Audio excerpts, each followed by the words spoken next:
Tantor Audio, a division of Recorded Books, presents Blood Captive by Loraine, narrated by Emma Wilder and Aaron Shedlock. Prologue. The soft thud was what woke me, not the breaking glass of the window in my mother's bedroom, nor was it the cry for help she must have certainly let out. Just a soft thud. I remember that sound more vividly than anything else from that night. It was the night that changed everything. In the span of a few moments, I lost my entire life. "Mom?" I whispered in the dark, my feet cold on the hardwood floor of the hallway that separated our rooms. Strange gurgling noises floated out from behind her open door, and my gut clenched. I wasn't sure if I wanted to go inside. Apprehension prickled in icy patches across the back of my neck. Something was very wrong behind that door. Then I heard it. The rasp of her voice, strangled and weak, and so unlike my mother's usual musical tone. "Liv," she said. "Mom?" My words trembled, almost stuck in my throat, and when I pushed open the door, terror gripped my heart and turned it to stone. My beautiful, raven-haired mother lay in a pool of her own blood. A raw wound ran from her jaw down to her shoulder. The blood poured freely over her white nightgown. It was a sight fit for a horror movie, not my home. She stared at me, eyes glassy, mouth moving, but no words escaped. I rushed to her, kneeling in this still warm blood, my knees slipping as my hands fluttered uselessly over her. I didn't know what to do, how to stop the bleeding without hurting her. Panic flashed across her features, and I leaned down to tell her she was going to be okay, even if it wasn't true. Instead, she whispered one word that sent ice down my spine. "Run." 1. Olivia. I stood at the balcony rail of the bar in the middle of the city, staring at the Portland skyline. Lights, noise, and people, it was everything I never got to experience as a kid. A soft breeze washed over my face, and I tilted my head up toward the darkening sky, ready for tears or despair or crushing grief to take me. Tonight marked 1 year since my mother's murder, and the anniversary of the night my entire world changed. Instead, I watched the clouds and wished I was completely alone so I could have shouted into the air. The cold fist of anxiety clutched my entire chest, making it hard to breathe as panic threatened to take control of my senses. I balled my hands into fists, squeezing my fingers until my palms ached from my sharp fingernails digging into the flesh. Blood welled in a few of the crescent-shaped indentations, but I brought myself back from the edge. "Are you okay?" a male voice asked, catching me by surprise. Embarrassment mixed with irritation at being interrupted. I turned on my heels to find a man standing near me, gaze roaming my form. "Yeah, I'm fine." His lips quirked up into a grin. "You look like you've got something on your mind." As good-looking as he was, I was nowhere near in the mood to deal with his attention. "Would you like me to get you a drink? We could talk about whatever's going on." I said I'm fine. I shook my head and moved to head back inside, hoping to get past him. His eyes were a heavy weight on my back as I walked away from him and back to the table where my best friend was sitting. Though friend wasn't really the right term for Maisie. She was my coworker, and somehow she'd talked me into a night out in the city. Searching the crowd, unease curled in my belly with every passing moment. Where the hell was she? My tension ebbed as she came into view, her long, wavy teal hair like a beacon. Until I spotted the man I'd just been talking with at her side, along with another man who had his hand on her waist. "Hey girl, this is Davis," she said, motioning to the guy touching her. "And this is Matt." Matt offered me a sheepish grin, but I didn't reciprocate. This was why Maisie and I weren't destined to be friends. We were far too different. "You know, I'm not feeling very well," I said. "I think I'll head home." Maisie's brows rose in surprise. "Really? We just got here." "You stay, I'll get a cab." She didn't think about it for very long. "Okay, see you Monday." "Unless you're too worn out after tonight," Davis said, nuzzling her neck. "You might end up drained." I wanted to tell her maybe she should come with me, but Maisie was already shoving her tongue down his throat. Matt locked gazes with me again, his attention making the back of my neck prickle. Apprehension had my heart racing with every step I took toward the exit. I'd been on the verge of a panic attack most of the evening, and I didn't know why. The music died to a dull throbbing of bass as soon as I got into the corridor and the door closed behind me. I was so ready to get out of there. The elevator dinged and doors slid open without me needing to push the button. Adrenaline coursed through me, making me run for the elevator. My toe caught on the edge of the piece separating the corridor from the elevator car, sending me hurtling toward the floor with a cry. But instead of landing face first, I found myself in the arms of a tall, handsome man. His dark eyes sent a wave of unease and dark desire through me as he looked me up and down. "Careful, little bird," he murmured. Something in his voice made me shiver. It was like he'd just told me he wanted to fuck me instead of offering a warning. The doors slid shut behind us, and the man hit the button for the basement level. "Thanks," I said, shrugging out of his hold. "I'll keep that in mind." I reached for the button so I could press the one that would let me off at the lobby, but he stopped me. He leaned forward and inhaled, his body far too close. "What are you running from? Your heart is beating so fast." Alarm shot through me. "What?" "And you're bleeding." Long fingers toyed with the ends of my hair, and he frowned as his hands drifted to mine and turned them palms up to expose the small cuts from my nails. "I can smell it." "I had a panic attack. The pain brings me back." Why was I telling him this? A low chuckle rumbled in his chest as he backed away.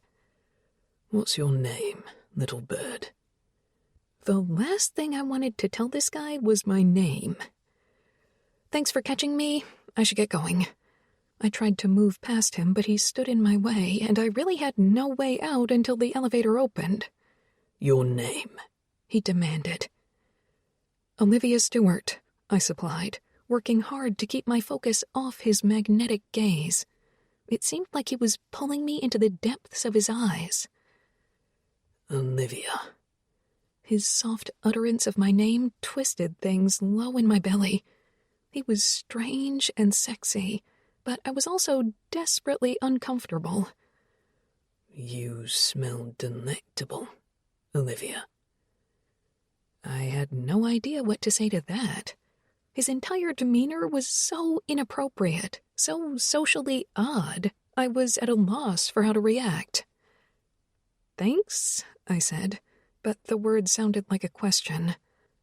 "You're like sunshine, like a warm summer day, like exactly what I need." His hand wrapped around my upper arm, gripping me hard. "Who sent you here to tempt me?" There was such anger in his voice, I wondered if he was stable. "I'm not sure what you're talking about. I came here with a friend." I tried to pull free of his grasp, but he held me fast, leaning in and running his nose along my throat. "Just a taste," he whispered, his breath leaving a trail of ice over my skin. "What?" The word trembled. I shuddered at the feel of his lips trailing up my throat. "Let me go." I hated the fear in my voice, but I had no idea what this man was going to do to me. He was so much taller, broader, stronger than I was. Was he going to rape me? Kill me?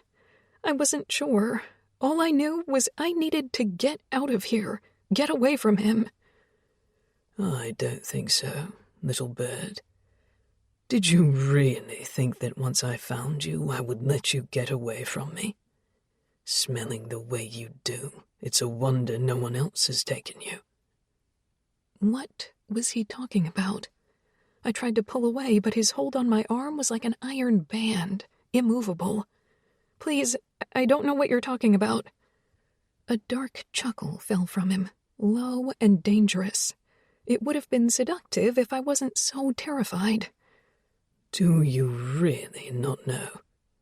I shook my head, the adrenaline coursing through me, making my heart race. I'm not who you think I am, I promise. I'm nobody. Then he lifted my hand and licked my palm where my small wounds were already healing. A shudder left his body and the elevator stopped, doors sliding open to reveal the underground parking garage. No, little bird, you are exactly who I think you are. I'm not letting you go anywhere. Now. He gripped my chin with his fingers and tilted my head until my eyes were on his. Look at me and relax. You will come with me, without a fight, or I will make you, and it won't be pleasant. There was a strange pull from his eyes, and it made me weak in the knees and left my head spinning. His lips turned up in the ghost of a smile, and a wicked gleam lit his eyes, but the moment he tried to pull me with him, I snapped out of it. I fought, kicking and screaming and clawing his face with my free hand. I begged for help, for someone to rescue me from him. He grunted when my knee connected with his groin, but other than that, the man was unaffected by my fight. You're only making this harder on yourself. He kept both of his arms around me, holding me tight to his chest as I flailed and screamed, but soon my breaths were weak and shallow from the pressure of his arms around my chest. Before long, I lost the battle with consciousness and with my attacker. Run! My mother's voice echoed in my mind as I woke screaming for her. I shot up in bed, my heart pounding. Fuck, I muttered, dragging a hand through my hair. I worked to calm my racing pulse and reminded myself that I was safe. It had been a year. I didn't need to be afraid, but that wouldn't stop the nightmares. When my heart rate slowed enough to wash away the dark chill of anxiety, I took a few measured breaths and rested my head in my hands. I couldn't be in my room. Why did everything smell so strange? Like moss and dirt, sandalwood and bergamot. Was someone burning incense? I fought the unease that curled in my gut, but as my vision adjusted to the darkened room, absolute terror took hold. These soft sheets weren't mine. Unfamiliar shapes gave way to an equally unfamiliar space. This was not my bedroom. This was twice the size of my entire apartment. Where the hell was I? It came back in a rush of surreal memory. The man in the elevator, his mesmerizing eyes and impossible strength. My nail beds ached from my efforts to scratch my assailant. I felt normal, well-rested even, not restrained or drugged. But I'd clearly been kidnapped by the man. Where was he? More importantly, what did he want with me? Getting to my feet, I padded across the carpet, my skin prickling with apprehension and discomfort. It was quiet enough that even my footsteps on the thick carpet made a sound. Tomb-like, I thought. The only light in the entire room beamed in from the wide window. Cool blue moonlight spilling across the floor. I stood at the window trying to get my bearings, but all I saw was a vast expanse of neatly manicured lawn, gardens, and looming on the edge of those, a tall wall with spikes reaching for the sky, threatening and dangerous. Beyond all that, a thick line of forest. No neighbors, no streetlights. This place was a solitary fortress. But was all of that for keeping someone out, or keeping me inside? I nearly screamed when the room flooded with warm light.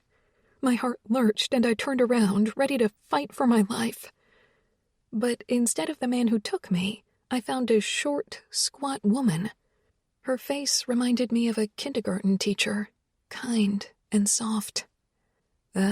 I see you're finally back with us. Her accent was lightly colored with a French lilt, and she smiled at me as though I were a guest and not a captive. Something to eat, she said, and it was then I saw the tray she held. My stomach growled at the thought of food. Hunger should have been the last thing on my mind, but my mouth watered as soon as she lifted the silver cover off the plate, and the scent of food filled the room. I didn't even care what it was they were feeding me. I was ravenous. Heading straight for the tray, I grabbed a hunk of bread off the plate and tore into it. The delicious sourdough was still warm, and between bites I took gulps of the rich red wine next to my plate. Then I demolished the chicken breast, not giving a single damn if I looked like an animal. When my hunger was finally sated, I looked at the woman, my only link to what was going on here. "How long have I been here?" I asked. "It has been 2 days since Cashel brought you to us." Cashel, so that was his name. "Why?" She shook her head. "I cannot say." "But you know I'm not here of my own volition, don't you? Surely you can't want to help him hold me hostage." "Eat." She refused to meet my gaze, instead bustling around the room, starting the fire, then walking into the adjoining bathroom. "Then you need to bathe and prepare yourself to be seen." Seen? By whom? My skin crawled at the mention of preparing. "The king. He will want to inspect his new acquisition." King? What the hell was this woman talking about? "This is America. We don't have kings," I called into the bathroom. She didn't answer me, and frustration rolled through my body. "What do you mean, the king?" The sound of the water running had me moving toward the bathroom. "He is our king. The country we are in doesn't affect that." She shrugged and poured golden oil into the bathwater, filling the air with the heady scent of roses. Her eyes roamed my body, and I saw nothing but disapproval in her gaze. "You will disrobe," she said. "I will bring you something more appropriate to wear." I glanced down at my outfit from the night before. What, his royal human trafficker doesn't approve of clubbing clothes? Her eyes widened at my sass. Then that face I thought looked so kind turned into a vicious expression. "If you know what's good for you, you'll hold your tongue, girl." She waved her hand and ordered, "Close, now." I didn't move a muscle. This woman would not get my clothes if I didn't want her to. "You want them? Take them." With a huff, she strode across the floor until she stood a mere inch away from me. She looked up, her short stature almost comical in contrast to my height. "As you wish," she muttered. Then her hands turned to blurs of motion, flying so quickly I couldn't see anything as my clothes were sliced from my body. I stood there naked with my eyes wide as my clothes fluttered to the ground in ribbons. As much as possible, I covered my body with my hands. How did you do that?" My voice shook, limbs trembling in fear. "My clothes." "You have no idea what you are in for at Blackthorne Manor." She waved her hand in front of me, razor-sharp nails catching the light. Did you do that with your fingernails?" "And I could do much worse if I wished. Now be a good little pet and do as you are told. Bathe, dress, and prepare to meet your king." With that, she left, her diminutive frame now more of a contradiction than I thought possible. What were these people? 2. Cashel. Blood. Dark, sweet, and everything I shouldn't want sang in her. The darkness inside me roared to life the moment I took her. It begged me to ease the hunger, to feed from her, take every ounce of what made her who she was into myself and revel in the gift of her blood.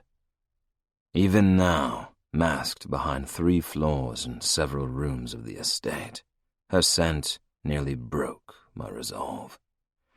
But she wasn't for me. She was my test, and she could be my undoing. Her destiny and mine were intertwined. Olivia Stewart would never be free. 3. Olivia. I used to love the scent of roses. Not anymore.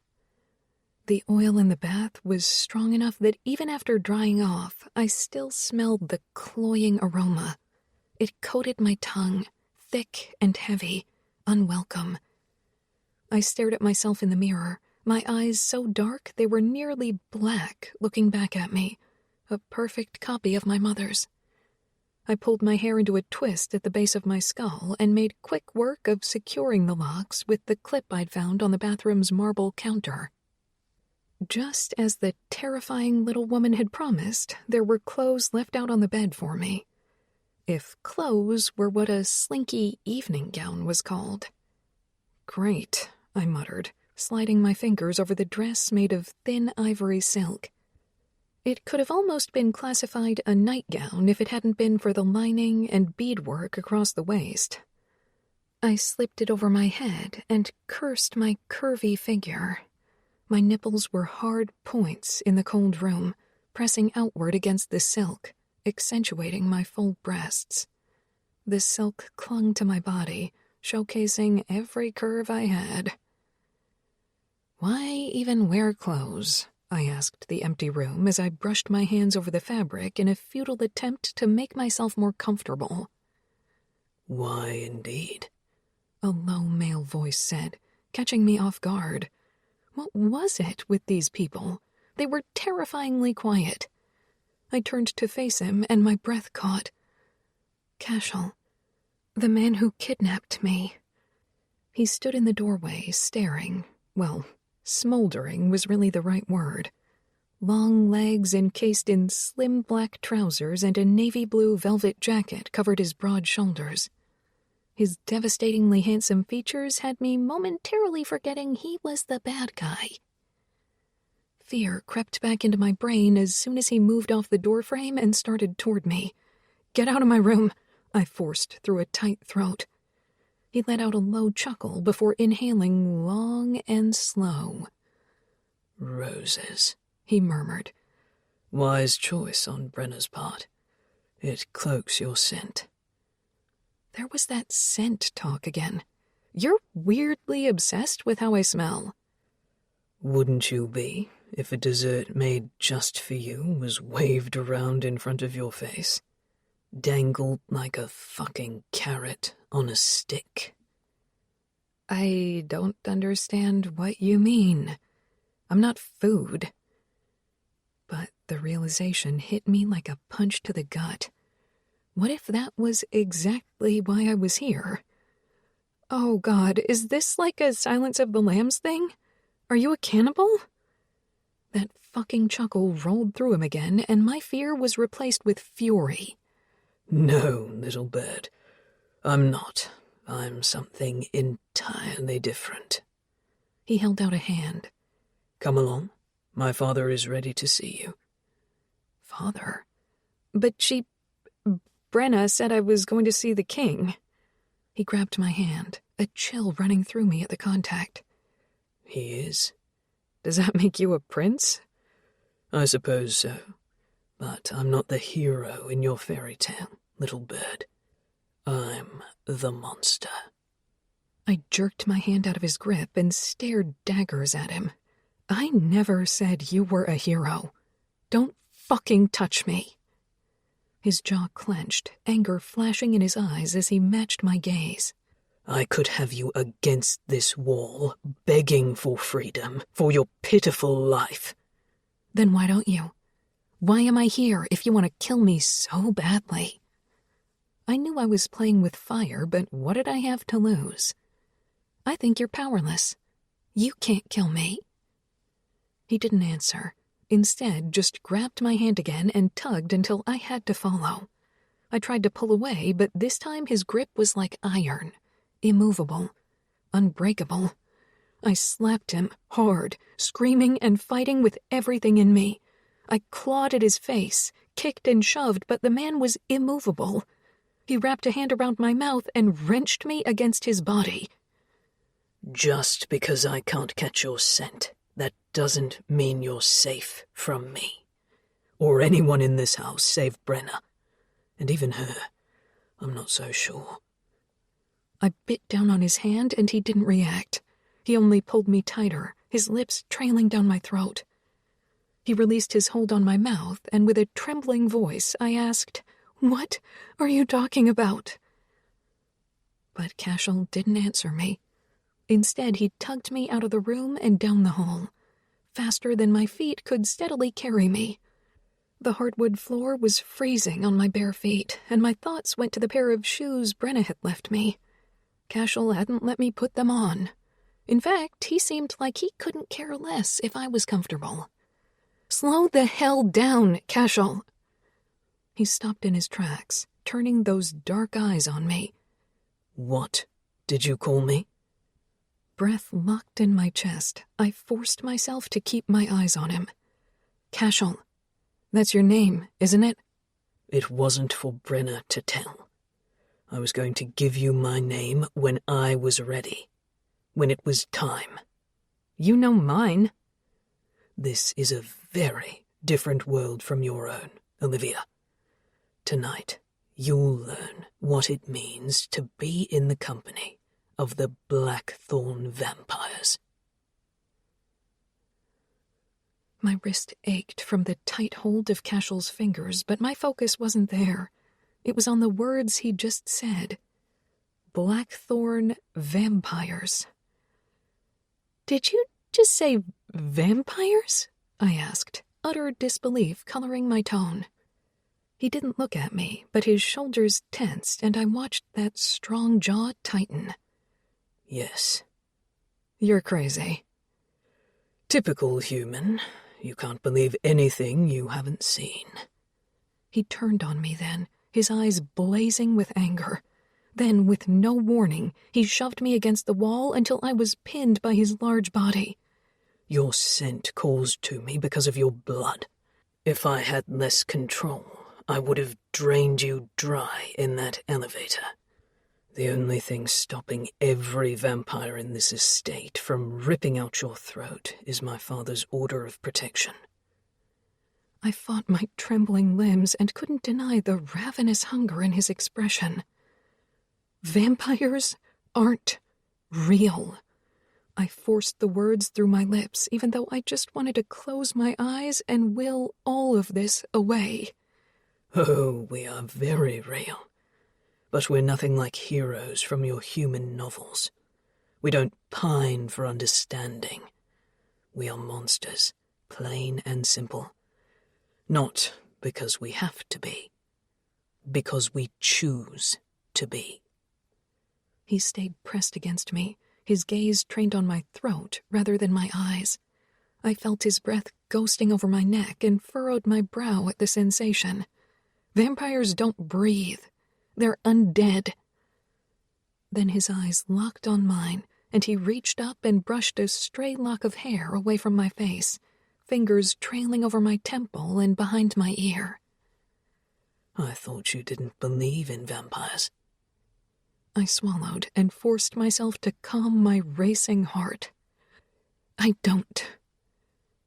He leaned his face closer, lips almost touching mine. We breathe. His tongue darted out to taste my mouth, We sleep. His hand wrapped around my nape, and he pulled me even closer. We fuck. The way his voice wrapped around the word fuck sent a jolt of unwanted desire straight between my legs. But it was quickly dampened when he said, And we kill. The door at the end of the hall opened, breaking the tension of the moment and filling the next with a new kind of instability. Cashel backed away slowly, his posture returning to the cold distance I could tell he worked hard to maintain. He tossed a look at me and said, Don't try to run. They'll be on you in seconds, and I won't be able to do a damn thing about it. I opened my mouth to protest, but he shook his head, and we entered the room, if that's what the space could be called. It reminded me of a cathedral without any of the religious connotations. I felt the weight of every pair of eyes in the room as we walked in. Each person stared, expressions faintly curious, an almost feline apathy on their faces, but they didn't look away with each step Cashel and I took. In fact, the closer I came to them, the more interested they appeared. One woman licked her lips and gripped the side of her chair hard enough the wood creaked. "What is happening?" I whispered, desperate for Cashel to give me some kind of reassurance that I wasn't marching straight to my death. They know.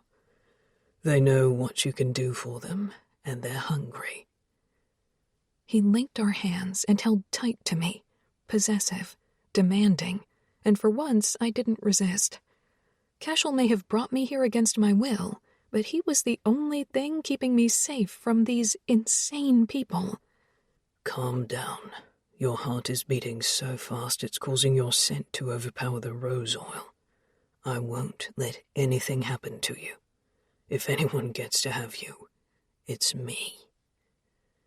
I took long, slow breaths and tried not to think too hard on what he'd just said as we approached the ornately carved throne. It was empty, which wasn't what I expected. Honestly, I didn't know what I expected. The whole situation was too much for me to take in. "Where is your father?" I whispered, leaning closer to Cashel. Again, his shoulders stiffened, and this time he let go of my hand. He likes to make an entrance.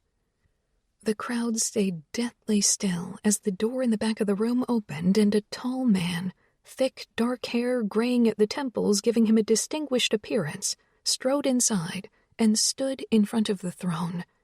The crowd rose and stood until he sat. "What have you brought me, Cashel?" he asked, looking me up and down. "She's the one. The last one." The last one of what? I glanced from Cashel to the king and back. "She has a name," I interjected, crossing my arms over my chest. "If you're going to talk about me, at least use my damn name." The king's eyebrows rose in absolute delight. "Oh, she's a feisty one. I like her already." Cashel tensed and placed himself in front of me almost imperceptibly, but I noticed. It was a strangely protective gesture. "I thought it better to leave her mind clear of influence. You thought correctly." Then the king looked at me and said, "Step forward, Olivia." I shivered at the utterance of my name. How had he known? "I am Elias Blackthorne, and we have been searching for you for a very long time." My skin crawled under his gaze. "What do you mean?" "Come to me," he ordered, and I did. Not because I felt compelled to do so, but because I was truly afraid of what he might do to me if I didn't. He rose before walking around me, his long, lean frame towering over me. Power and confidence radiated from him, ominous and threatening. "You fear me, but in truth you are in the safest place you could possibly be." My chest tightened at his statement. My life has been threatened more than once since I met Cashel. I don't see how I'm any safer here than I would be at home. "Your mother didn't tell you anything, did she?" he asked, his voice slithering over my skin. Nausea coiled in my belly. "What do you know about her?" He chuckled and brushed my hair over my shoulder. "She did a wonderful job of hiding you all these years. Not a trace. I never suspected you existed." Cold fingers slid over my shoulder before he leaned in and pressed his lips to my throat. Cashel sucked in a sharp breath from behind me, and the crowd murmured as excited energy filled the room. "Father," Cashel said, warning in his tone. "Sunshine." The king's mouth brushed my skin as he whispered the word I remembered hearing Cashel utter before he took me. Then burning pain shot through my neck, and the king groaned. "Father, stop. You'll kill her." Cashel's protest brought the reality of the situation into bright focus. He hadn't lied. They were vampires. They were vampires, and his father was feeding from me. I fought against the king's hold on me, but just like Cashel's grip had been, this vampire was not going to budge. He had me, fangs deep in my throat, pulling the blood from my vein, and there was nothing I could do to stop him. My heart raced at the violation, stomach churning and roiling as anxiety clouded everything else. I did not want this. Elias didn't belong inside my body in any way, but I couldn't stop him, and no one was going to speak up for me. Soft moans filled the room, and from the corner of my eye, I caught sight of members of the crowd shifting in their seats, arousal in their expressions. They were getting off because of this? Disgust rolled through me, and I pulled on Elias's arm, needing to get away from him. Weakness took over, my head swimming from blood loss. A vague thought flitted through my mind. This was it. This was the end my mom had been running from all those years. The monsters had found me. 4. Cashel. Everything inside me screamed in rage at the sight of my father taking Olivia's blood in front of me. It should be me. She should be mine to taste. I found her for us. I should be rewarded. I tuned into her heartbeat, and panic ran up my spine. It was too slow. She was going to die. "Enough!" I shouted, my voice reverberating off the high dome of the ceiling. My father pulled his teeth from her neck and backed away, a dazed expression on his face. A line of blood trickled down his chin, and he licked his lips. Long, sharp fangs stained crimson, visible in his open mouth. Olivia trembled as she stumbled backward, her face pale and drawn. She looked at me, wild-eyed and pleading silently for help. But I was not here to help her. She was here for us, and this was only the beginning. The vampires around us got to their feet and all began talking at once. The energy in the room filled with arousal and hunger. The left side of her neck was a raw wound, blood running down her front, soaking the pale fabric over her full breast. My body reacted on instinct, hardening, lengthening, aching for her in more ways than I wanted to admit. The king looked at me with a glint of triumph in his eyes before turning his attention to the vampires in the room. "Finally, we have found Fuelgrian." A cheer went up, applause so loud Olivia winced. I stayed silent, assessing the crowd. Their eyes were trained on my little bird. They were rabid, feral things, starving for what only she could give them. "Blood of the sun," the king said. "Your prince has taken the blood of the sun and made her our pet." Then, with a darkness in his eyes that I hadn't seen in nearly 100 years, he said, "Take her and secure our pet in her rooms, Cashel. She's not to leave the estate." 5. Olivia. My legs wobbled as I tried to walk back to my room. Everything around me swayed, and the damn floor seemed to be moving under me. "Hold tight, little bird," Cashel murmured softly into my ear. It was almost gentle. "You have to walk out of here. Show them you're not afraid. They'll only want more of you if you're afraid." Swallowing hard, I nodded and wrapped my arm around his waist. I used his strength to help me walk a straight line out of the throne room and into the hall. But the instant the door shut behind us, I lost control of my limbs. Everything started shaking with ferocious intensity. "Fuck," he said, scooping me into the cradle of his arms. Hard lines made up his face, and were somehow attractive and terrifying all at the same time. The strong jaw, high cheekbones, and cruel slash of a mouth gave him regal bearing, all accented by the rigid coldness in his manner.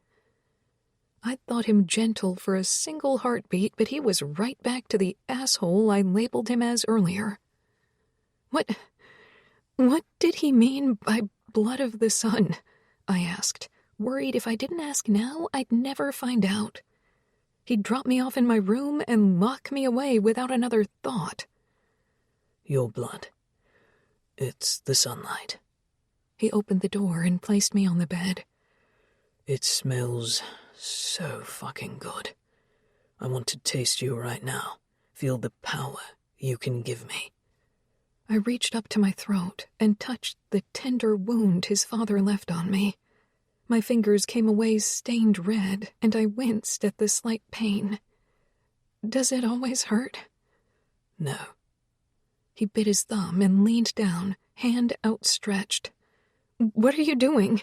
I jerked away, but he held me in place, then brushed his bleeding thumb over the wound on my neck. Warmth spread across my throat, followed by an intense tingling sensation. On reflex, I reached up and touched my throat again. This time, I found smooth skin and no pain. He'd healed me. "You can't walk around this estate with an open wound. You won't survive. Now that they all know what you smell like, you have to make sure you cover your scent." He stepped back and glared at me. "I won't always be here to clean up after you." "What do you want me for, if you're not going to kill me?" Propping myself up on the pillows, I allowed my gaze to roam his features.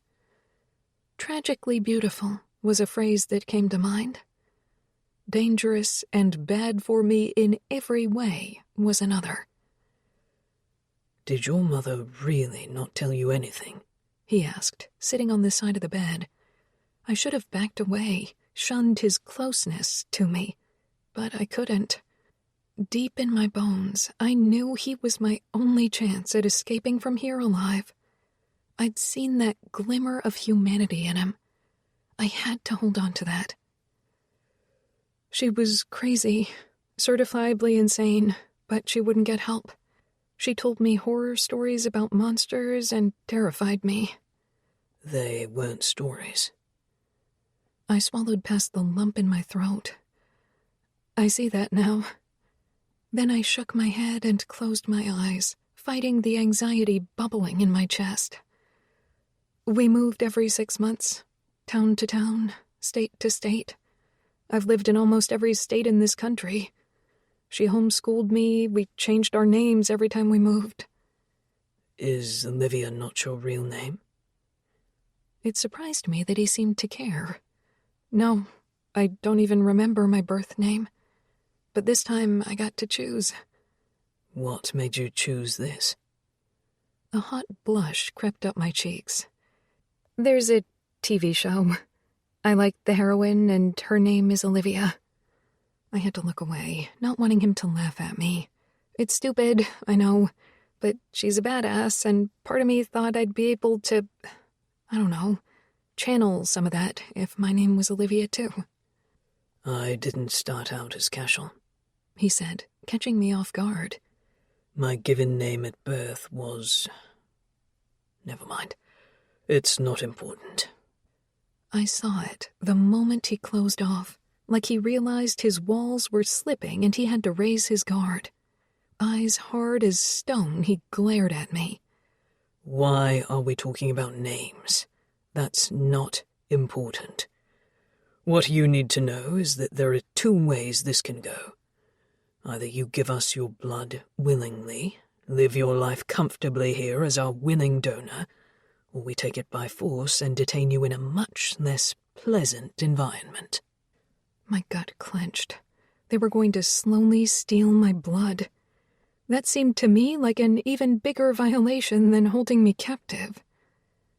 But there was so much more they could do to me if they wanted, and the knowledge of that made my stomach churn. Is it just my blood you want?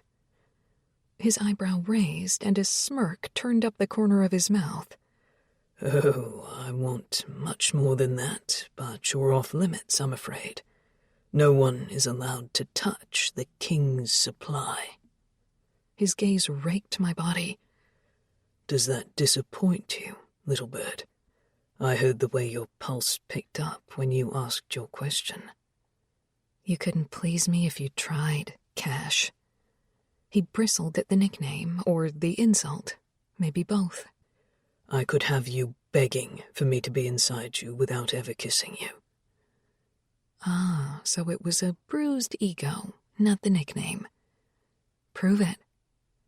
His gaze locked on mine, and with feline grace, he crawled atop me, never touching my body with his. Your nipples are hard. Is it cold? It wasn't. His hips began rolling as he held himself above me, a smooth, seductive motion dragging my gaze down his body.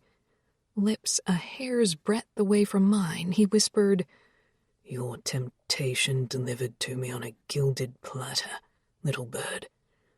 I want it all. Too bad you'll never have me. In barely enough time for me to register what had happened, he vanished from above me and was suddenly standing at the door. You're right. I won't have you.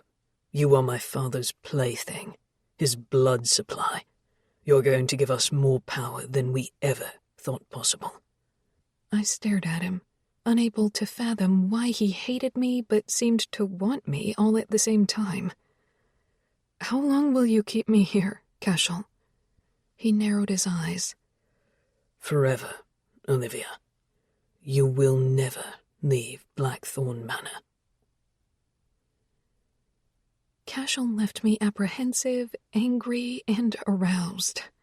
Did he really mean it? I would never leave. Never be free from the Blackthorns.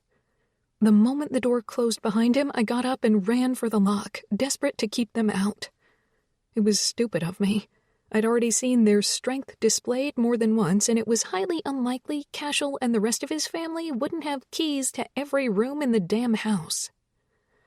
Panic took hold, burning in my chest, making me curl into a ball on the bed as my breaths grew progressively more frantic and my heart raced. Would they come for me if they heard my heart? I couldn't control my reaction as the anxiety I'd always fought so hard to keep under wraps finally broke through. I don't know how long I laid there with my arms wrapped around my knees, but it must have been a good long while, because the sky outside my window had changed from nearly black to a deep purple.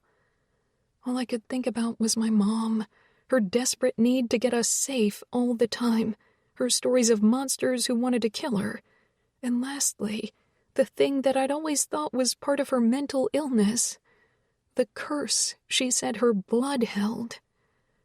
Now I knew the truth. I uncurled from the fetal position and made my way to the window. Fighting off the returning panic, I unlocked the window and tried frantically to get the stupid thing to open. Nothing, not a budge from the frame. God damn it! I shouted, banging on the glass. I picked up the heavy candlestick on the table next to the window and slammed it in the center of the pane. It practically bounced off the glass, not a single crack showing. What the fuck is this made of? I said to the empty space before tossing the candlestick across the room and shouting, God! It hit the wall with a satisfying thud and took a chunk out of the plaster. Such a small thing, but at least I left my mark. I paced the room, searching for something that would get me out of this place before someone came for me. I was a caged bird, kept in splendor, but it was abundantly clear from everything I witnessed and all Cashel had said, my time here was permanent. I needed to fight my way out. But how could I kill a bunch of vampires? Just as I'd suspected, a key rattled in the lock of my door and the heavy wood swung open. My heart raced at the thought of seeing Cashel again, my only link to the outside world. But I was kidding myself if I thought he was on my side. He brought me here and he wanted all of me. Brenna gave me a soft expression. Not necessarily a smile, but not a scowl either. Destroying the house won't get you anywhere with His Majesty. My gaze drifted to the damaged wall. Do I really care? He's going to kill me. She shook her head. No. If he was going to do that, you would already be dead and I'd be cleaning your blood off the throne room floor. A shiver ran down my spine as her words hung in the room. Cashel said your name is Brenna. Her only answer was a slight nod before she bustled into the room with a cart laden with towels on the bottom and a variety of vials and a carafe on the top. What is that? I asked, unease curling in my gut. Humans are predisposed to waking during the day, no matter how tired they are. This will help you sleep. She touched the carafe and then waved her hand over the vials. And, of course, we need to mask your scent. Cashel won't return until he's sure you're safe from his hunger. He was here earlier. It didn't seem to be that hard for him. Flashes of the man holding himself over me, his lips close enough for me to kiss, took control of my memory for a moment, but I beat them back. He is stronger than most. You act like I should fawn all over him. You should. She didn't say anything else, just made her way back to the bathroom and started the bath. When she returned, she held a robe out for me. Please don't make me disrobe you again. I just had a bath. You were there. You did, and then our king bled you. A chill ran over my spine at the mention of the king. Pain blossomed in my throat from where he bit me, and I ran my fingers over the healed wound. Cashel healed me. Yes, and now the only thing masking your blood is his. But that won't last forever. I can already smell you. Terror curled in my stomach. Was she hungry? Fine. I slipped the thin straps of my dress over my shoulders and let the fabric pool at my feet while she slid the soft robe over my form. Thank you, I whispered, not knowing why. A courtesy? A reflex? She was part of this. But she seemed like one of the only people who wanted me to feel normal. We don't have much time. Sunrise is looming on the edge of the night. That perked me up. Sunrise? So vampires can't be in the sun? Sly dark eyes found mine. There are many truths to the lore. But be aware, this house is a veritable fortress during the day. If you try to escape, you will fail. The air in the bathroom was thick with the scent of the rose oil she put in the bath. Give me a minute, I asked. She shook her head. I am not to leave you alone until your scent is masked and you are safe. There are some who have much less control than Cashel. I blew out a frustrated breath and pulled my hair into a bun high on my head.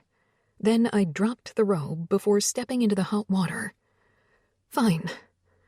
Roses overwhelmed me as I settled into the water up to my chin. I did as she'd instructed the first time we went through this and wet my face, my ears, the nape of my neck. Then I massaged my scalp with damp fingers. Good, she muttered, picking up the robe again and holding it out to me. Now come, your tea will be ready. I don't like tea. Think of it as a sleeping draught. I heard your heart hammering away up here, so did every vampire in this house.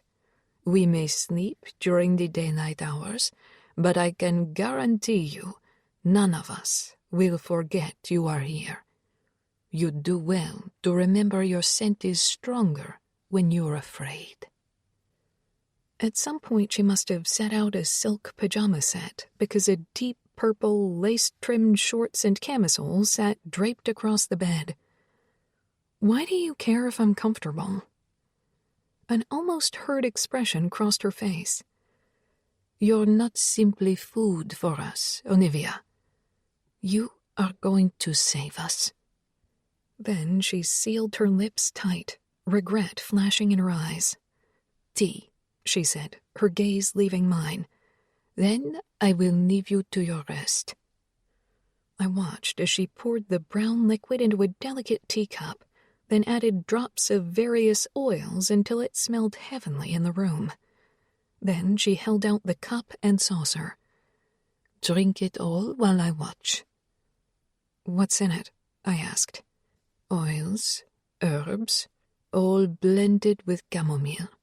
Now drink it down. I must go. I was certain she wouldn't hurt me after what she said. I was important to them for some reason that had to do with my blood. In order to give them what they needed, I had to be alive, at least for a while. I drank the tea, its flavor complex and strange as each of the ingredients seemed to coat my tongue.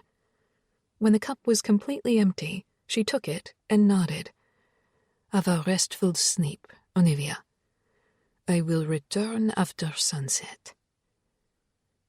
My limbs already felt relaxed as the tea worked its magic. Brenna left her cart behind, but a simple assessment told me nothing on it would be of use to get me out of here. Eyelids heavy, I wandered the room, refusing to give in to sleep. A bookshelf sat tucked in the corner with a dove-gray upholstered chair as its companion. A cozy nook, tempting and familiar. This was something I could hold on to from my life. Some sense of normalcy. I patted across the floor and scanned the books one by one, taking in the titles as though I were in a library. Classic literature, along with their foreign language editions mixed with modern fiction in all different genres. Bram Stoker's Dracula caught my eye, and I had to fight a bubble of hysterical laughter at the thought of vampires reading that book. Finally, I grabbed a copy of The Good Earth by Pearl S. Buck and settled in the chair. 2 chapters in, and my neck was stiff, aching from keeping my head bent over the pages, and I kept nodding off. I pulled the curtains shut to block out the lightening sky and took the book with me to bed. It was silly, but holding on to something familiar gave me a sense of safety. But my bed smelled like Cashel, and my dreams were filled with him, biting, sucking, taking me in every way possible. I knew it was wrong, but in my dreams, I didn't care. It felt so right.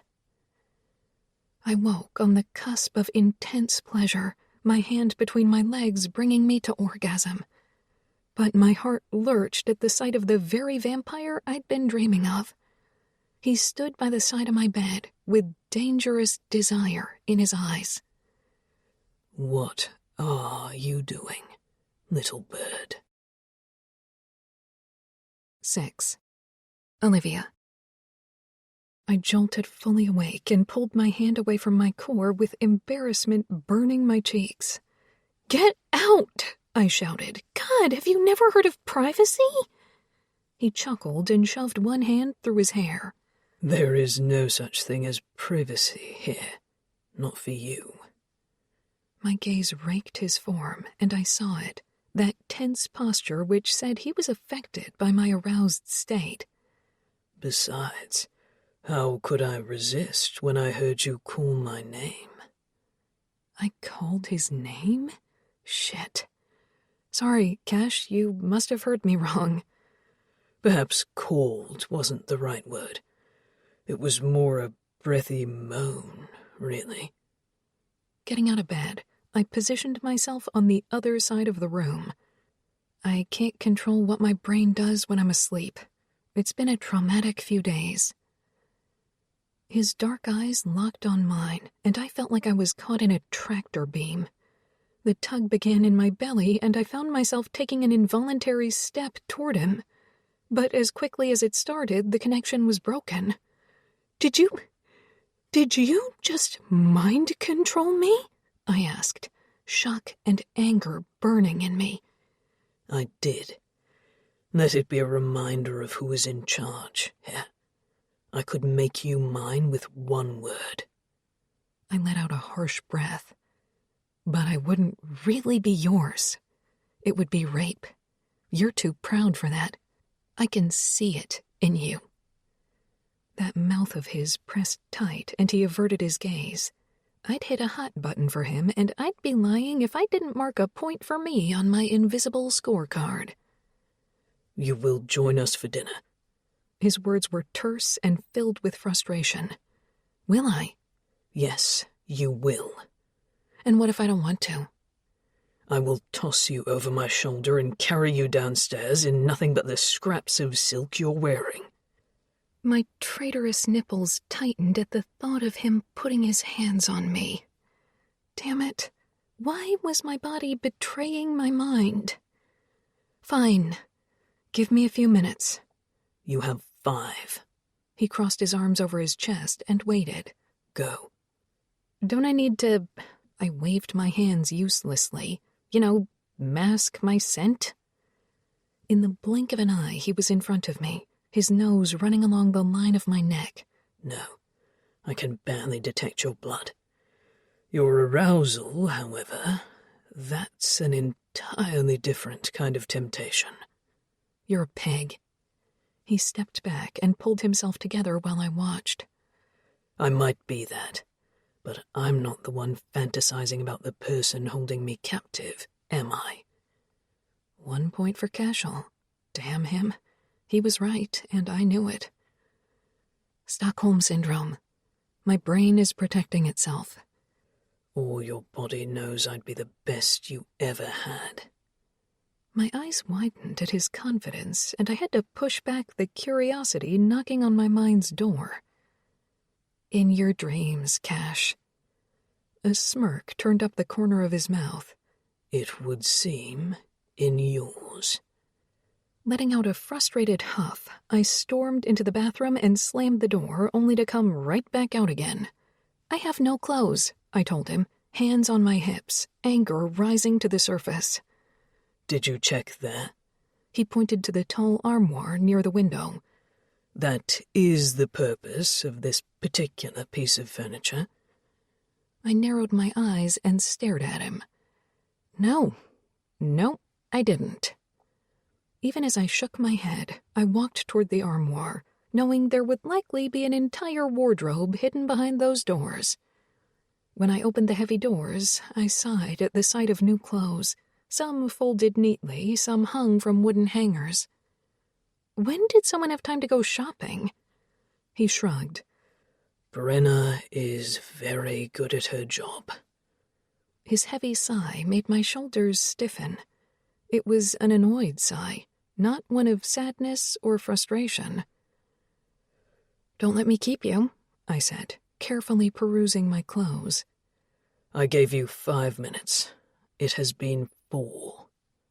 I can just meet you downstairs. He went silent at the suggestion, and I turned around to face him, eyebrows raised in question. No, I will be with you while you're wandering this house until I'm sure my family can resist you. A chill broke out over my skin at the serious tone of his words. Then you'll have to wait for me. Setting his jaw, he strode forward and pushed me gently out of the way. Then he tossed a pair of pants, a sweater, and a matching bra and panty set at me. There, you have clothes. Go dress, or do I have to do that for you as well? I grit my teeth against a retort and forced myself to be calm. Fighting with him wouldn't get me any closer to escaping. Instead, I lifted my chin and walked into the bathroom, dropping the clothes on the counter as soon as the door shut behind me. I needed to keep a clear head and not be clouded by my desire to verbally spar with him. This might have been my only chance to scope out the house. If that were the case, I'd need to be on top of my game. There had to be a way out of here that didn't include a body bag. Even through the chunky knit of the sweater Cashel chose for me, I felt the unwanted rush of arousal at his touch. He held my arm as though I might bolt at any moment. He was right, I probably would have. We walked slowly down the stairs, the second from the bottom creaking at our weight. I took note of the sound, filing it away for future reference. "This house is enormous," I said, unable to help myself. I grew up in shoebox small apartments for most of my life. This place could have easily been the size of an entire apartment building. Cashel shrugged. It has served us well. How many of you are there? 6 of us are Blackthorns by blood, but only 4 live here. Then there are Brenna and Martin. Who are? Not Blackthorns. I rolled my eyes. Yeah, I got that. So they're what?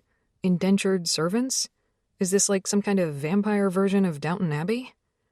He frowned and shook his head. Brenna and Martin have been with us for the last 200 years, give or take a decade. By choice? Or did you kidnap them, too? He gritted his teeth, and the grip on my arm tightened. You always have to needle me, don't you? I bet you kept Brenna here just like me. You used her up until she was too old for your perverted tastes, and then you turned her into one of you. You make me sick. I spit the words at him, and he turned blazing eyes on me. Ripping my arm from his grasp, I backed away until I hit the wall. The raw anger in his eyes had my heart racing with every step closer he took. You will not speak of Brenna that way again, little bird. Not if you value the protection I provide. Protection? You're not protecting me from anything. Your father wants my blood. You brought me to him. I'm a literal lamb being brought to slaughter. If you wanted to protect me, you'd have left me right where you found me. Tension crackled between us as he ground out, You know nothing. I raised my hand, ready to strike his handsome face, but a cool palm wrapped around my wrist, stopping me in midair. I wouldn't do that, darling. You'll break every bone in that little hand of yours if you hit him hard enough, and he'll hardly feel a thing. The man's accent was different from Cashel's. Where Cashel's voice was deep and resonant, his accent only barely holding a hint of British vowels. The vampire holding my wrist sounded like he just stepped off a plane from London. Cashel's gaze swung from me to the man at his side. Lucas. That was all he said, but those 2 syllables were filled with undeniable hatred. Big brother, lovely to see you as always. Lucas didn't take his hand off my wrist. Instead, he pulled my palm to his lips and pressed a kiss to the skin between my knuckles. I could practically feel Cashel vibrating with rage as Lucas inhaled deeply. Rose oil. She must be delectable if you're having her mask her scent. She's off limits, Lucas. You'd know that if you had come home when Father summoned you. So she's really the Fuil Grain? Now I'm sad I missed the ceremony. He looked at me with a mixture of awe and hunger. Cashel nodded and wrapped an arm around my waist, tugging me against his side. She is, and no one is permitted to touch her. Lucas focused on the arm around my waist. It looks to me like you're touching her right now. Does father know you've laid a claim on what is his by right? Laid down a claim? A fucking claim? Excuse me, no one is claiming me. Even as I said the words, I knew I was wrong. I had no leg to stand on here in this house where my very life was in danger every moment. Oh, Cashel claimed you. He may as well have pissed in a circle around you for all the pheromones he's sending off. Lucas elbowed Cashel and leaned close to whisper conspiratorially. Are you going to breed this one, then? Wear her out until she can't take any more, just like our father did? Cashel stood still as a statue and refused to look at me. That's enough, Lucas. Lucas looked me over and grinned. Sit by me at dinner, darling. I'll be much more fun than him. Cashel didn't react, and as Lucas turned and walked down the hall, I narrowed my gaze on the man in front of me. What the hell was that? I asked. That was my brother.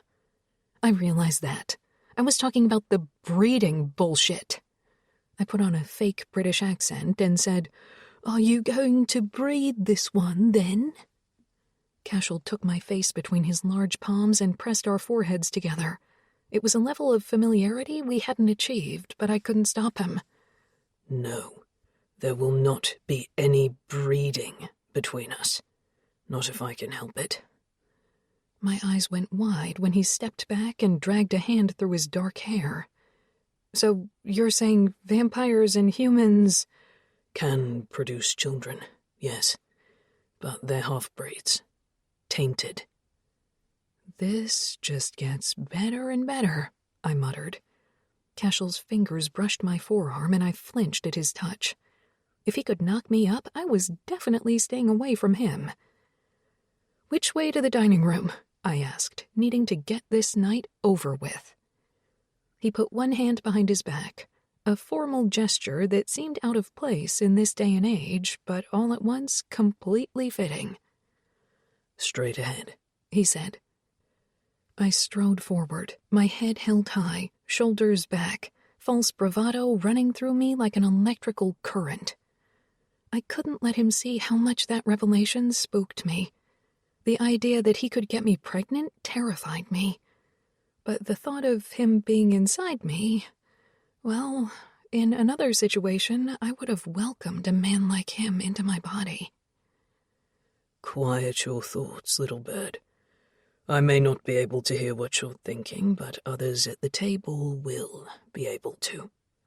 His breath tickled my ear as he spoke, and I repressed a shiver of unbridled lust. They can read thoughts? I asked, breathless. Yes, some of them. But they wouldn't need that ability anyway. Your posture, your pulse, and your scent all give you away. He trailed a finger across my collarbone and down the center of my chest. Your desire is something I want to feed from almost more than I want your blood. Again, a shiver ran down my spine, but this was not fear. This was desire mixed with anger at myself. He was my captor. He was the beast who took me. Just because he happened to be dark and sexy, that didn't mean I should want him. My arousal was a traitor to every sensibility I possessed. Jerking away from his hold, I strode forward, not allowing myself to look back at him. How do you know I was reacting to you? Lucas is very good-looking. Lucas is an unreliable arse. He'd drain you dry and leave me to clean up the mess. And it would kill you to know he got to me first? Yes, he said, his lips brushing the shell of my ear. I'd reached the French doors at the end of the hall without realizing it. That was how deeply Cashel affected me. I hated it. Dining room? I asked. His hand settled on the small of my back, and before either of us could move, the doors slid open. There I found a long table with 8 empty chairs. Candles lit the room, heating the space and filling the air with the smell of hot wax and warm wood. Every wall was covered in beautiful wood panels. The ceiling was mirrored, reflecting light. "Where are they?" I glanced from one end of the room to the other. "I thought they were meeting us for dinner." He strode to the table and pulled out a chair. "Sit." Crossing my arms over my chest, I raised my brows and glared. "Seriously?" "Yes, sit. They will join us shortly." "So you think you can seduce me with a candlelit dinner?" I couldn't help but poke at him. It was the only defense I had left. "Are you going to drug my wine as well? Use your magic gaze on me?" "I've already told you I won't control your mind. It's not—" A secret panel on the right side of the room swung open as he stepped closer to me, and instead of finishing his sentence, he backed away and placed his hands on the chair. "Sit." I did as he told me, but only because the 4 vampires who filed into the room all stared at me with barely controlled hunger in their eyes. Lucas grinned and shot me a devious wink, but the other 3 set me on edge. The king was as dashing and dangerous as he had been in the throne room, while 2 of the most beautiful women I'd ever seen nearly eclipsed everyone else. "Calm down," Cashel whispered, his hand on my shoulder.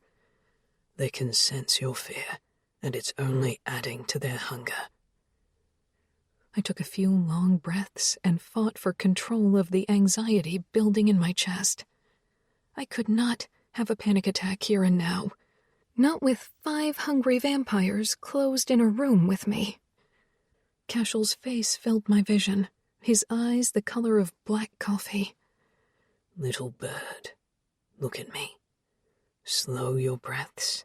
You are safe with me. You won't be harmed tonight." My heart rate slowed under his gaze, and I was able to pull myself together, but I internally cursed myself for giving in to the adrenaline my body sent careening through me. "And how is our little blood supply liking her stay with us?" A tall, willowy woman took a seat across from me. "Sorka," Cashel said, with warning clear in his voice. "What, isn't that why she's here? She is our pet." Cashel's grip was too tight on my shoulder. I swear I heard him mutter, "mine," under his breath. Everything in me bristled at the tension in the room. Now, children."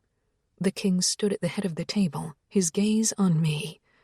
"Let's not upset our guest. Olivia is here under my protection, and there will be no feeding from her. She is mine alone to enjoy." His focus zeroed in on Cashel. "And Cashel has been seeing to her safety. Any harm done to her will result in punishment." The door slid open, and Brenna walked inside with a tray of food. She set it on the table in front of me and left almost as quickly as she'd appeared. A full wine glass sat on the left side of the tray, and when I lifted the silver lid off the plate, my mouth watered at the meal in front of me. Fettuccine in rich cream sauce, a grilled chicken breast cut and laid out atop the bed of pasta, and a sliced baguette, freshly baked by the smell of it, stole my attention from the vampires. My stomach growled as hunger took control. "Are you eating?" I asked. A chorus of soft laughs filled the room. "Not yet," Sorka said, a dark promise in her words. "But we will." 7. Olivia. My appetite disappeared almost as soon as Sorka spoke those words. Was I going to be the meal? No, that wasn't what the king had said. He'd staked his claim. I was his. No one else would have me. But that didn't make me feel any better. It hovered over me like a guillotine waiting to fall and ruin me. "So, you're, Your Highness, I guess? I reached for the right words, but really wasn't sure how I should address him. You may call me Elias. The smile he gave me was kind, but the glint of razor-sharp fangs that he showed stole any comfort he offered. Elias, when are you letting me leave? The room went deathly silent until he began to laugh. His rich voice carried over me and made it abundantly clear I'd been an idiot to ask.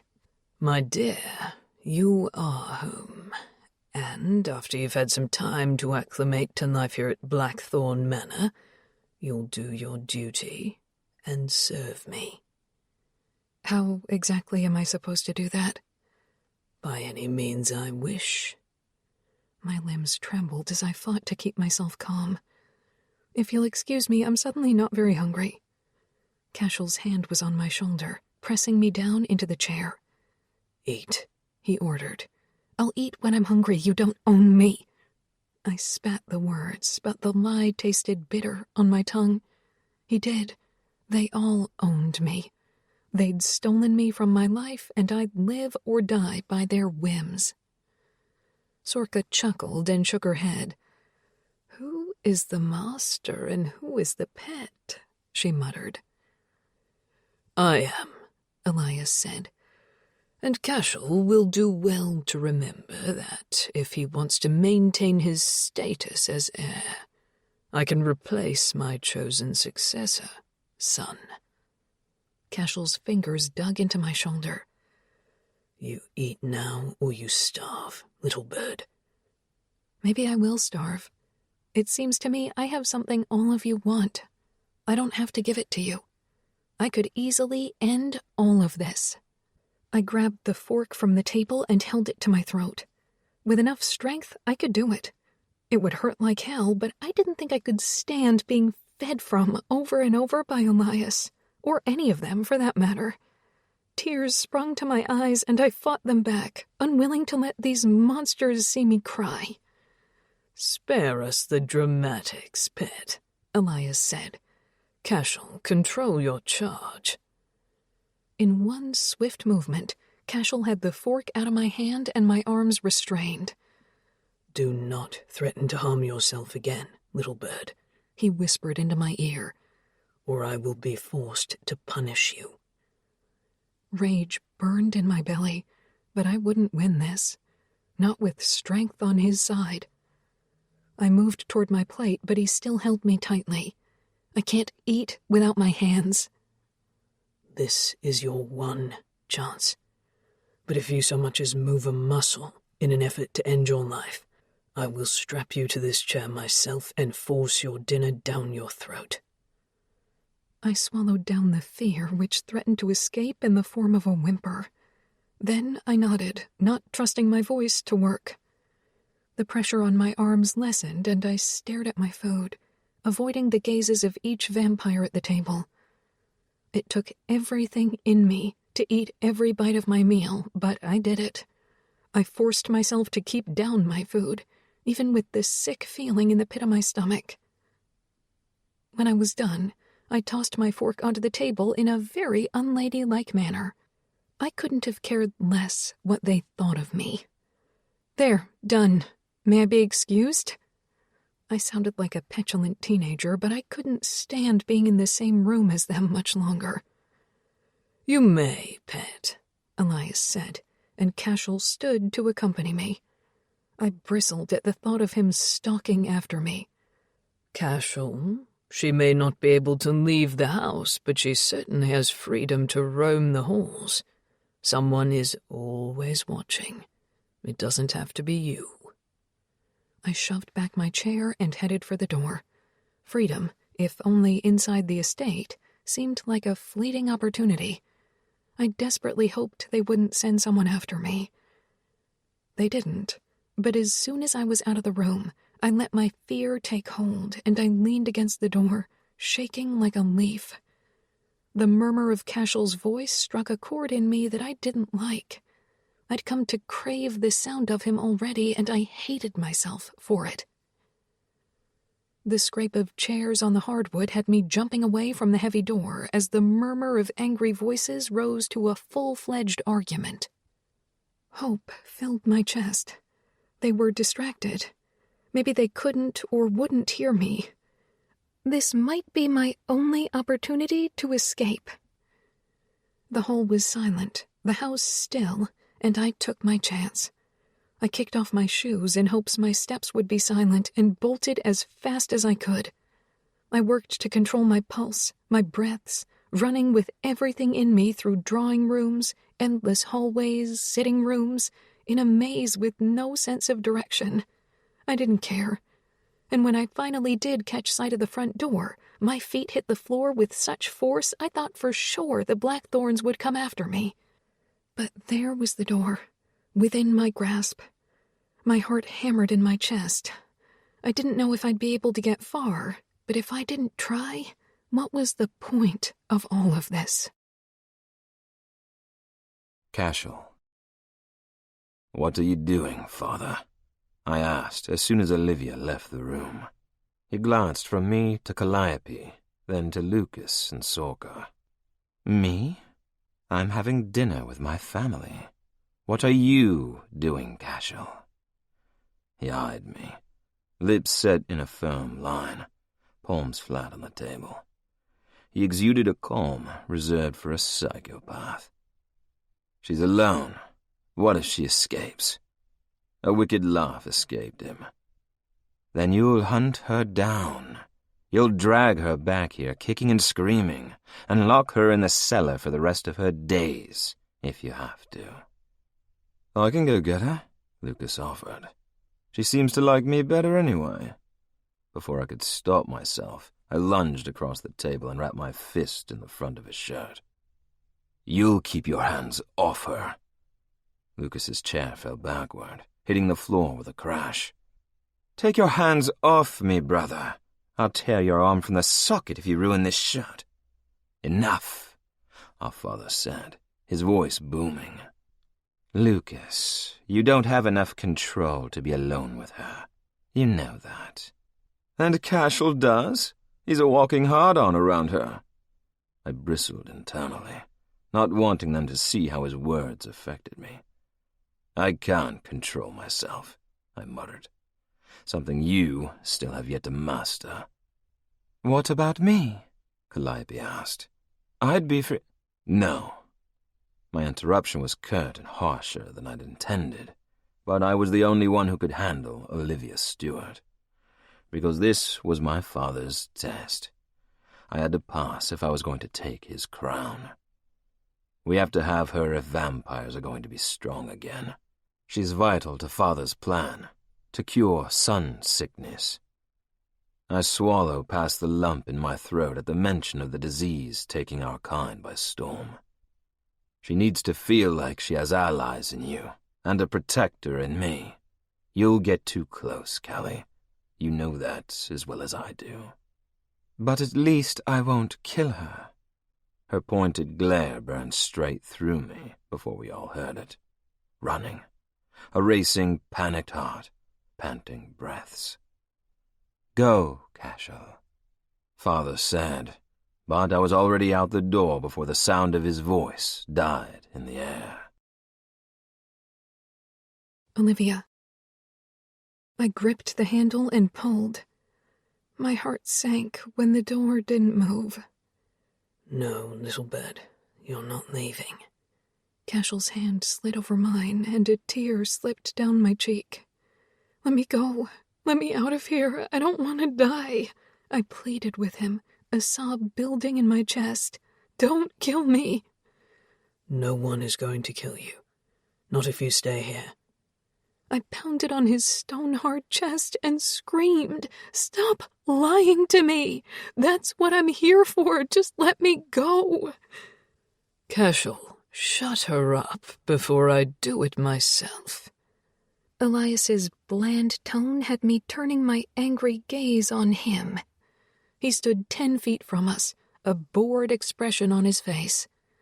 "Father, we have to tell her." "Tell me what?"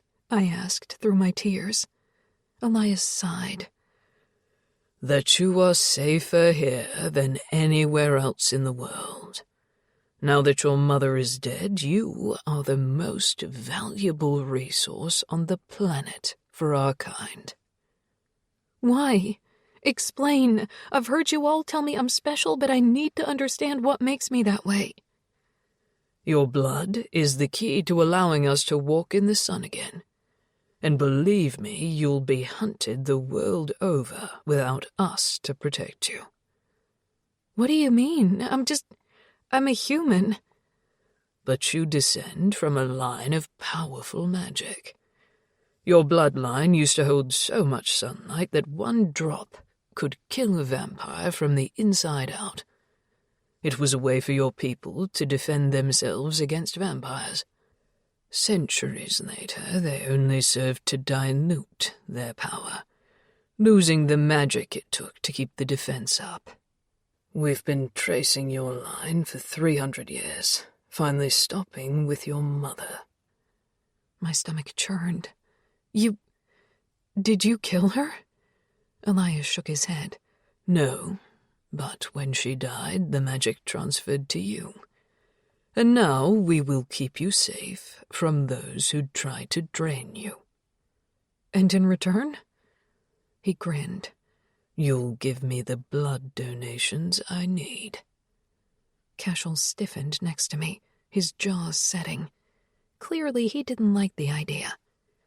With regular donations of small quantities, we will be able to store a large enough supply of your blood to serve every afflicted vampire in existence. It won't be much more than a needle stick to you, little bird. Are you sure? I asked, staring at him before letting my gaze return to Elias. As long as you keep your scent cloaked, you won't be harmed. Brenna seems immune to you as well. She can tend you when you're bleeding. It took me a moment too long to understand exactly what he meant by bleeding, and I shuddered. Being a woman in a house filled with blood-hungry creatures was dangerous. He continued speaking and called my attention back to him with his mesmerizing voice. Aside from that, you have freedom to roam the house, the grounds even if you have an escort. Just don't try to leave the property. The call of your blood is strong, and not all vampires are as civilized as us. Never mind the hunters who'd love to get you in their hands and seal our doom. If I have freedom, then I want to go outside. Right now. I can't be here any longer without seeing the sky and breathing fresh air. Elias nodded. Cashel. My kidnapper pressed his palm to the base of my spine and leaned down. As you wish, little bird. A tingle of desire rushed straight to my core. Damn him. Then he opened the door with ease, and I stared at the world, as though it was something I could see but not touch. I wasn't sure if I could step outside and ever allow myself to step foot back behind the walls of my prison. Go on, Cashel said. I'm afraid, I admitted. I won't allow anything to happen to you. Your safety is my duty. There wasn't any hint of affection behind his words. He said them with all the emotion of a statue. But he misinterpreted my fear. No matter what they said, the Blackthorns kidnapped me. They terrorized me for days. Elias took my blood without my consent. They were monsters, the same as every single threat out there. Taking a long breath, I pulled back my shoulders and stepped over the threshold into the bright moonlit night. Cool air cloaked my skin and made me nearly weep with joy. The breeze kissed my cheeks and toyed with strands of my hair, reminding me of everything I'd been taken from. I didn't miss the small life I'd built because my mother's mental illness, no, her truth, had taught me that connections to other people were dangerous and not to be trusted. I missed the freedom to go where I wanted. I missed the ability I had to walk to the grocery store from my tiny apartment and buy a bottle of wine and a pint of cookie dough ice cream at 10 o'clock at night if I wanted to. Now I could barely move without Cashel or Brenna's watchful gaze finding me. Cashel's arm brushed mine every few steps we took, but he didn't change his stance or utter a word. I glanced up at his face, and my stupid heart fluttered when he frowned and turned his attention to me. Is there something you need to ask? His words were cold, and those eyes dark and empty. I don't understand you. That got a reaction from him. His lips twitched in the thread of a smile. What are you talking about? You're so hot and cold. You say I'm tempting, then you're like a statue. Which is it? Do you want me or not? Do you want me to want you? That voice of his was a low growl. I'm not sure. Interesting, he muttered. However unimportant, you aren't mine to take. But you would? I mean, if you could. His lips pressed tight, and he tore his gaze from mine, shoving his hands in his pockets and walking away. He didn't stop until he reached a stone bench in the center of the finely curated garden. In no rush, I slowly made my way to him. I'll take that as a yes, I said. This is a test of my will. All of this. I'm sure of it. He dragged his hand over the back of his neck and stared out at the line of trees at the edge of the garden. What are you talking about? You. Everything about you calls to me. Your blood, for one, but the sweetness in your eyes, your perfect curves, the fucking delicious scent of your cunt. I want you more than I've ever wanted anyone. Gaze trained on me now. He took one step forward. If I weren't forbidden from having you, I'd be hunting you. I'd make you mine, take your blood and your body, and then, after you agreed, I'd find a way to keep you. A shiver of something like fear raced through me, but in its wake, arousal. Hunting? Yes, little bird. I'm a predator. It's in my nature. It's what I was born for. I snorted. So basically you're a gorgeous shark? His eyes widened and amusement flashed in the dark irises, but almost instantly he went serious. Exactly. I'm a shark and you're swimming alone at night. Seems to me you're a shark without teeth. The breeze kicked up and blew my hair across my face. His large hand ran along my temple to push the stray locks behind my ear, and before I could step back, he was a breath away from me. I assure you, I have teeth. Instead of stepping back, I leaned in, not willing to show him I was afraid. Too bad you can't use them. He let out a low moan from deep in his throat. Then his hand wrapped around the nape of my neck and our lips brushed. My heart stuttered and he cupped my face but didn't deepen our kiss. He just held himself there, the lightest pressure against my mouth. I parted my lips, welcoming him to go farther. A slight gasp left me when he slid his tongue across my bottom lip and his fingers tightened around my nape. "Cashel," a soft female voice called from behind me. "Where have you and Father's new toy gone?" I didn't want to break apart, but Cashel released me, and his form was only a blur as he put space between us. I was breathing hard and desperate with want for him. I opened my mouth to protest, but he caught my eye and shook his head. Then his gaze landed over my shoulder, and I turned to follow his focus. A tall, leggy woman with flowing copper hair strode toward us. "What are the two of you up to, brother?" "Calliope," Cashel said, a sigh in his voice. "You know exactly what I was doing." She assessed me, her sharp gaze traveling over my body. "This won't end well." I didn't like her tone. It was filled with sadness and a sense of inevitability. What do you mean? I couldn't help myself. I needed to know what wasn't being said. It will be Eliana all over again. Calliope's voice broke, and her eyes glittered with fierce anger. Maybe more. It won't. I will have more control. I won't let it happen. Cashel clenched his hands into fists, and my chest tightened. Of course, I was out of the loop again. My life here was going to be filled with half-truths. What the fuck are you two talking about? Who is Eliana? Frustration curled in my belly. She's none of your concern, Cashel said. Calliope's whole body vibrated with distress. I could feel it coming off her in waves. Don't do that. Don't dismiss her as if she never existed. At first it seemed she was talking about me, but then I thought better of it. The two of them glared at each other, ignoring me completely. Then Cashel spoke with pain in his voice. I will carry the weight of her loss for the rest of my days. And if for some reason I found myself able to move on, I'm certain you'd be there to remind me, sister.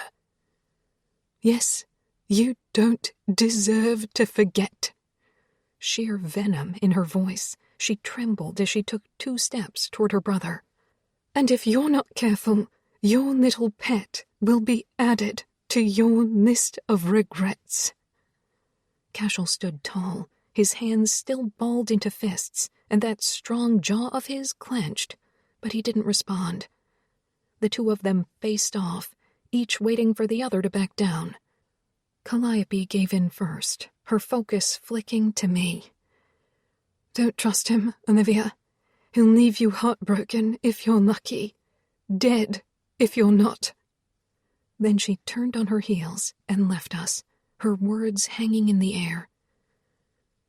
A shark, I whispered. Cashel's hand wrapped around my arm.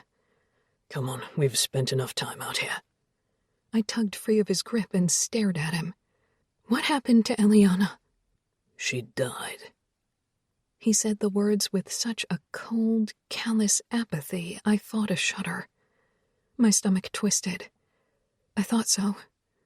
Swallowing past the lump in my throat, I worked up the courage to ask him, Did you love her? Yes. Unreasonable jealousy rolled through me. Did your father kill her? No, I did. The words hit me like ice water. What was I doing? These weren't humans with human emotions. They were monsters. My heart raced at the look in his eyes. What was I seeing? Guilt? Despair? I couldn't tell what was true. Olivia, he said, reaching for me. No. I jerked away and strode back to the house, my cage. Guard me all you want, but I am done with whatever this is between us. 8. Olivia. I didn't see Cashel for 3 full nights. But to be fair, I didn't see anyone except for Brenna, because I refused to leave my room. I was going to have to figure out how to manage life here at the manor, but that didn't need to include falling for a man who murdered the last woman he loved. The only way to avoid that was to stay away from him. But my body craved his presence. The door creaked open as I stepped into the room, fresh from my nightly bath in rose oil-infused water. Pulling my robe tighter around my body on reflex, I stared at the entrance to my bedroom with my heart in my throat. Part of me wanted it to be Cashel, a bigger part than I wanted to admit. But the lovely and terrifying face of Sorka was what greeted me. "Have you done enough hiding, then?" she asked, her brows lifting along with her question. "I'm not hiding." It was a lie. I was absolutely hiding. "Good. I've been instructed to collect you. It's time for your first donation." My stomach twisted. "Where's Cashel? I thought he was responsible for me." "My brother has been called away. I am your new keeper," for the time being.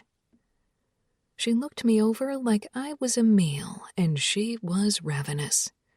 "Keep your teeth off me," I warned. "I'm not for you." A laugh escaped her, and she shook her head. "Oh, you are a feisty one." She strode to my wardrobe before pulling open the doors. "All these lovely clothes, and you'd never let anyone see them." She tutted, running her fingers over a delicate lace top. "Such a waste." A few minutes later, I was dressed in a sage-green silk top and dark denim. My thoughts drifted to Cashel and what he might be doing.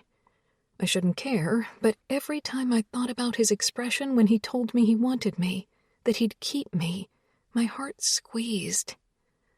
There were more layers to the man than the monstrous outward appearance. There had to be.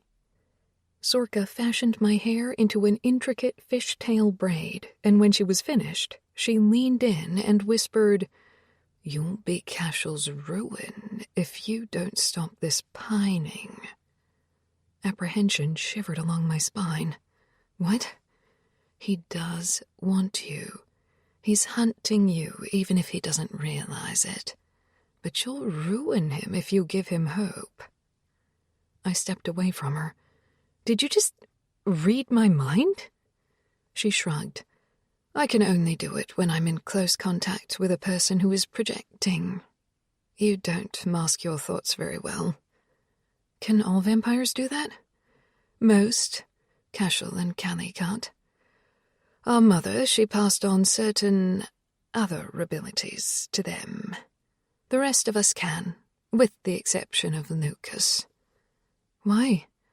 I felt a little like an idiot standing here with a bloodthirsty vampire asking her to share her family history, but I wanted to know everything I could about the Blackthornes. "My father has had 3 wives, but many lovers over the last 5 centuries. First an arranged marriage between vampire royals. They were never able to produce an heir, and eventually he put her aside. Next was our mother. They spent nearly 300 years together until she died." "And the third?" I asked, my chest tight with unease. She cut me a glance and smirked. "A human. He married her to replace our mother. He was mad with grief, so he chose a woman who resembled her and filled her with his child." "What happened?" "Lucas. He killed her even as she brought him into the world." "Lucas is your half-brother," I whispered. "He's half-human?" She sneered and rolled her eyes. "Yes." Why was she telling me all this? It seemed too easy, like she had no fear of what I could do with the knowledge. "Because you won't have anyone else to tell our secrets to, Olivia. You are ours." I hated that she could get inside my head. Again, I thought of Cashel. I wanted him here with me, not her. "How did your mother die?" She stiffened and shook her head. "We need to get downstairs. The chamber is prepared for your donation."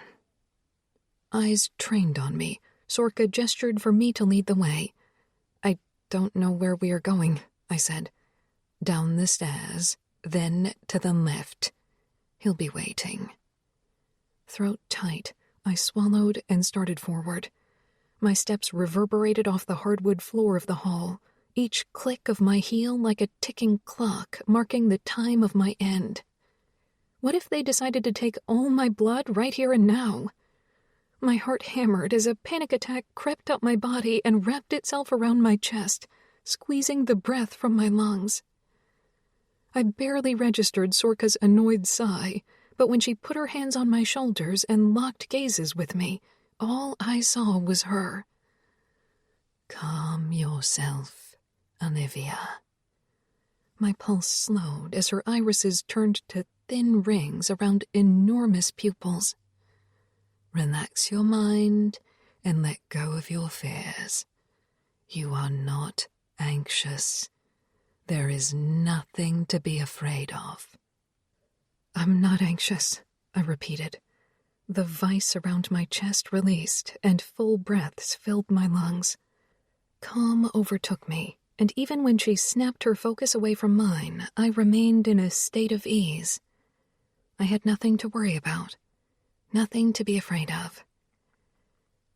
We walked together down the stairs, and my pulse sped for an entirely different reason when I reached the first landing of the large staircase.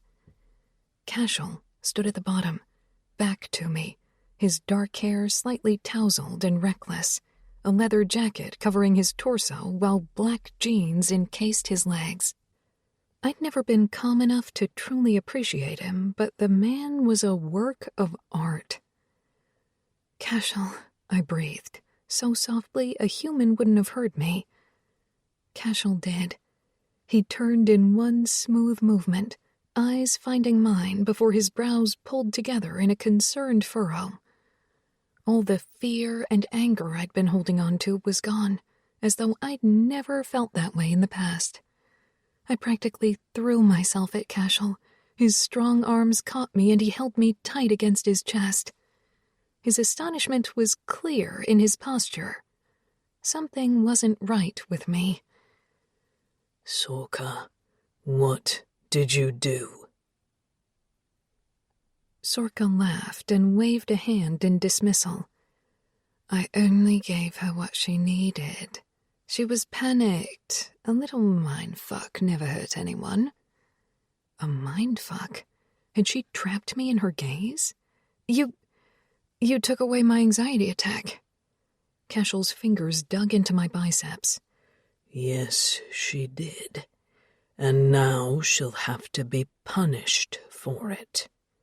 He turned his focus to his sister. "Olivia wasn't to be touched or damaged in any way, sister." "I didn't, technically." "Sorka, you touched her mind with yours. You know every time we use mind control, it's as good as feeding when it comes to the building of a blood bond. You're playing with fire, and before long you'll come to crave her." Sorka sniffed. "Like you do?" Cashel looked at me.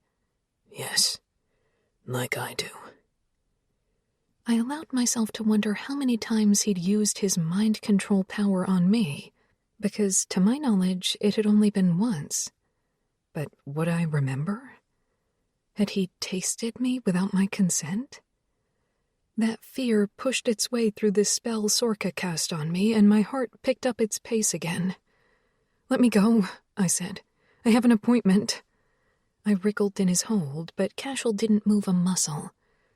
"Yes, you do. With me." His gaze burned into mine, and I saw the moment his cold mask slipped into place. "You?" "I'll be taking your donation. My father thought it fitting." My first thought was, at least he'd be with me, but then I pushed the ridiculous notion aside because I was about to willingly give my blood to a vampire. I sucked in a sharp breath and worked to control my rising heart rate. "Okay, where are we doing this?" He glanced over his shoulder toward the darkened hall. "The wine cellar." Instead of placing a palm on the small of my back, as I'd grown accustomed to, he walked at my side, not touching me.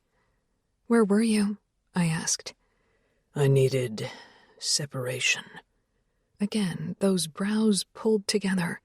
"From?" "You. I needed to see if it would lessen the pull I feel."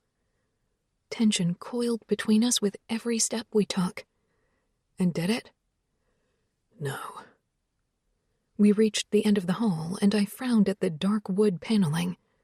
"There's not a door here." With one small shove, he pushed on the wall, and a click sounded. The panel opened, revealing a stone spiral staircase. "This way, little bird." The path was narrow and dark, and if I hadn't been following him down, there was no way in hell I'd have taken a single step. "Cashel?" "Yes?" "This is a pretty serious wine cellar." "You have no idea." We continued down the spiral until we finally reached the flat stone floor. It smelled like damp earth, and the ambiance was cold and quiet as a tomb. Can you even drink wine? You're a vampire. We don't store wine down here, Olivia. The moment the words left his mouth, I understood. This place might be called a wine cellar, but it was definitely not. This was where they stored their blood supply.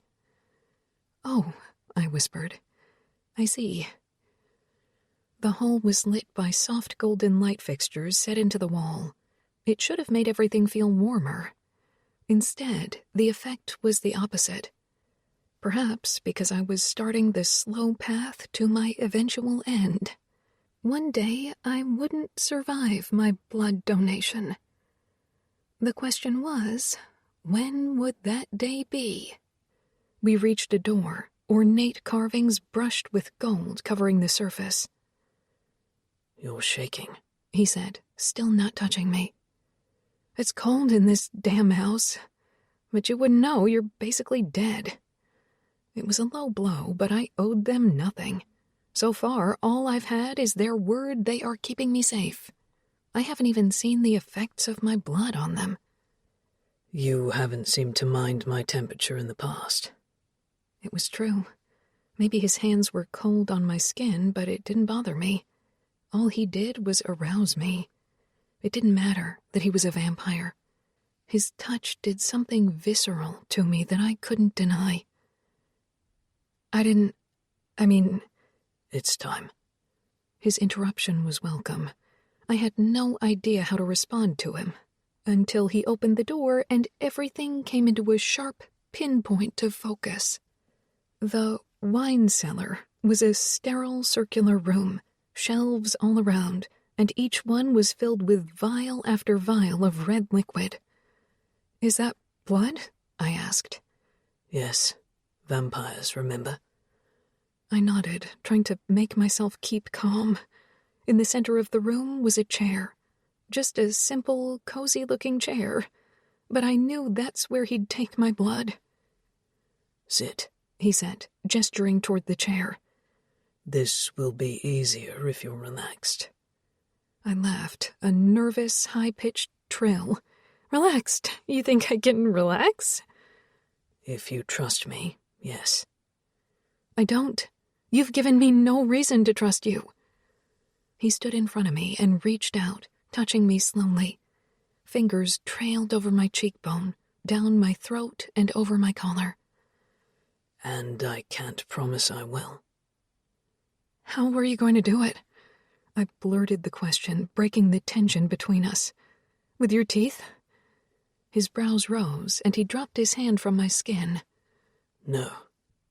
If I fed from you, I'd end up funking you against the wall, and then I'd be punished with a stake through my heart. Why?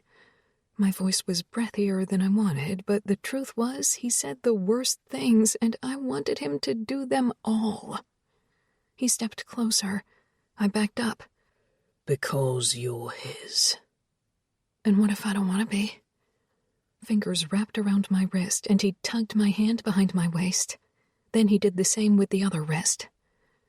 We don't always get what we want. He pushed me back until I had no choice but to sit. I should know. 9. Olivia. The needle barely hurt going in, but I flinched anyway. Cashel's hands shook as he attached the vial, and my blood filled the glass tube. One vial was replaced by a second, and I wondered how much he would take. But then he held a cotton ball to the needle and patched me up. That's it? No more? I asked. His brow lifted in question. Do you want me to take more? No, I thought this was going to be more difficult. Not for you. He wrote something on the tubes and slipped them into a leather pouch. Then he held out a hand. I took it and stood, feeling more at ease than I should have. I really thought you'd take more and leave me comatose on the floor. He raised the bag and said, This is enough for now, until we've run some tests. What? Callie will test your blood in her lab. She'll figure out how much we need and how often. My fingers touched the spot on my neck where Elias had taken his taste. So how often will I have to make a donation? We left the room and made our way down the hall. Once a week, to start. Will you do it every time? Our footsteps were the only sounds as we walked up the stairs. Doubtful. The idea of another vampire touching me made my skin crawl. I don't want anyone else to take my blood. Cashel pressed on the panel at the top of the stairs and the door swung open. We don't have a choice. So am I banished back to my room? Or can I go get myself something to eat?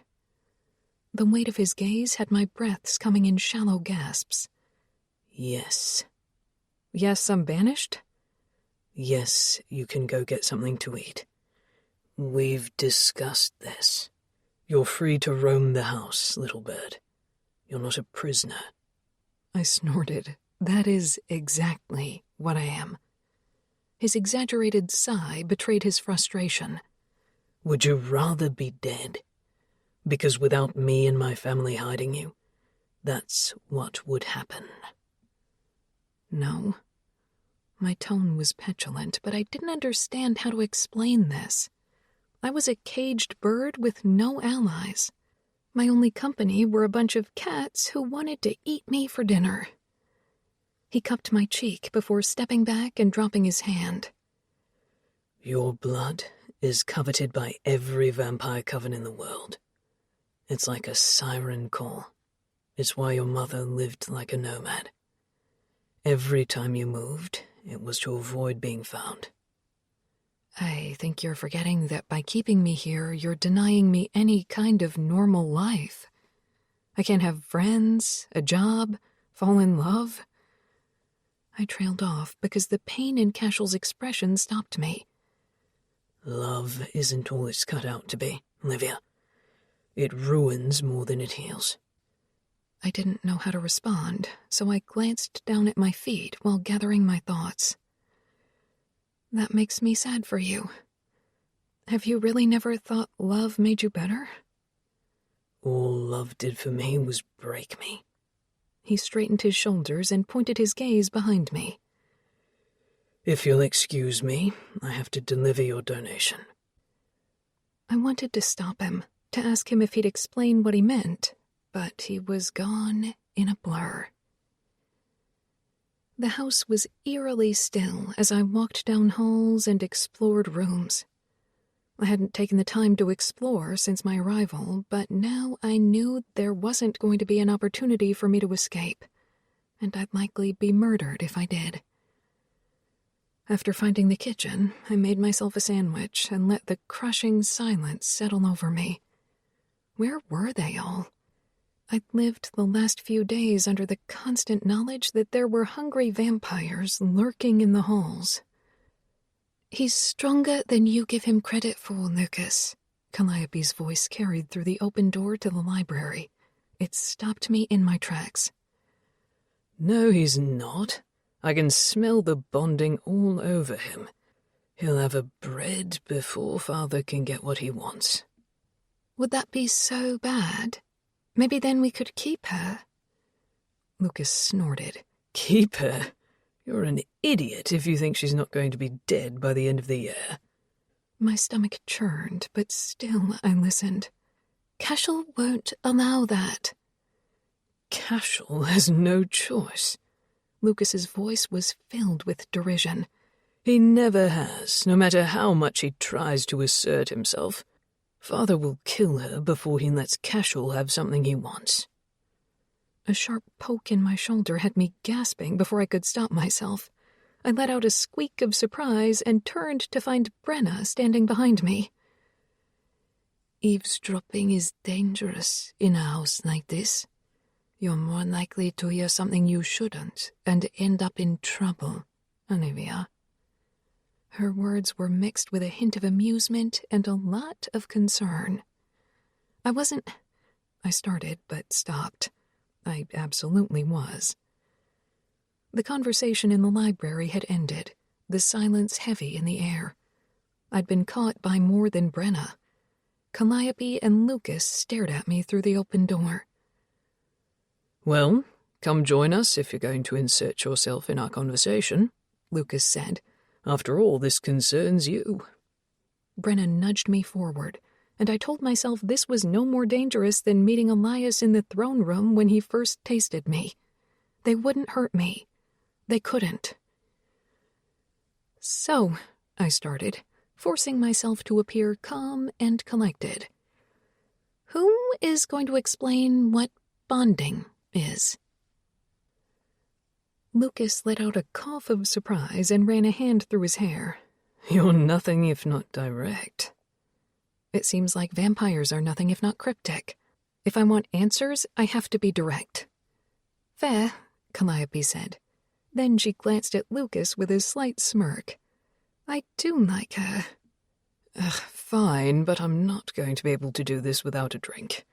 He strode across the room, closer to me than I'd like, and on instinct I backed up until I hit the wall. Lucas laughed.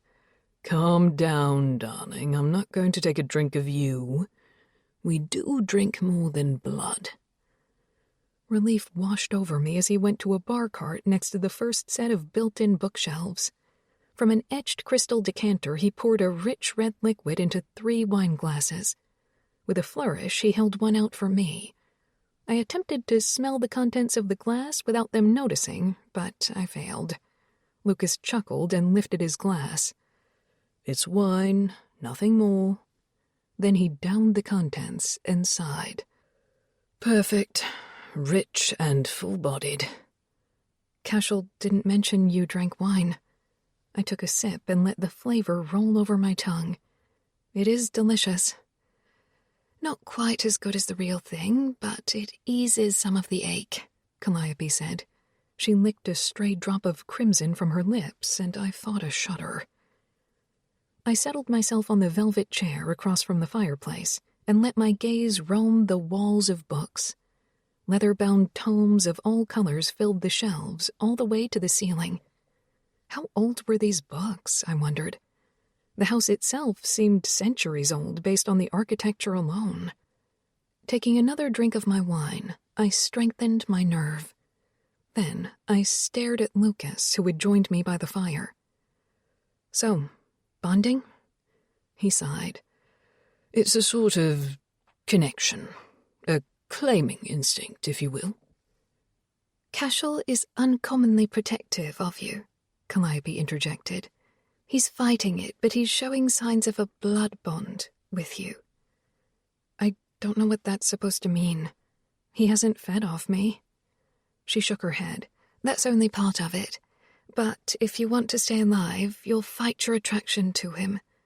Our father has a plan for you, and it doesn't involve a blood bond with anyone." "What would a blood bond do?" Lucas stood and walked back to the bar, pouring himself another glass of wine. "It would make you his. Taint your blood for anyone else." Hope fluttered in my chest. "So no one would want my blood?" He shook his head. "They'd want it, but it would be useless. It would make them ill beyond belief, and you'd no longer be special. You couldn't save us."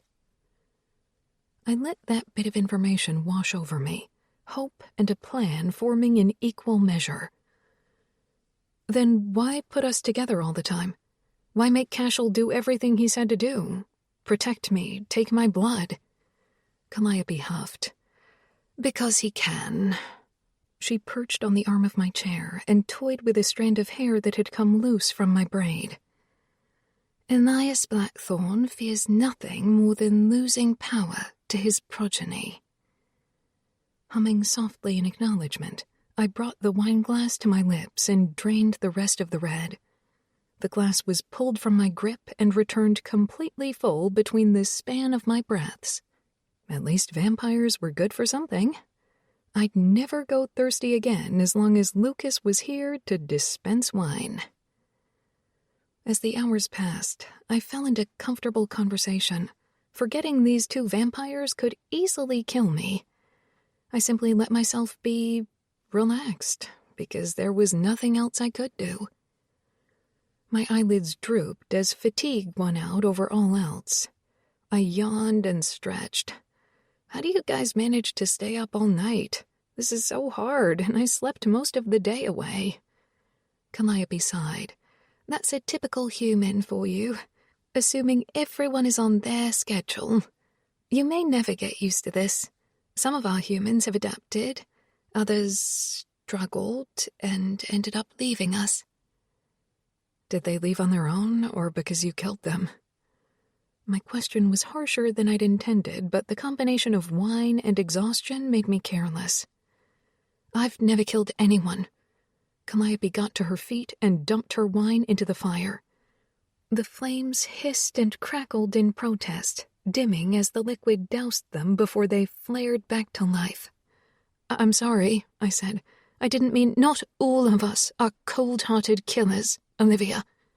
In fact, most of us aren't. Her eyes narrowed, and she left the room without another word. Lucas stared on with frustration clouding his expression. You just had to take a perfectly good cocktail party and shit all over it, didn't you? Then he left me too. The doors clicked shut, and I was alone, with only the dying fire and countless books to keep me company. I stayed until all that was left in the hearth was glowing embers, and finally made my way into the hall. I wanted nothing more than to go to bed. My limbs ached from a weariness in my bones I'd only felt a few times in my life.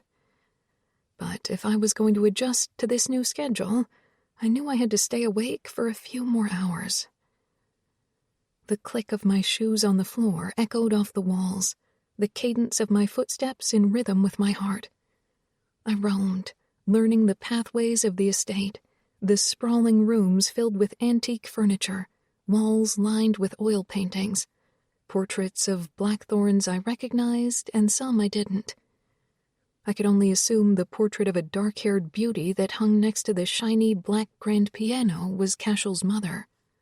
She looked just like him. A pang of sympathy went through my heart, taking me back to the moment I lost my mom. It never stopped hurting. They say time heals the wounds, but really, all it does is stop the bleeding. I dragged my fingertips over the heavy ivory and ebony keys of the piano and closed my eyes as I played a chord. The perfect notes blended together and filled the room. Sinking down onto the bench, I let my hands take over and play. The music flowed through me, and soon I was lost in a sea of emotion, all coming to life through the notes I played. I let myself go, gave in to the comfort and heartache and desperation that all warred within me. A torrent of passion and pain filled the room, dressed up as beautifully melancholy music. When the last notes faded, I opened my eyes, and my heart caught in my throat at the sight of Cashel standing at the other end of the room, his brows furrowed and expression pensive. "Did you deliver the package?" I asked, derision in my tone. He didn't answer. Instead, he shoved his hand through his hair and strode across the room until he was leaning on the end of the piano. You're quite the pianist. I wouldn't have guessed someone with such an unstable upbringing would have had time to learn how to play an instrument with such truth. Standing, I shrugged. There's a lot you don't know. So tell me. I rolled my eyes, not wanting to go into detail about how hard my mother worked to ensure I had lessons wherever we went. Or tell him about the keyboard I drew on the remnants of an old box so I could practice when mine was stolen and we couldn't afford to buy a new one. He wouldn't care. He'd probably use it against me in some way. Why? I'm not important to you. You're only here because your father said you have to keep me safe. I'm a job. That doesn't mean I don't want to be near you. Then what does it mean, Cashel? God, you're infuriating sometimes. I snorted. Back at you. You're a coward. And you're a brat. He stepped closer and trained his gaze on me, and I swear I almost fell into his eyes. It means I want to be near you all the time. I feel better when you're close. My chest tightened at those words. How was it that he could be so cold and terse, then burn hot and make me swoon all in one conversation? I'm in the same house. I don't know how we could be closer. A fire burned in his eyes, and it was then I realized exactly how much closer we could be. Lust, pure and simple, curled between my legs. You speak without thinking, little bird. It's going to get you into trouble one day. What are you going to do about it? I shouldn't goad him, but the conversation I had with Lucas gave me pause. If I could convince Cashel to bond with me, taint my blood for everyone else, I might be able to be free. He'd have to fall in love with me, and I'd have to do my best not to fall for him. His lip twitched with the ghost of a smile, and I stood. After a few steps toward him, I leaned forward and asked, "Spank me?" Don't tempt me. My heart fluttered, a caged bird beating its wings. Too bad you have to go to bed or risk burning to a crisp, I whispered, gesturing to the window where the sky had turned a soft purple. He stepped forward and wrapped an arm around my waist before pulling me against the hard length of his body. But I know something you don't, little bird. Breaths coming in soft pants, I asked, "What's that?" I had a drop of your blood as a reward for doing my duty. I swallowed hard, fighting the arousal racing through every cell. Good for you. There's nothing to save you from me now. 10. Cashel. I should have stopped myself. Should have taken a step or 100 away from Olivia. But her presence called to me and begged for attention, for someone to take charge of her and stake a claim. Her heartbeat has been torture since the first moment I saw her. But now, with her blood in my system, it's unbearable. She stood with those perfect curves pressed against me, breaths causing her tempting breasts to rise and fall in an entrancing way. "Maybe I've stopped wanting to escape," she said. I knew she was lying.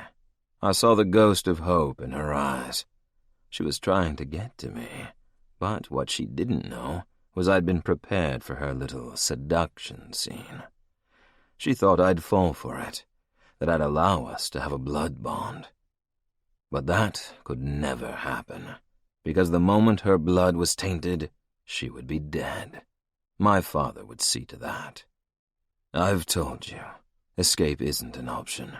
You'd end up drained the moment I stepped out of your circle of protection, she interrupted. Yes. I pushed back the need to taste her again and dropped my lips to her ear. I'm not going to let you go, little bird, but you should stop trying to make me fall in love with you. A sharp gasp of surprise fell from her, but I stopped her with my hand sliding down her body until I cupped her sex. Love isn't possible between us, but I'll take you to bed and make your toes curl with pleasure, if you want. I felt her nipples, hard and tight, pressing against my torso. The effect of her blood in my system, even if it was only a trace, made me reckless with desire. She let out the softest, shuddering breath and wrapped both arms around my shoulders. "I want," she whispered. That was all I needed. I wouldn't take her blood or fill her with my cock, but I'd eat her pussy until she was nothing but a quivering creature who didn't know her own name. "Come with me," I said, breaking us apart and threading our fingers. I shouldn't have let myself be so affectionate. It was really not fair to her, but part of me wanted to ease her, if only a small amount. I thought you couldn't bond with me. I shook my head.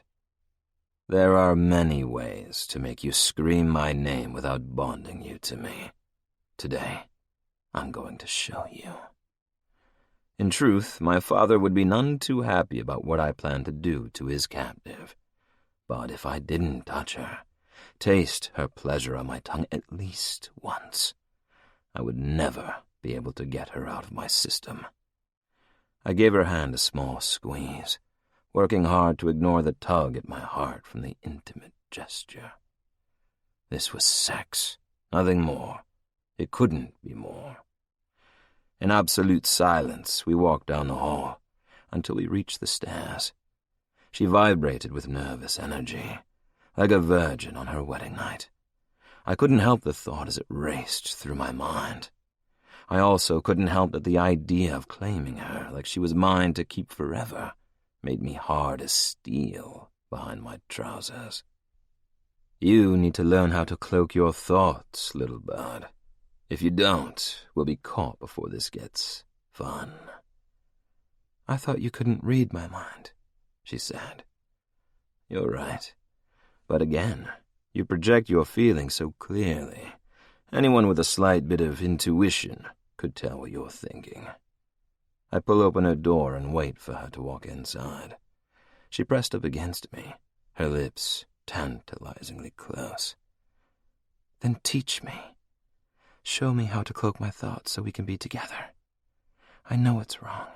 I shouldn't want you to touch me, but, God, I need it. My fingers trailed through her hair, soft and silky, thick and smelling of roses. She was perfection. If I taught her, maybe she could be mine until we had what we needed. Maybe. I backed away, putting much-needed distance between us. This was a dangerous path. I may want to fuck her, but my loyalty was to my people. I couldn't allow myself to forget that, and now that my brain wasn't clouded by the drop of her blood I'd been allowed, I saw the truth. I'd been set up by my father. Another test. One I'd almost failed.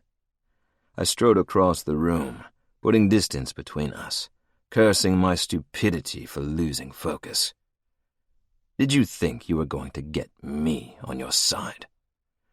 I'm not the one who suggested this, she countered, crossing her arms over her chest. But you said I wasn't a prisoner. You said you were keeping me safe. Why do I have to go through my life miserable and lonely then? I haven't done anything wrong. I'm here to help you. You're doing everything wrong just by being who you are. It's like you're a ripe, juicy apple ready for me to take. But if I do, I'll realize I'm naked. I'll understand shame. I'll break my father's trust. She walked slowly toward me, bottom lip between her teeth as she assessed me. But you found me first. You tasted my blood before anyone else. Don't you remember? Of course I fucking remembered. Her scent had been intoxicating in that elevator. The adrenaline and fear mixing together created a cocktail I couldn't resist. I'd known how special she was as soon as she fell into my arms, but still, I'd had to take a taste. I found you for him, she shrugged. Finders keepers. Her words were temptation in its purest form. Was I stealing from him if she'd been mine from the beginning? I closed my eyes and fought down the untamed desire to pull her into my arms again. Stepping backward, I tried to put more space between us. Warmth covered my body, tingling with an almost pins-and-needles-like sensation. Cash, the sun, she said, awe in her tone. I glanced down at my torso and saw the beam of golden light in a slash across my chest. It was beautiful. I narrowed my eyes and slid my fingers over the place that should be be burning. It worked. It didn't hurt. I didn't burst into flames like every one of the stories I'd been told my whole life. Fuck, I murmured, not able to tear my gaze away from the sunlight. Are you okay? She asked the question with genuine concern and reached out to touch my shoulder. I'm fine. I jerked away, leaving the light but aching to be returned to the sun, all the same. The sky had changed to a pale pink as the sun crested over the tops of the trees. You've never seen the sun? I shook my head and stared down at her. I was born a vampire. The sun means death. But my blood did what it's supposed to do. I nodded and stared at the woman who would likely be my ruin. I couldn't take her. Not now that I knew for certain how valuable she was. Not if she could cure the sun sickness. I have to go, I said, unable to look her in the eyes. Why? Because I have better things to do than sit around here with you, little bird. She flinched, but pulled her shoulders back almost immediately. Fine, get out of here. Don't bother coming back. I don't need you to relieve my tension. I've got perfectly good fingers that can do the job. Instead of responding, I left the room, locking the door behind me. She might have thought she was safe, but I wasn't the only one who'd had her blood. My father could have been roaming the halls just as easily. I slid a chair next to her door and sat. No one was going to get their hands on her but me. 11. Olivia. I hated him. I hated the vampire who wouldn't let me win him over. But more than that, I hated that Cashel made my body react the way it did. Even though he knew I was trying to seduce him to get out of here, he still went ahead with making me want him. He didn't care because he knew exactly what he was doing. It wasn't from a place of affection. He was playing with me. I guess I'll just have to take matters into my own hands, I said at full volume. If you won't give me an orgasm, I'll do it myself. I knew he desired me. That much was apparent in his body. He may have separated us, but I hoped he was listening. I was going to do my best to give him a damn good show. After lowering the lights and drawing the curtains, I stepped into the bath. Steam filled the bathroom in thick, heavy clouds of mist. I wished I didn't have to be protecting myself, covering my scent. I didn't want to taste roses on my tongue or feel so covered in the oil I'd likely bleed the crisp floral scent. I needed a little normal to combat the absolute insanity that my life had become. I stepped into the bath, the heat from the water radiating up my legs, sinking into my bones and making my skin break out into goosebumps. I let out a sigh and settled into the tub, water rising all the way up to my chin. God, that's good, I moaned. My muscles relaxed and I laid my head on the sloped back of the big bathtub. My thoughts drifted, giving in to the fantasy of what might have happened if Cashel hadn't left. My fingers grazed my breasts, tweaking my nipple and sending sparks through my whole body. I let out a groan of pleasure and imagined Cashel was here, sharing my bath, touching me like he wanted me, like I was his equal and not his responsibility. My touch wandered over my stomach and down to my lower belly before settling on my needy clit. Immediately I sucked in a sharp breath, and Cashel's handsome face flashed in my mind. I whispered his name as I stroked the sensitive rise of flesh and hoped he was near enough to hear me. But my need to tease him wasn't there any longer. Now, I just wanted him to know I was thinking of him, desiring him, and fantasizing he was the one touching me. Cash, I whimpered, on the cusp of orgasm with barely any effort. I swore I heard a muffled "fuck" through the door, and the idea of Cashel standing there, in my room, right outside the bathroom as I got myself off to thoughts of him, finished me off. I fell over the cliff, my pleasure flooding me in a powerful wave that sent tingles all the way to my toes. I gave in to my need, losing what small inhibitions I'd held onto. As I cried out and my back arched, a sound echoed through the room. It was a low, masculine groan of frustration and want. I had been right. Cash was listening. After my bath, I slept deeply, but my dreams were plagued with him, and when I woke, it was all too clear my plan to seduce him had failed. In my attempt to trick him into bonding with me, I'd already started falling for him. Cashel. What the fuck was I thinking? In no universe would it be a good idea to be near Olivia while I knew she was naked in the bath. But I'd ignored my own advice, ignored the signs that said I'd crossed a line between curiosity and attraction. I wanted her in far too many ways. I paced the expanse of the floor in my study, working to calm the need in my mind and body for the woman on the other side of the house. I swore I could still taste her blood on my tongue from the single drop my father had forced on me. He constantly needed to assert his dominance, to test my loyalty. One of these days, I'd fail. I didn't know if he was hoping or fearing the latter. Once I was sure she was protected, I stayed holed up in my room, hard as a rock and aching for her. The sounds she made, God, they were everything I wanted and despised all at the same time. I could take myself in hand and stroke my length until I came with her name on my lips. But I wouldn't.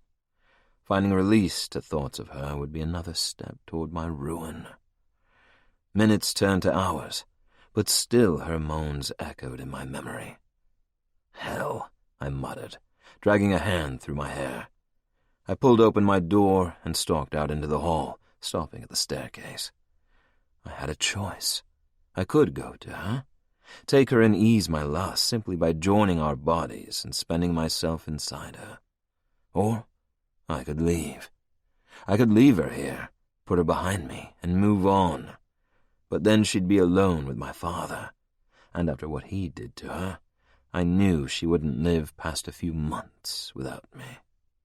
"So, you didn't kill her then?" Lucas's voice carried from downstairs. "Come on, brother. We need to have a little chat." For the first time in decades, I was happy to hear my brother tell me what to do.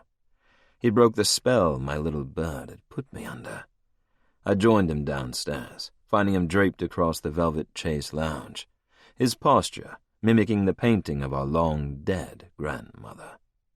"All you need is the gown, and you'd make a perfect mockery of her," I said, glancing up at the painting.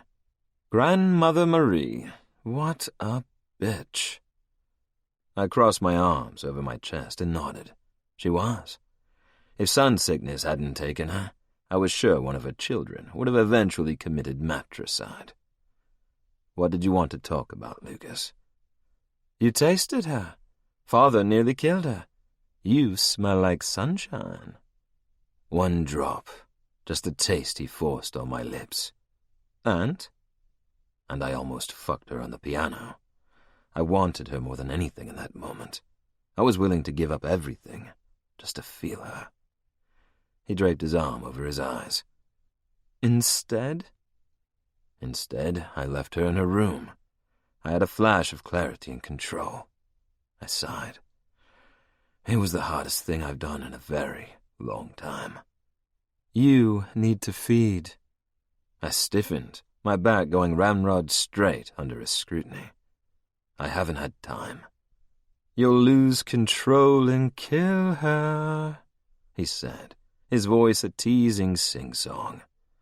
"I won't feed from her, no matter how much I want to." God, Father is a sadistic shit. I'm just glad I'm not his target. Thanks for being firstborn, brother. I really appreciate it. My pleasure, I said, sarcasm dripping from the words. She tempts me. Of course she does. She's made for you. We all can feel it. I haven't given her the blood bond. He laughed. We'd all be dead by now if you'd bonded with her. You'd have killed us for looking at her the wrong way. She'll keep trying to find a way out. The thought of her leaving me makes my stomach tight with something akin to hurt. She doesn't understand. We need her. She's the only one left. Don't you think I know that? I'm trying to stay away, but if I leave her, I can't. He shook his head and got to his feet. If you leave her, it will be Eliana all over again. We'll all lose her. A chill gripped my already cold heart at the mention of our last donor. Of the lies we'd been told about her by our father. Of the affection we all felt for her until the night she died. Olivia is not Eliana. She won't follow through on the threat to end this. I closed my eyes and fought the memories threatening to send me spiraling. Won't she? If she fears there's no other way, there's no telling. No!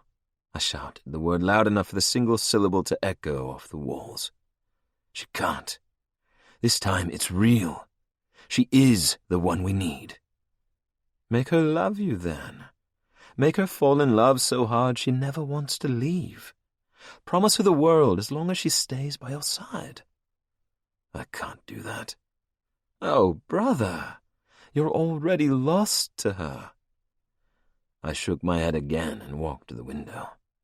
My fingers dug into the sill, denting the wood from the force of my grip. I don't want this. I want to find a cure, end this plague, take the throne. None of that will end with her remaining alive. You understand? Lucas's voice was soft, almost tender. I didn't want to acknowledge the truth in his words.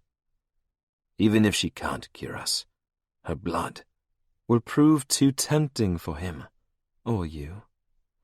The thought of our father sinking his fangs into her again had me seeing red. The wood cracked under my fingers as I fought for control. Where's Callie at with her research? Callie is working hard. My sister's voice caught me off guard. I was far too distracted if she'd been able to walk into the room and I hadn't noticed. But the results aren't promising. Olivia's blood hasn't been able to kill the virus in the samples. How much is left? If our father realizes we've taken any of the supply he's stocking, all of us will be punished. Only half the vial. I need more. I nodded. I can get it for you. Father left directly after I delivered her donation. We have a week before he returns. Where is he? Lucas asked. Visiting Callum. Our brother's name hung in the air between us. I hate that he's locked up in that place. I could hear the tears in Callie's words. He was going to walk into the sunlight. He's safe underground, until there's a cure. Do you think he's giving Olivia's blood to Callum? Callie's voice held a hopeful edge. I lost my connection to him a few years after the virus got too strong. The twins had always held a special bond between them, unlike the rest of us. They could feel each other's emotions, feel their pain, until Callum got sick. I'm sure that's what he's doing. When he finds out it won't work, I'm not sure what he'll do. Lucas snorted. Sell her off to the nobility. He'll figure out a way to monetize her blood, drop by drop. He's already mentioned it. I gritted my teeth and pushed aside the possessive instinct to keep her here as mine. He can try, but she'll fight. And so will you, Lucas said, his expression serious. Like it or not, brother, you've claimed her as yours. My fangs ached in my mouth. The thought of claiming her, as he said, taking her blood straight from the vein, had my hunger raging. He was right about so many things. First and foremost, I needed to feed. I have to hunt. If I don't, you'll give in I know. Lucas stared at me. You have my word. I'll keep her safe until you return. I don't want to trust him, but I can't keep risking giving in to my hunger. I leveled my gaze on him, tension humming through me. If anything happens to her, I'll tear out your heart with my bare hands and feed it to you. The bastard smirked. As I said, you're lost to her. 12. Olivia. My eyes ached from the effort of keeping them open as I strolled through the sun-drenched garden, blissfully alone. I was vaguely conscious that Cashel might be out here himself. I didn't know how long my blood was effective, how much he might enjoy being in the sun, but I couldn't stay inside any longer. I couldn't live without sunshine. Flowers filled the neatly manicured garden beds, blooming as if in defiance of the darkness living in the house they surrounded. Not a sound filled the air, save the whoosh of the wind in the trees and the light crunch of my shoes on the gravel path. As far as I could tell, no one was there. An idea percolated in my brain. No one was watching.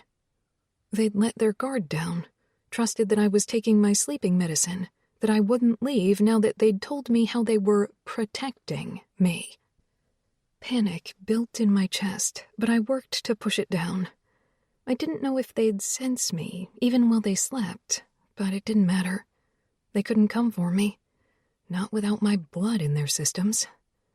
God, I hoped they hadn't been sampling the goods.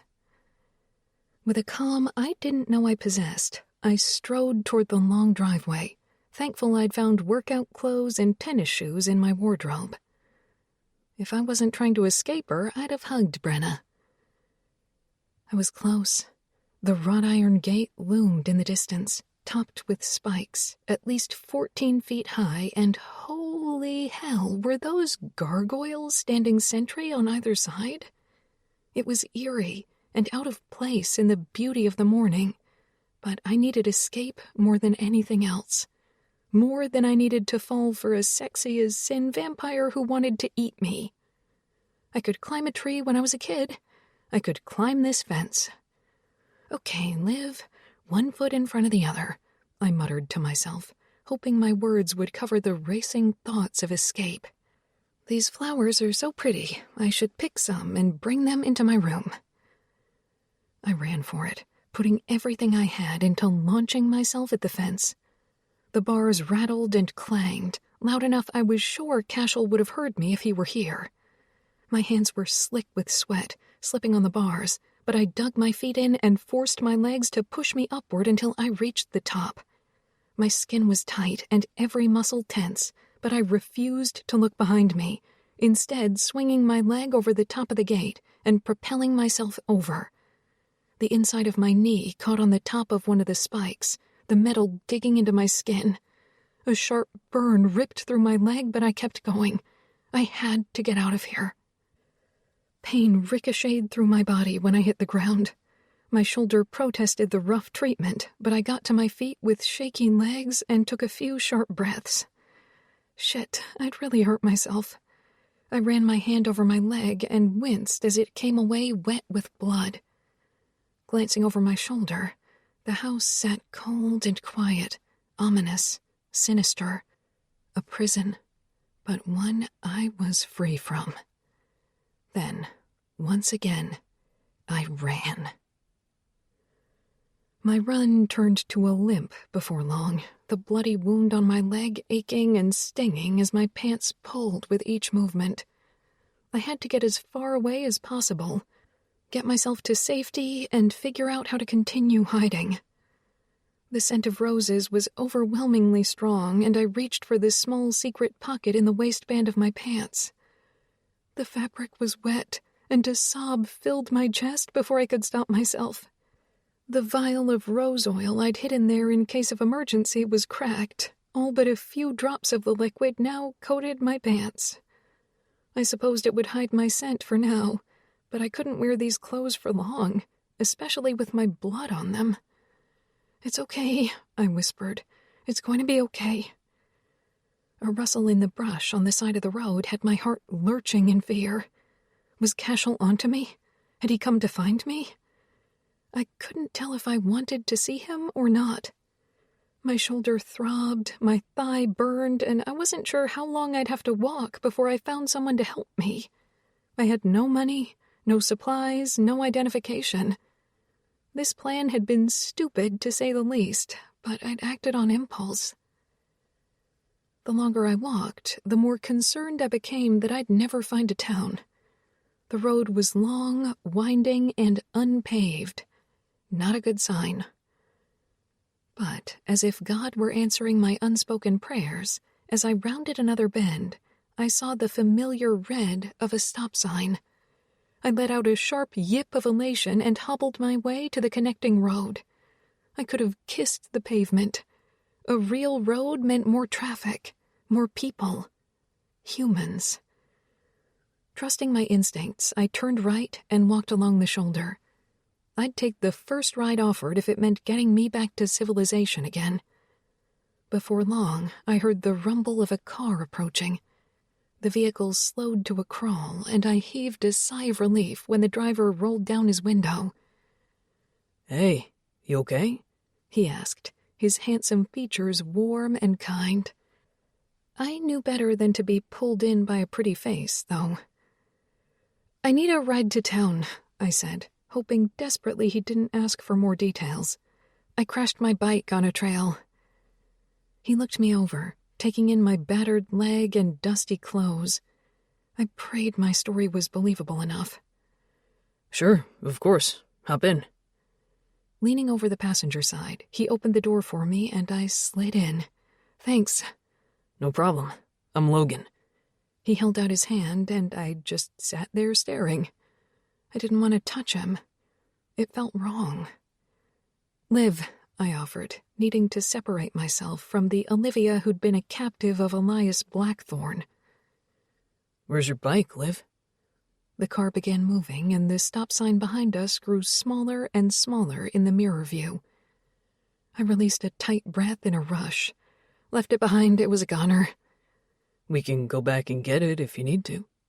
His voice was deep and equally as warm as his presence. Shaking my head, I stared straight ahead. It's better to leave broken things where they lie. I don't want to go back there for any reason. My stomach churned under his scrutiny. "Are you sure you're okay?" I bit my lower lip and forced myself to stay calm. "I'm fine." We drove in silence for at least an hour, maybe more, until eventually we found the outskirts of the small town of Port Alban. I'd never heard of it and still didn't really know where we were. What state? What region? I couldn't ask Logan without seeming psychotic, so I simply asked him if we could pull over at a gas station so I could use the bathroom. He filled up the car while I went inside and used the restroom. But really, I spent more time perusing the store and trying to figure out where we were. A large advertisement at the register told me they sold Washington State Lotto tickets. Washington, not far from where I'd settled in Portland. When I got back to the car, Logan was leaning against the door, watching me with a curious gaze. "Didn't you get a first aid kit for that cut?" I looked down to my slowly bleeding leg. Shit. I don't have any money with me. "I'll get you one. While I'm in there, I'm going to grab a soda," he said, jerking his head toward the store. "Want anything?" I did. I was starving. I'd kill for a Snickers bar. He chuckled. "No murder necessary. Back in a minute." I got back in the car and watched him walk away, finally letting go of the tension in my chest. Closing my eyes, I let out a soft laugh, nearly hysterical. I was free. I'd made it to the safe haven of this little town, and soon I'd get as far away from the Blackthorne vampires as I could. The door opened and shut, and I opened my eyes. My gut clenched at the sight of Cashel's furious gaze. "Did you really think I wouldn't find you, little bird?" Get out of this car, Cashel. I worked to keep my voice even, but I knew there was nothing relaxed in my posture. Only if you come with me. My gaze flicked to the door of the convenience store. Any second, Logan would step out of there and likely meet his end at the hands of this vampire. Cashel shouldn't be able to be out here in the daylight, but thanks to me, he was practically invincible. Let me go. Just let me leave. No, I can't do that. How did you find me? My heart raced as I stepped out of the car. Maybe I could get him away from the innocent bystanders. We could talk. I could fight him? Push him into traffic? Maybe that would slow him down. You're bleeding. I smelled your blood on the wind a mile away from here. Defeat slumped my shoulders. I'm not going back there. If you don't, my father will come for you. He won't be gentle, and you'll spend the rest of your life in a cage. I can promise you that. The sheer anger in his voice had me bristling. I'm already in a cage. It's just a pretty one. Come with me. I glanced frantically at the doorway again. I never want to go back there. I hate you. I hate all of you. His shoulders stiffened, and those bitterly cold eyes locked on mine. Hate me all you want. That doesn't change the fact that you're in danger of being found by others who want to kill you to keep you from us. A chill ran down my spine at the tension radiating from him. It wasn't anger. It was filled with apprehension. He reminded me of a bodyguard surveying the surroundings for threats. We have to get you home before the sun sets. I caught sight of Logan from the window of the store. He paced back and forth with a phone to his ear. I'm not going anywhere with you. I continued my path away from the gas station, limping slightly as I went. Before I knew it, I was in Cashel's arms, cradled like a helpless child and unable to wriggle out of his grasp. Put me down, you caveman! Vampire. If I were a caveman, I'd have clubbed you over the head by now. He stilled, laser focus turning to the store. That tense apprehension filled his body, and I knew beyond any doubt something wicked lurked where his attention was trained. We have to go. Right now. You can kick and scream all you like, but there is nothing on this earth that will get me to put you down until you're safely behind the walls of Blackthorne Manor. We're more than an hour away by car. Again, vampire. Close your eyes. This will be disorienting at best. I did what he said, clenching. Your well-being matters. That's why we include soft moments like this to help you feel centered and calm. Thank you for joining us today.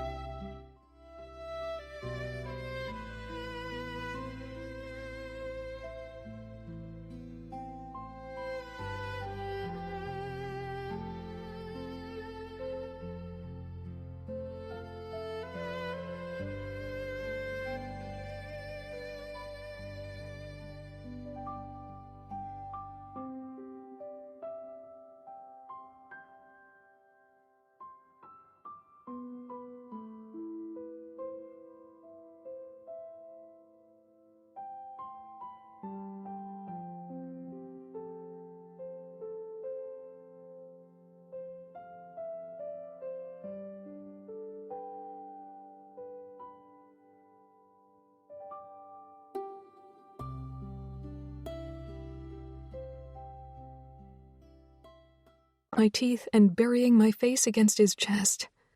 I'd be lying if I said I didn't take in his delicious bergamot and sandalwood scent. Wind whipped my hair around us as he ran. Flu? I wasn't sure. But when he finally stopped, we were outside the front door. The sun sank below the horizon and a single star winked into view as Cashel placed me on my feet and reached for the door. You tripped in the garden and cut your leg. Not a word. Don't even think about what happened outside. If you value your life, your comfort in this house, you'll keep everything else clear of your mind. Do you understand? There was such anxiety in his tone, I couldn't help but think he was worried for me rather than himself. I nodded and turned my thoughts to him and how well he filled out his navy blue t-shirt. I could focus on his broad shoulders all day if I had to. It wouldn't be a hardship. Brenna stood at the top of the staircase and inhaled sharply. Blood. She rushed to us, and I immediately flinched, hiding behind Cashel for protection from the hungry vampire. Cashel let out a low growl, but eased his posture when Brenna sent him a glare. What happened to her? I fell in the garden. I repeated the words almost robotically. She reached for me. Let me tend her. Cashel stopped her and surprised me by taking my hand. No, I'll see to her.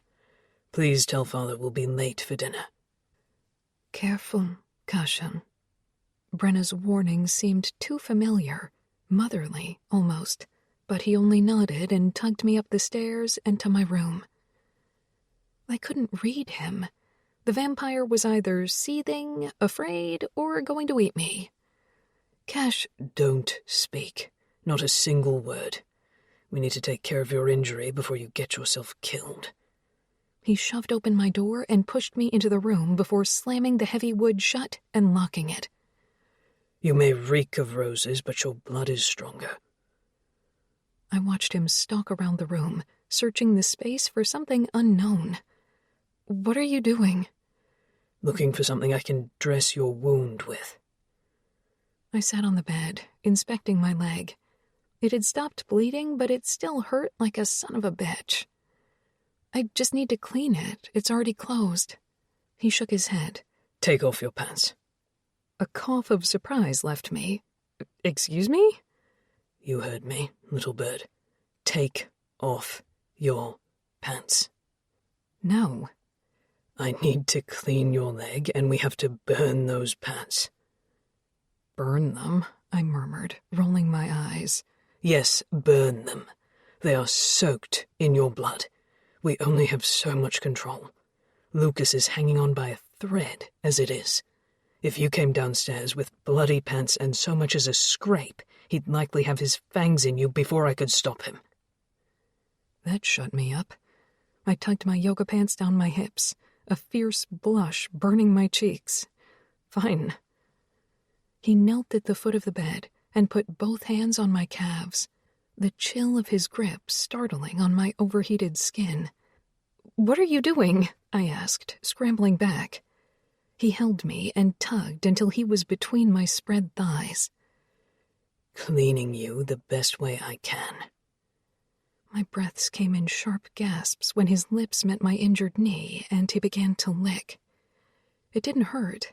In fact, a warmth spread over my skin, and tingles of pleasure raced to a place they were not supposed to be gathering.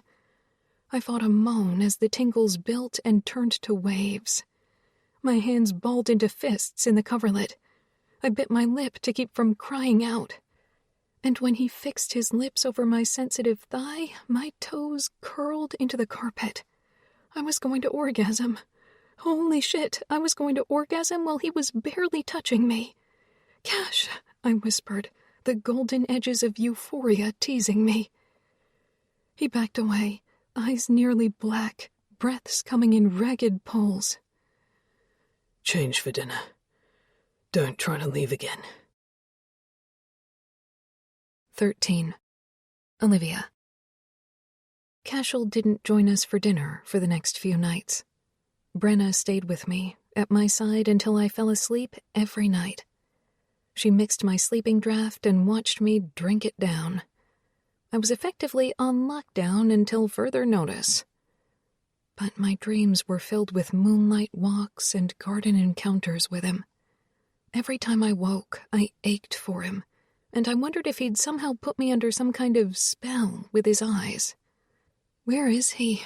I asked Brenna as I stood in the sunroom, staring up at the moonlit sky through the panes of opaque glass that spanned the entire room. Cashel is recovering after your adventure. My heart lurched. You know about that? I know you're lucky it was him who found you. There are far too many things out there who would see you dead simply because of what your blood can do. He said we had to burn my pants, get rid of the blood. She nodded and sat on a wicker chair in the corner. Yes, that was wise. A few of them would find it unbearable. Looking down at my hands, I frowned and fidgeted. Discomfort twisted in my belly, but I needed to know what was going to happen because I didn't have much time to make a plan. What about my period? A brow raised as she seemed to process the question. Your moon cycle? That will not be an issue. Your sleeping draught is mixed to stop your monthly courses as well as prevent pregnancy. Not to worry. Pregnancy? No one is getting me pregnant, Brenna. I just want to make that crystal clear. Exactly. My cheeks warmed. I feel like I should be mad that you gave me birth control without asking me first. Why? I laughed. This was so ridiculous. I was living in a house full of vampires under the guise of being protected. Being given birth control without my knowledge was the least of my worries. Can you tell me about Eliana? I didn't know why I was asking. I shouldn't have cared. No, that's not for me to discuss. Just know, Cashel will not let that be your fate, if he can help it. Oh, God, if he can help it. What did that mean? He killed her. If that is what he told you, I won't speak about it.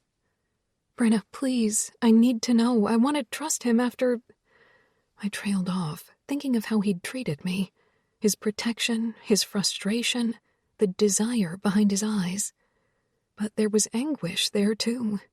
It was like touching me both aroused and pained him.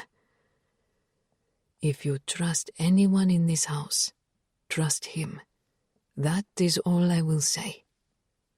She stood without another word and brushed her hands over her crisp pants. Conversation over. These vampires were nothing if not stubborn. Fine, I muttered. Come along. You need to dress for dinner. Tonight, you're eating privately with the king. There was an edge to her voice, and it struck a chord of fear in my heart. The last time I was presented to the king, he took my blood in front of his court. Even then, with Cashel at my side, I'd been helpless. I don't want to. You have no choice, Olivia. If you don't go, he will take you and punish you. Together, we walked to my room, my stomach twisting into knots as she closed the door behind us and made her way to the wardrobe. Cashel and Brenna were the only vampires I really wanted to be alone with. I had a false sense of security with them, Brenna more than Cashel, but that was only because of the feelings the man stirred in me. I couldn't trust myself around him.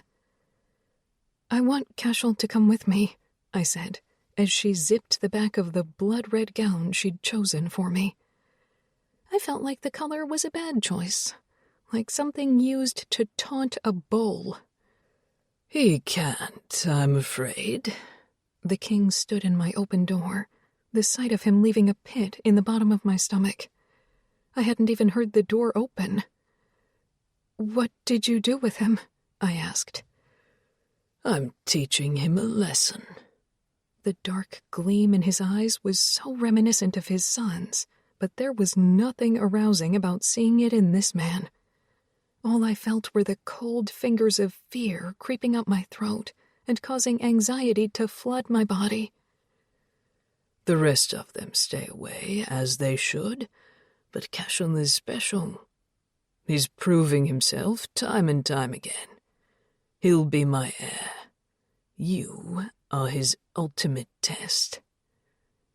I didn't like that. I was not a pawn in their stupid game. I was a living, breathing human being. But then again, I wasn't with humans. I was a toy to them. A pet was something special. My hands trembled ever so slightly as Elias traced his fingers on my shoulder. Now, there is no need to be afraid. It's not like you have been up to something you shouldn't. His voice was ice, breathed across my skin, and I fought a shudder as it threatened to roll over me. I haven't done anything you didn't give me permission to do. Technically, it wasn't a lie. He said I didn't have to stay. He said I wasn't captive. But all of us knew the truth. You smell like sunshine. Have you been outside recently? Training my thoughts, I visualized the garden. Only the garden. A low growl rolled through him. And you were injured? My heart threatened to begin racing, but I took a slow breath and held on to the little control I had. How had he known? Yes, I fell. I didn't know what story Cashel had told him, and I didn't want to ruin the cover we had. It would appear you are fully healed. Cash saw to my injuries. Dark eyebrows lifted in surprise. Cash. Dread curled in my stomach. I coughed, a weak attempt to cover my blunder. He hates the nickname, I shrugged. I have to get in every dig I can. Elias's shoulders relaxed. It seems you're making more of a home of Blackthorne Manor than expected. His grip on my shoulder didn't lessen as we walked down the hall. However, I would much rather you spend your time resting during the day. It ensures you'll spend your evenings where you belong. I didn't answer him, unwilling to agree to something I did not want to do. We continued down the hall, up a winding staircase, through to a darkened corridor door. By the time he reached the door at the end of the hall, I was turned around, confused about my surroundings and more than a little concerned. "Where are you taking me? This isn't the dining room." He chuckled, that voice of his deadly and dangerous. These, my pet, are the king's private chambers. He pricked his finger on the tip of one razor-sharp fang, then pressed the droplet of blood to the center of the ornate carving of a Celtic tree in the door. The blood spread across the branches, down the roots, defying physics before my eyes. A lock clicked and the door swung open. Only the blood of the king can open this door, from the inside as well as the outside. Desperate fear ballooned white-hot in my chest. I did not want to go inside that room. Why are we going in here? I worked to keep the fear from my voice, but I knew I failed. I want to dine with everyone else. He looked down at me from his considerable height. We can't always get what we want, pet. Then, with strength I could not possibly fight, he tugged me into the room and locked the door behind us.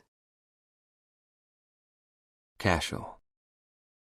My wrists burned from the silver shackles around them, ankles too. I'd gone to great pains to hide what happened between Olivia and me, but clearly my father was smarter than I gave him credit for. Days and nights had passed since I brought her back to Blackthorne Manor, and I had been chained in here since before the end of that night. Lucas had found me, secured the cuffs around my wrists with gloved hands, and muttered, "I don't know what you did, brother, but father is very angry." I haven't seen my father since he chained me. All I could do was hope he hadn't realized she escaped and I brought her back. It's likely he smelled her blood on me. That would have been nearly impossible to hide. But I thought I could have passed it off as residue from him offering me a drop from her first donation. I pulled against the chains, my flesh sizzling and burning, but it was no use. I wouldn't get out of here until my father decided to release me himself. I lay there, staring at the ceiling, listening. I could hear her heartbeat, strong, fast, and terrified. But she wasn't in her room. She was too far to the east. Unease curled in my gut, sending apprehension racing through my system. This wasn't somewhere she should be. No one was allowed in the East Wing. Not me, not my siblings, not Brenna. If my little bird was in the East Wing, there was only one reason. My father had taken her. The rapid pace of her heartbeat grew slower as I listened, and I hoped it was a sign that she was calming, that there was nothing for her to fear. But slow turned to dangerously infrequent, and my instinct screamed that she was dying. I writhed on the bed, pulling until blood dripped onto the sheets from my wounds, but I didn't care. I had to get to her. Everything in me insisted on that. "Brenna! Lucas! Soka! Kali!" I screamed their names, not caring if my father heard. I screamed for them over and over, but no one came. I couldn't hear her pulse anymore. That siren song she couldn't tame, and my need for her turned frantic. It was my fault. We were losing her. I'd done this by not being there to protect her from us. The jangling of keys clicking together outside my door had hope building in my chest. Brenna's stricken face was the first thing I saw as the door opened. "Where is she?" The words left my mouth before I could even register I had said them. "Your father took her. He wanted a private audience." The sorrow in her tone told me everything I needed to know. Brenna had delivered her. She wasn't to be alone with anyone but me and you. "I'm sorry. I couldn't deny the king. I can't go back to the dungeon again." Guilt washed over me. Brenna had done more than her fair share for me over the years. She'd served punishments for everything she did to help me with Eliana. Get me out of these shackles. I have to go to her. She nodded, and brandishing the large ring of keys, she moved the heavy iron keys until she found one that meant my freedom. Brenna made fast work of unchaining me. My wounds ached, but I would heal. Olivia might not see her next moonrise. I raced to the East Wing, desperate to find my little bird, no matter what my father had done. But when I reached the door to the king's rooms, I stopped. Hand pressed to the carved tree of life, a macabre reminder of our family's history. I reached with my senses, an attempt to home in on her, and found nothing. My father wasn't there. I could just catch her scent, and if he'd let her die, there would be an undeniable indicator of what had occurred. Her blood would be on his lips, feeling his body. I banged on the door, even though I knew they were not there. "Master." Brenna's voice was weak, nervous. She stared down the hall. There at the mouth of the spiral staircase which led to the turret stood my father. His lips were stained crimson and, just as I'd feared, I smelled Olivia all over him. He smacked his lips, wiping the remnants of her blood from his mouth before turning them up in a wicked grin. "What did you do?" I asked. It took everything in me not to rage at him. "I only sampled her blood, as you did." A chill ran over me. He knew. I was healing her wounds. The words came out harsh, but he needed to understand. "I must commend you for maintaining such control. It seems mine has dwindled since the last time I tasted her, I'm afraid." "Father," I said, warning mixed with horror in my tone. There was something very wrong with the man I used to revere. His eyes were glassy, dark and cold, lazy and sluggish. He wasn't the clear, sharp-witted ruler I'd always known him to be. Where is she?" "Lucas is tending her." He staggered, his long limbs wavering as he held himself up against the wall. I may have taken too much." White, hot anger lanced my chest. Lucas had less control than all of us. Lucas, the half-breed brother none of us could understand. He gave her to him instead of me. Why? You may have just condemned us all in one selfish moment, Father. He shook his head. She's alive. There's nothing to fear. Lucas will kill her if he loses control. My father let out a low growl, and before I could block him, he had me against a wall, his hand wrapped around my throat. You may be my heir, but I am still ruler here. Never forget that, Cashel. I held strong, not letting him see the pain in my throat from his grip. I stared into his clouded eyes until he finally freed me, stepping back and dragging a hand through his hair. Without another word, he walked down the hall and opened the door to his rooms. I raced to Olivia's room. I had to see her, had to make sure she was all right. Our entire future depended on her. I told myself that was the only reason, but something inside me said that was a lie. 14. Olivia. My head throbbed in time with my pulse, long, slow pains that seemed to reach through my brain and down into my arms. I didn't want to open my eyes because I was terrified of what I'd see. Cool fingers brushed my hair off my forehead, out of my face, before trailing across my cheek. No, no, no. Elias couldn't touch me again. I wouldn't survive it. I jerked away and curled into a ball. Stop! Don't touch me! Don't hurt me anymore! I whimpered, not caring if I sounded weak. Hush, little bird. You're safe.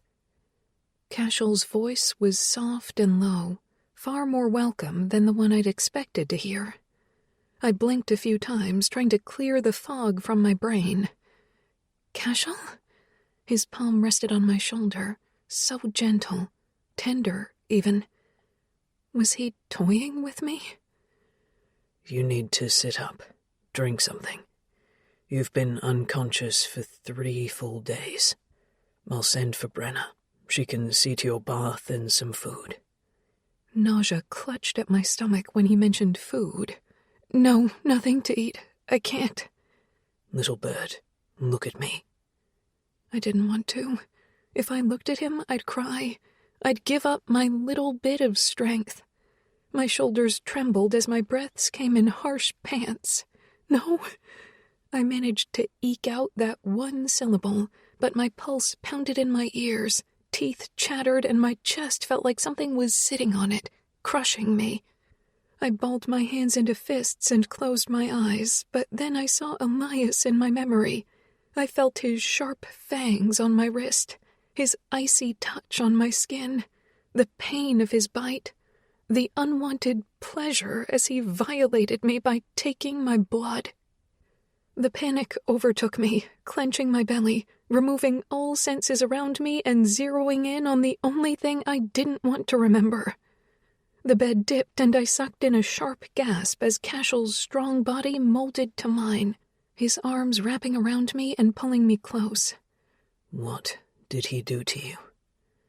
We lay there together, his firm hold keeping me from breaking into irreparable pieces. It was only after my heart stopped racing that I was able to truly process what was happening. He was holding me, comforting me. How was it he could go from angry, accusing me of leading him into temptation, to holding me while I fell apart? He's not here. He can't hurt you while I'm with you. I won't let him. I relaxed a fraction, letting his scent wash over me and ease my tension. You left. I managed to push the words out through a throat so tight I thought I should struggle to draw breath. "You left and he took me. You said you'd keep me safe." He tensed around me, but then murmured, "Yes, I'm sorry." Those words hit me like a punch to the gut. He was apologizing? I don't understand. Why are you being nice to me? "Olivia, I keep trying to distance myself, and then I almost lose everything because of it." He got into my head. He made me watch while he bit me. I couldn't move. I was frozen. I slid out of his arms, needing distance because my feelings were so conflicted. I needed him to want me, to save me from his family, but if I wasn't careful, I'd fall into his web just as he fell into mine. My arm was a burning throb as soon as I stood, the jagged wound from Elias's rough treatment barely healed and making my vision blur from pain. I stared down at my wrist and swallowed back bile at the sight. It was raw, trying to heal, but every movement seemed to reopen it. "Why don't you fix this?" I asked. He'd gotten off the bed along with me, but kept himself at a distance. "I tried. I can't give you too much of my blood without bonding you to me. It's taking longer than normal for you to heal, and I don't know why." Turning his back to me, he walked toward the door, and I had a moment of sheer terror at the thought of being left in here alone, left where Elias could come find me. But Cashel didn't go to the door. He went to the cart in the corner and returned with a first aid kit. "Sit on the bed, little bird. I need to dress your wound again." Why wasn't it dressed in the first place? I was being contrary, but I sat anyway. He knelt at my feet and took my arm with gentle hands. "I've been giving you a drop of my blood every 3 hours. You woke just as I was about to serve you again." A shot of electricity raced through me at his words. "You've been with me all this time?" He didn't meet my eyes, but nodded. "Close your eyes. I'm going to apply a drop, and I doubt you'll want to see my fangs." No, I need to face this. My heart hammered as I watched him bring his thumb to his lips, and a flash of fang peeked through as he pierced his flesh. Somehow I wasn't terrified of him in the same way I was of his father. He let the droplet fall onto my wrist, and then carefully applied a bandage, covering my injury. "You are stronger than most expect you to be." I grew up needing to be, always on the run, never settling down. We had to live life ready for whatever might come our way. "You understand you can't leave this room until you're healed." I nodded. "And during the day?" "I'm here." I frowned. "How? You haven't fed on me too, have you?" He looked truly offended. "I'd never feed from you without your permission. I am not my father." I wanted to cry bullshit, to remind him that he'd tasted me twice without my consent. But then I remembered the feel of his tongue on my skin versus the invasion of Elias's teeth. "I'd never pierce your flesh with my teeth unless you asked me to, little bird. But if I have to taste you to heal you, I will." Unsure how I felt about that, I stared out the window instead of giving in to my desire to look at him. "Will you stay?" His shoulders stiffened and he stood. "Yes, no one is going to touch you." Hours passed, and save Brenna coming to bring me food and drink, no one bothered us. Cashel stayed quiet, sitting in the chair by the door while I read. My eyelids grew heavy as I turned the page and continued reading. Maybe just a short nap would help me heal. I drifted off, that strange weightless feeling taking hold as I fell under the blanket of sleep, only to be jerked awake with my heart in my throat. "Olivia, Cashel's harsh voice filled my ear. "It's all right. I'm here." When my eyes fluttered open, I saw him, handsome features colored with concern, brow furrowed, panic in his dark irises. "What are you talking about?" "You were screaming, thrashing and screaming in your sleep." "No, I just dozed off." Glancing around, I saw the disheveled bed, felt the racing of my heart, the clammy sheen of sweat across my skin. I'd ripped the bandage off my wrist again as well. Closing my eyes, I breathed deeply, and the dream flashed in my memory. Elias feeding from me, making me beg for freedom. But more than that, Elias making Cashel watch. Nausea rolled through me, and I bolted from the bed, barely making it to the toilet before I was violently sick. Cashel stood in the doorway, arms crossed, features pinched as I rose and flushed the toilet. "Are you all right?" "Your father, he's in my head." "If he used hypnosis on you, we'll have to do what we can to break that. He may have ingrained himself into your mind." Every time I close my eyes, I see him. I brushed my teeth, trembling from the after effects of being sick. While I cleaned out my mouth, Cashel walked into the bathroom and turned on the faucet of the tub. The water steamed as it filled the large egg-shaped basin. When I could taste nothing but the minty toothpaste, I put away my toothbrush and stared at myself in the mirror. "You need to get warm, little bird. Come, get in the bath." The scent of roses filled the air, and I sighed. Once again, I'd need to protect myself under the guise of what I used to think was a beautiful flower. "Don't you need to heal me again?" He nodded. "I do. I can help get my father out of your head as well, if you'll let me." Tears sprung to my eyes. I wouldn't be able to continue on living a constant nightmare. I needed Elias gone. "Please." Cashel took my hands in his large ones and tugged me over to the tub. Then he released me and looked deep in my eyes. "Relax. You'll feel a pull from my mind. Don't fight it."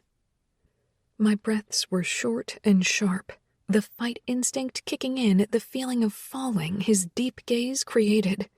"Cashel, this is weird." His palms cradled my face and he held me still. "Let me in, little bird. Let me see what he put in your head." Absolute relaxation took hold. I was floating, lost in the power of his gaze. "Ah, there he is. You don't need to continue seeing him in your dreams. From now on, there won't be anything uninvited allowed to breach your subconscious." I don't know what he did, but a soft pressure released in my head, and I blinked in surprise. "What just happened?" I asked. He smirked. "I cleaned out the remnants of what he did. He'd left a bit of himself behind. It's sort of his calling card for every one of his prey. Tormenting humans has been a favorite pastime for my father." Cashel's hands were still on my face, his mouth very near mine. "Thank you," I whispered, "for keeping me safe." Backing away, he dragged his hands down my throat and over my shoulders. Then one hand reached for my injured wrist while the other went to his mouth. He placed another drop of blood onto my wound, and together we watched it heal until all that was left was a raised scar, shiny and pink. "All better," he murmured. His hand didn't leave my wrist, thumb brushing back and forth over the scar. "I hate that he marked you." "Why? Because you want to do that?" His dark gaze locked on mine. "Yes." "Then why didn't you? You could have made me yours when all this started." Tension crackled between us. "I should have. We'd have a blood bond by now and you'd be all mine. I can be yours right now. I stepped closer, pressing my body against his. He didn't step back. Instead, his hand snaked around my waist until he held me close. I want you to make me forget him, I whispered, tilting my head and letting my lips graze his neck. He sucked in a harsh breath. Olivia. Say yes. Make me yours. My hand slid down his torso, fingers toying with his belt buckle. I wanted him, and he felt the same. I could see it in his eyes. Then I stepped away and slipped the thin straps of my nightgown down my arms, dropping the silk to the floor and standing bare in front of him. Stop this, he said. You don't want this. I do. You make me want things I shouldn't. His hands balled into fists, the bulge in his pants making it clear exactly how he appreciated my nudity. Get in the bath, Olivia. Get in with me, Cash. The tick in his jaw had hope fluttering in my chest. If I could get him to give in to his desire, maybe I could convince him that bonding with me was worth the risk. I could have him. I could be free. And maybe he could be free too. His eyebrows pulled together, the crease between them deep and evident. Stop tempting me. The last thing you need right now is for me to fuck you. Tingles built low in my belly. His tone wasn't angry. It was filled with desire, thick and heavy. If I pressed a little harder, maybe we could both get what we wanted. It's exactly what I need. Replace something terrible with something beautiful. That was the moment I lost him. He closed off completely. Posture stiff and straight, shoulders tense, he backed away from me. There's nothing beautiful about being with me, and if you think there is, you're delusional. We are monsters. We will kill you. He dragged a hand through his hair. Take your damned bath and cloak your scent so I don't have to stand guard. I'm tired of playing your nurse. Turning away from me, he strode for the door without looking back, but I saw the tightly clenched fists, the near shaking in his arms. Once again, I'd lost. 15. Olivia. It might have been possible that I turned Cash off of me for good. I'd spent the last 5 nights being ignored while he stood by guarding me. He was like a phantom. I knew he was there, but I couldn't interact with him in any way. Maybe it was for the best, because I wanted him far more than I should have. Still, if I was going to get myself out of this predicament, I needed him to blood bond with me. That was my only option. Ruin my blood, get off the radar of every vampire on this earth. Then I could escape. I can see you, I muttered, my gaze finding him in the corner of the library. It had quickly become my favorite haunt since my night of wine and conversation with his siblings, and I passed countless hours there reading, losing myself in the vast collection of books. He didn't answer me, just continued skulking in the shadows. I heaved a sigh and cocked my hip. You know, this would be a lot more fun if you'd come over here and talk to me. I get that you're responsible for me and all, but I'm not interested in having a silent bodyguard, especially one that wants to eat my face off. That got a slight smirk from him, but no words. We could play a game, I offered, hope lifting my spirits. We don't have games in this house. At least not the kind a human would want to play. Excitement hummed in my blood. He'd responded. After nearly a week of icing me out, he'd spoken. Try me. Long legs stretched as he stood to his full height before he began striding toward me, I don't want to eat your face off. That took me by surprise. Okay, maybe that was a poor choice of words. You definitely want to eat me, though. His lips twitched, and fire burned in his eyes. Yes. Something like lust twisted low in my belly.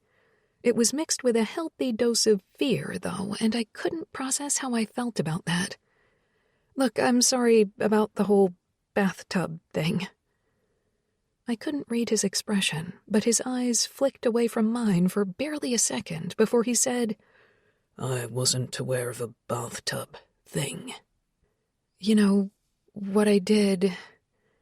I trailed off, not wanting to continue this conversation as soon as it hit me that he was giving me an out. He brushed past me, the sensation of his sleeve against my bare upper arm making me shiver in a delicious way. Running his fingers over the spines of the books, he murmured to himself before climbing the ladder to a higher shelf. How many of these books have you read? I watched him peruse the options, taking his time, examining each shelf. All of them. My eyes widened and I let my focus drift from his magnetic presence to the hundreds, maybe thousands of books that lined the walls. All? I've had lifetimes to read. We don't always take on guests as problematic as you. What are you doing? I asked. You said you wanted to play a game. I'm coming up with a game for us. Tugging a book free from the shelf, he grinned and tossed it to me. I turned it over and ran my fingers across the embossed title, Les Liaisons Dangereuses. Dangerous liaisons? I asked. He leaped down from the top of the ladder and landed like a cat, nearly silently and with inhuman grace. But I suppose that made sense. He wasn't human. Have you read it? I shook my head. It's a story of evil, immoral people. He walked slowly around me, stopping when he was behind me. Who only want to corrupt a young innocent for their own pleasure. I've seen Cruel Intentions. I get the gist. Then you understand. Beauty is dangerous. It can be used to seduce and destroy everything. Are you saying that's what I'm doing? His fingers trailed over my shoulder, brushing my hair back until my throat was exposed. I'm saying your beauty is dangerous. To whom? He grabbed the book from my hands and tossed it onto the couch behind us. Choose a book, something you've never read, and read a passage aloud to me. See if I can guess the title. Then I'll do the same for you. Shaking my head, I heaved a sigh. This game was weird, but at least I had someone to talk to. I mimicked his early behavior, running my fingers over the spines of the books until I found a thin black tome. This one, I said, locking eyes with him. He nodded, and the intensity in those irises had my breath tight in my chest. Close your eyes and open the book. Then read the first passage you see. No hesitation. I did as he told me and thumbed through the pages, eyes closed. I ran my finger along the paper and stopped, opening my eyes and focusing on the words. My mouth ran dry as I began to read a scene which described a woman named Beauty being woken by her prince, but not simply with a kiss. He fucked her, deep, taking her virginity even as she came back from the depths of her sleeping curse. My voice became a breathy, needful thing as the erotic words filled the space between us, and when I finished the last sentence, I couldn't look at Cash. He'd seen the lust in my expression. He'd know I pictured him and I on a bed, his body hovering over mine, waking me like that. But I wouldn't have any issue with consent. I'd welcome him. He cleared his throat. The claiming of Sleeping Beauty, he said. A.N. Rocklaw, though I think you know her best as Anne Rice. I took a shuddering breath. The mother of vampires. A low chuckle left him. Oh, if she only knew the truth about us. I didn't know she wrote erotic novels. There's an entire series. Sorka is quite the collector. She has every edition of Ms. Rice's works. And you've read these? Were you not listening? He stepped closer and took the book from my hands. I've read them all. I swallowed and forced myself not to look away. Your turn. I think I've had enough. The tightness in his jaw spoke of desire and desperation. You seem to have a knack for teasing me with what I can't have. That's what you want from me? To rape me like the prince did to her? No, little bird. When I have you, it will be after you've begged me for it. My thighs clenched. You'll be waiting a long time. It's a good thing I age slowly, then. God, the man hadn't even so much as kissed me, and I was already on edge.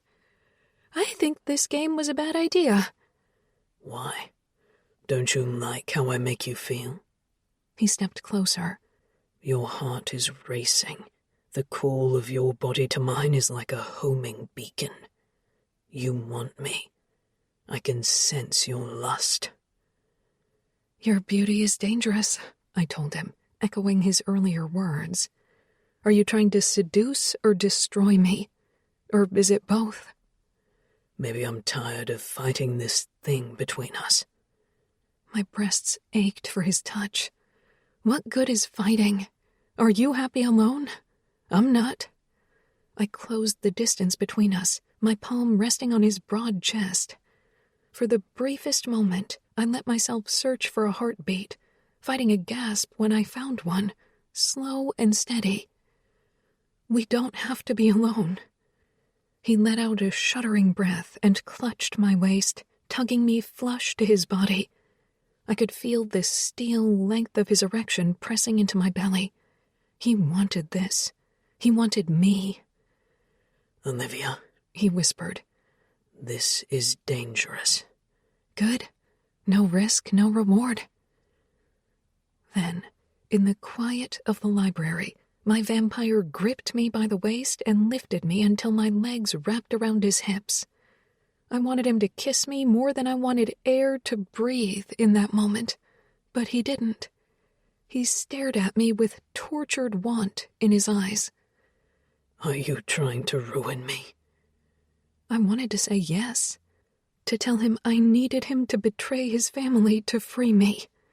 Instead, I grabbed his face and crushed my lips to his in a frantic kiss. His shoulders stiffened, and for a moment I thought he'd deny me, but then he walked forward until I felt the press of the bookshelf against my back. His kiss became powerful and hungry. Tongue begging entrance to my mouth, he moaned when I let him inside. He tasted like wine, with a hint of oranges and cloves. I ground myself against his hardness, pulling a moan from him and swallowing the sound in my own mouth. This was what we'd been dancing around from the moment he found me. Even in the elevator, there had been a connection between us. Cash, I murmured against his lips. God, Cash. I have to taste you, Olivia. Please, say I can taste you. Did he mean my blood? My body? I didn't care. I just wanted him. Wanted this ache to stop. Yes, I whispered. With one hand, he kept me in place as he dropped to his knees before me, settling my thighs on his shoulders. It seemed like no effort at all for him to hold me up, something I was sure a human man couldn't have done. I didn't have long to ponder my situation, though, because his large palms slid under my dress, shoving the fabric up, until my lacy lingerie was exposed. His lips trailed along my inner thigh, and I wondered where he'd bite me. Where would he sink his fangs in and taste me? Strong hands gripped my ass, holding me in place as his mouth wandered over my panty-clad pussy and up to the soft skin of my lower belly. He inhaled deeply, a groan of pleasure leaving him before his teeth gently nipped my hip. I could smell my own desire and was sure he'd find me soaked for him. "These are pesky and unnecessary," he grumbled before gripping my panties between his teeth. The soft sound of tearing lace floated to my ears a moment before those lips of his found their mark. Bolts of electric pleasure ran through me at the sensation of his tongue sliding over my needy clit. My hands went to his thick hair, gripping the strands for all I was worth as he sucked and swirled, his groans vibrating against sensitive flesh and making my toes curl. "Cashel," I moaned when he slipped a finger inside me as his tongue continued rolling that tender bud. "Hush, little bird," he said, the motion of his lips against my sex making me bite back a sob at the wash of pleasure desperate to crest. "The whole house will hear you." Then he added a second finger and pumped them in and out while sucking me. My skin burned everywhere but where he touched me. That contrast of his cool touch and my overheated body was a deadly combination. I didn't just fall off the cliff. I flew. My whole body lit from the inside as an orgasm took control of every synapse in my brain. By the time I came floating back to earth, I was in his arms, boneless and sated. "You taste better than I imagined," he whispered. "I won't be able to ever have enough of you, little bird." "If that's how you taste me, you can take me to dinner anytime you want." "I'd call that an appetizer." He set me on my feet, but kept his arms around me after my wobbly legs couldn't hold me upright. I needed to get my bearings, recover for a moment after a vampire just rocked my world. "Did you take my blood, too?" "No, I can't do that. Aside from being strictly forbidden, your blood is too precious to waste on me. There's so much we can do with it." "Like what? You can walk in the sun, isn't that all? Are you planning to sell my blood and make a fortune?" He didn't say anything, and I knew, right then and there, I knew that was their plan. "Oh, so that's a yes." I backed away from him, anger burning in my chest. "Is that what all this was?" I gestured to the bookcase. "Eat her pussy and make her come so she'll be happy and stay?" The flinch that rolled over him was almost palpable. "No, it's exactly why I shouldn't have done that. It's not just that we can sell your blood. It's... you might be able to cure us." "Cure you?" I frowned. "Of what? Being a vampire?" A slight smirk lifted one corner of his perfect mouth, and he closed the distance between us. "No, there's no cure for what I am. You can cure us of the disease that's killing all of us." In a rare, tender gesture, he cupped my cheek and ran his thumb over my lower lip. "I didn't want to desire you, but it's happened, and there's nothing to be done about it. But you can save my brother, Olivia, before he meets the same fate as my mother." You've lost family to this?" The flash of grief in his eyes sent a pang of loss through my own heart. "Mother was the first. The hunters came. They took my youngest brother when he was only a baby. Then they sent us back his ashes. She wouldn't let anyone touch the box with his remains, and she buried him under the cherry tree outside his bedroom. After that, she was never the same." I placed my palm on his chest, needing some deeper connection, some way to convey my empathy. We thought it was grief, but it was sun sickness. The hunters had infected the box, the ashes, everything, with tainted vampire blood. Eventually, she walked into the bright morning light, despite the chains we'd bound her with. How long was she sick? A decade. We struggled through her illness together for 10 years before she lost the battle. And your brother? How long? Much longer. But every night that passes means the disease progresses. My father visits him, sustains him, and keeps him safe from himself. How do you know my blood will cure him? His jaw clenched, eyes going hard, and I knew I'd get nothing else from him on the subject. I have to take another donation, Olivia, he said in the quiet darkness of the hallway as we walked back toward my room. I stiffened. I knew it had been coming. After all, it had been nearly a week since my last donation. When? The sun will be rising soon. We'll have to wait until tomorrow at dusk. Has my blood already worn off for you? He threaded our fingers together and squeezed. I was back to my normal self by the next nightfall. Is that what you expected? A shrug, so casual and cool, made him seem far more relaxed than he'd been all this time. I didn't know what would happen. The last time we thought we had someone as special as you, well, we were wrong. Eliana? I asked, hating the jealousy that rolled through me. He released my fingers and shoved his hand in his pocket. Yes, Father thought she was the one we needed. At least that's what he told us. He took her from her family, but she fought, just like you. And she ended up dead. He tossed her in a cell within 2 nights of her constant screaming for freedom. Nearly starved her to death, then finally released her to us.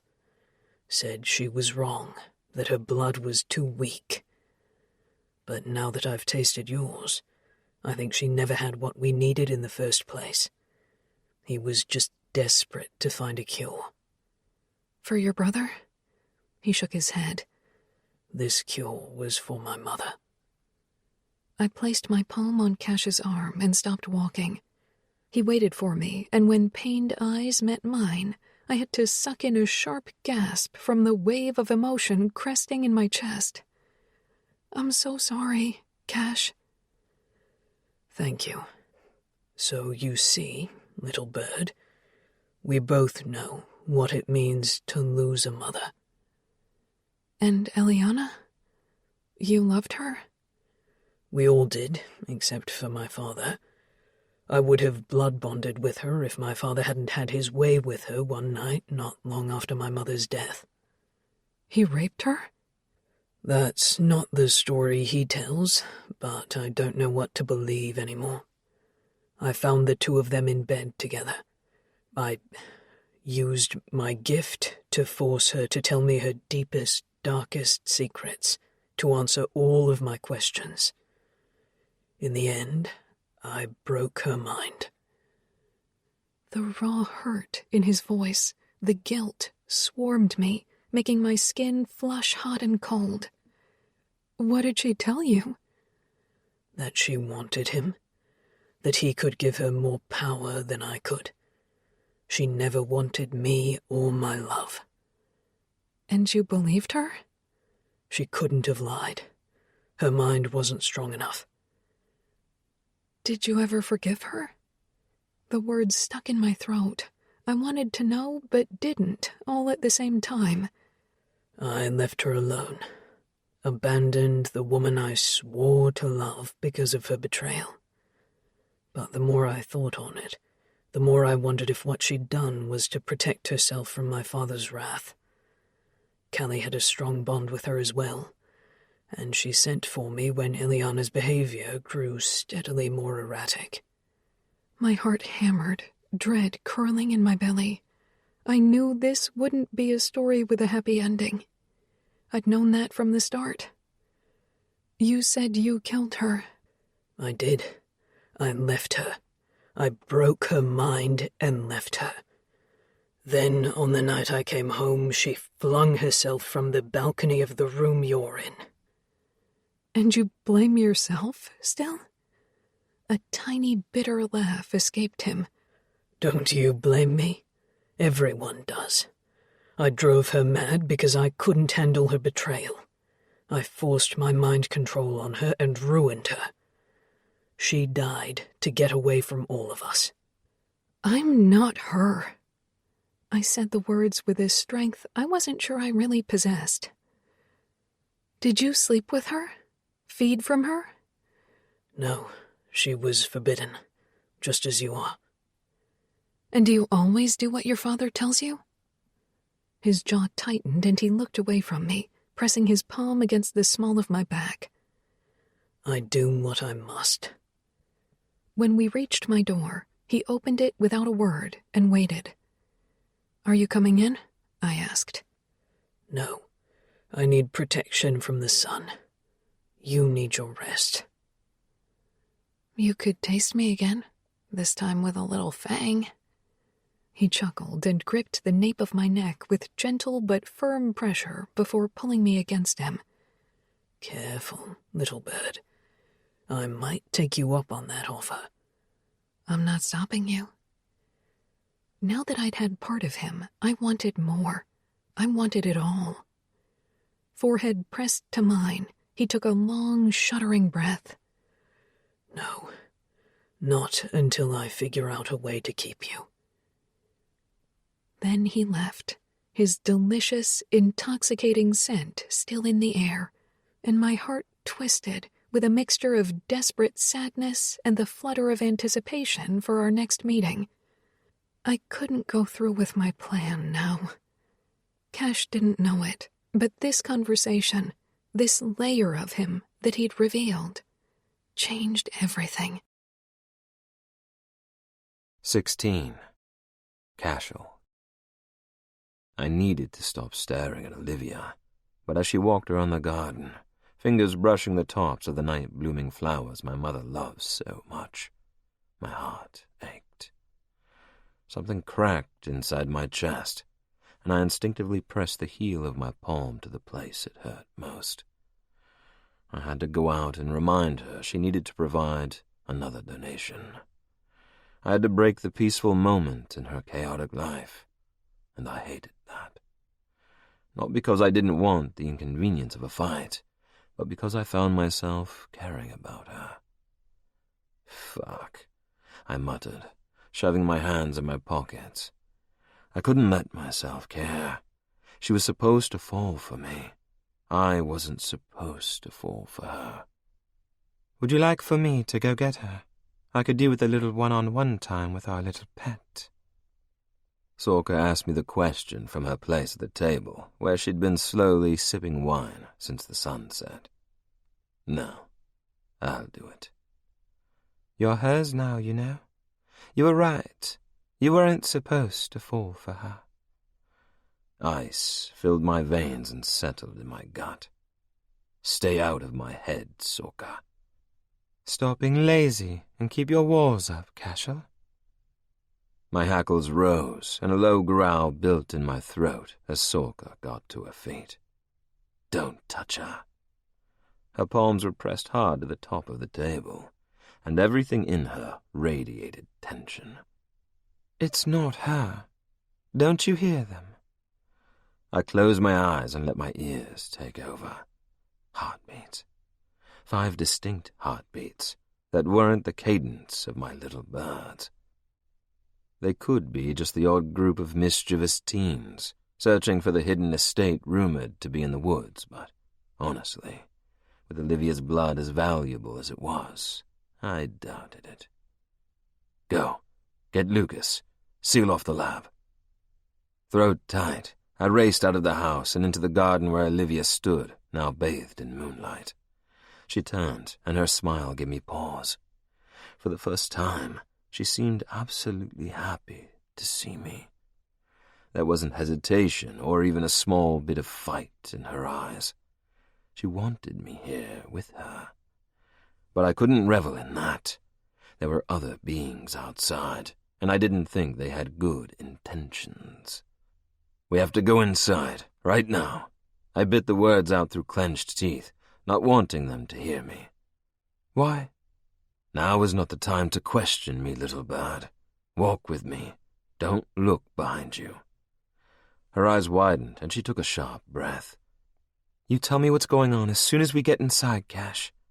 "I promise. Please, just trust me now." She bit her lower lip, eyes locked on mine and shining in the light of the moon. Then she nodded, and we were on the move.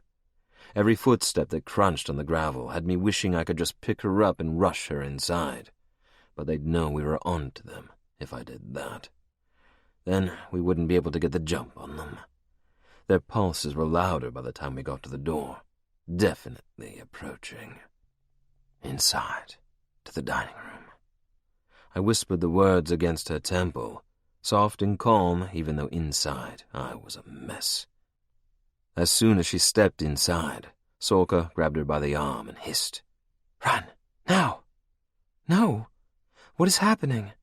You promised you'd say." "Hunters," I said, holding her gently by the forearm. "Hunters who'll do anything to get you." "We should get to the shelter," Sorka said, panic in her voice making the pitch unusually high. "Take Olivia. I have to fend them off. If they get inside..." "There were at least 5, maybe more on the way." "I can handle 5. She shook her head. "Not if they have Silva." A deafening boom left my ears ringing as something outside exploded. The wall shook, windows blew inward, the shards of glass moving at such velocity they embedded into the hardwood floor. I pulled Olivia into my chest and readied myself for a fight. 3 blurred figures came toward us from inside the house, becoming at once Callie, Lucas, and Brenna. All were dark-eyed, growling things with fangs and claws extended. "Get behind us," I told Olivia. This time, she didn't argue. "They must know Father is gone, that we're weakened without him."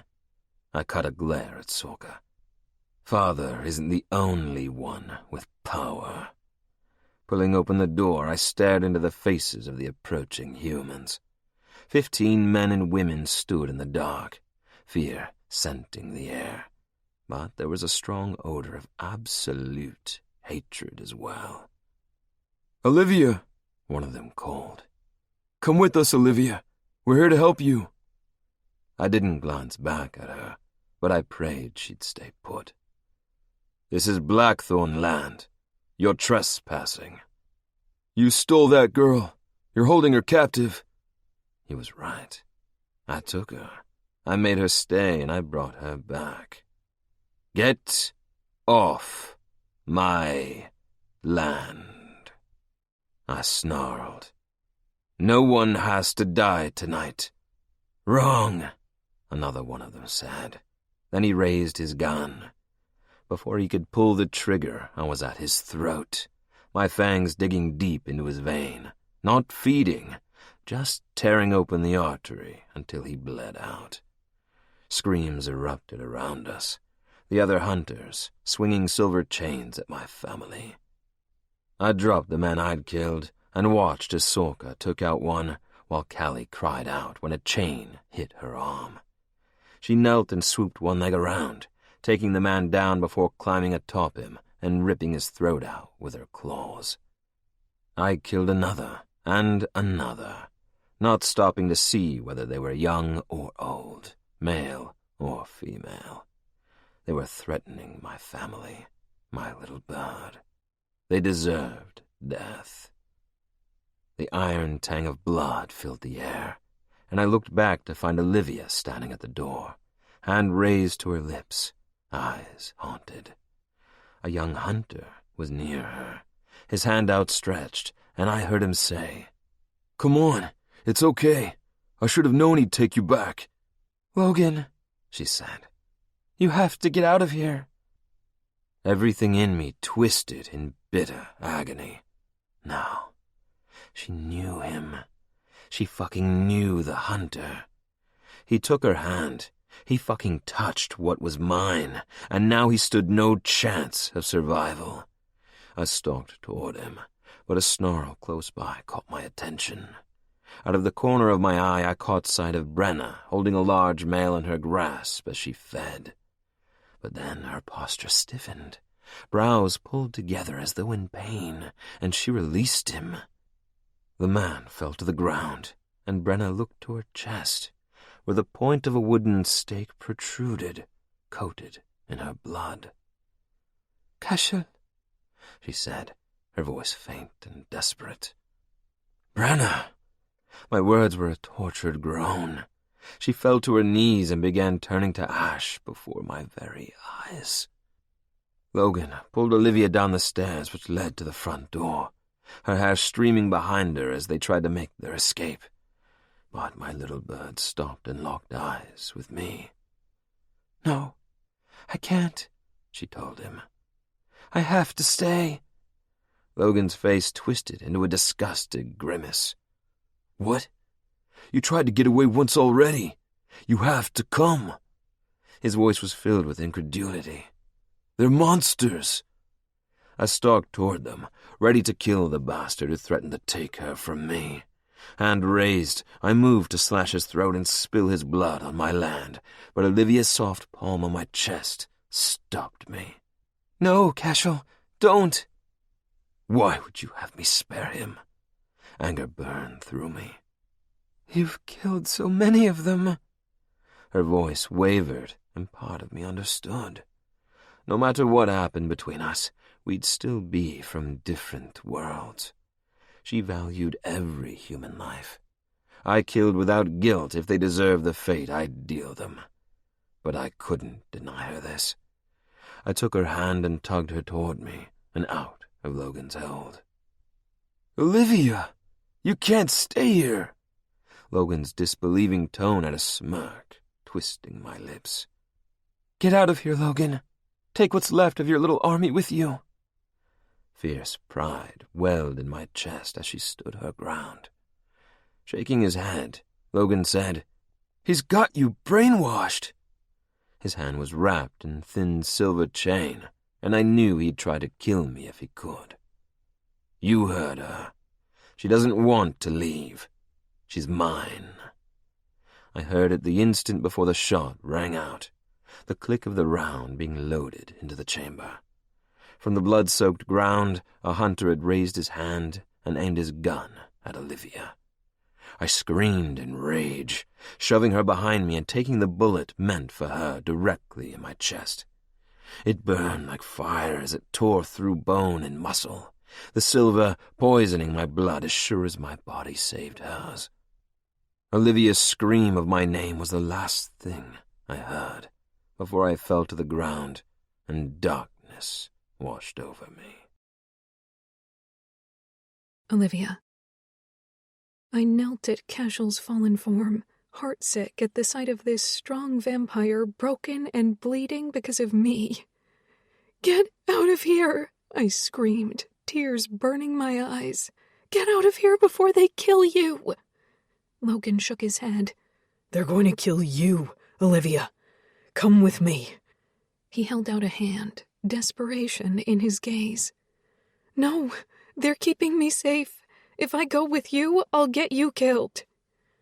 Logan was the only one of the living hunters still left on the property, his heavy breaths cutting through the silent surroundings.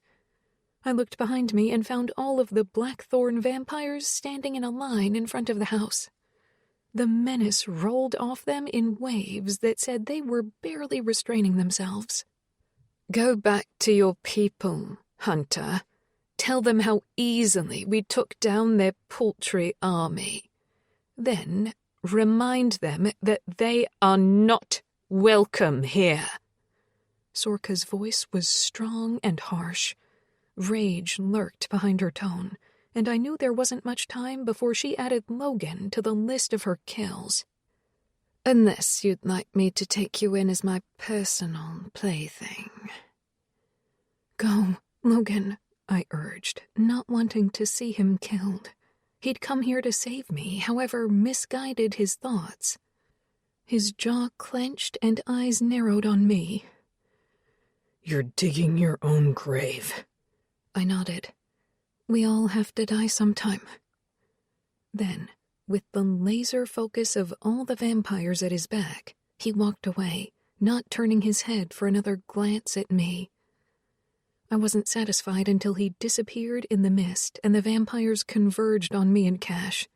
Sorka shoved me out of the way, kneeling at his side and inspecting his wound. "Is he—" I started. Her furious gaze found mine. "Stop speaking. It's bad enough they came here for you.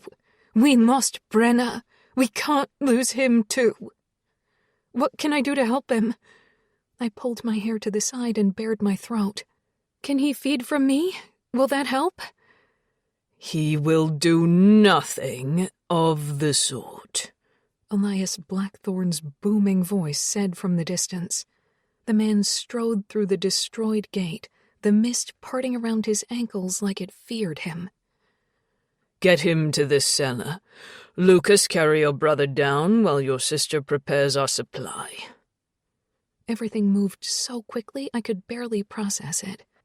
Cashel was gone, the vampires were gone, and Elias was standing over me, pure menace in his gaze. "You have been talking to someone, pet. You brought those hunters to my home. What has my son been hiding?" He brought me back. I hated that I stammered over my words, but I was alone with him. The last time that happened, he assaulted me. I asked him not to say anything. The fool. He's too besotted to see what a liability you have become. Though now I'm sure he will understand exactly why you should have been locked up from the beginning. Locked up? No, I would not spend my life in a cell for them to feed whenever they wanted. I'll kill myself before you can get what you want if you put me in a dungeon cell. His cold fingers wrapped around my throat, and a snarl ripped from his chest as he lifted me with ease until my toes dragged on the ground and I was gasping for air. "You'll do as I say. I've humored him for too long out of sympathy for what happened with Eliana, but no longer. If you want your precious Cashel to live through tonight, you'll do exactly what I tell you. Do you understand?" He would kill his own son? Why would you kill him? "I have others. Cashel is replaceable. You are not. Not yet, at least." Those words were heavy with a promise that left me feeling oily and violated. He set me on my feet and loosened his grip around my throat. "Come along, pet. You have a heart to break." My skin crawled with apprehension. "What do you mean?" "Cashel sacrificed himself for you. That much is clear from the bullet wound in his chest. He's a fool, of course, but you need to show him exactly how foolish he's been." He shifted his grip to the nape of my neck, turning me around with enough pressure to my muscles to make me wince. I was sure I'd be bruised. My throat already hurt from the tightness of his initial hold. Then we walked into the house, and the moment the door shut behind us, my stomach clenched tight with sickening fear. That was it. I'd lost my last chance to escape. Why hadn't I left when I had the chance? Because I was falling in love with Cashel, that was why. I was kidding myself if I thought it was anything else. "You're wasting your heart on a vampire who'll never truly love you," Elias said, his slick voice making me shudder in revulsion. "He can't love anyone other than himself. He's just like me." He is nothing like you, Elias. Cashel isn't a sick, twisted rapist. Sharp nails dug into the skin at the base of my neck. "I never raped you. forcefully invading my mind, stealing my blood without permission, penetrating my body with part of you, fangs or dick, it doesn't matter. You weren't welcome. You never will be. That's rape." His claw-like nails retreated, and he took a shuddering breath. "You are trying my patience, girl. I think you need that willfulness broken."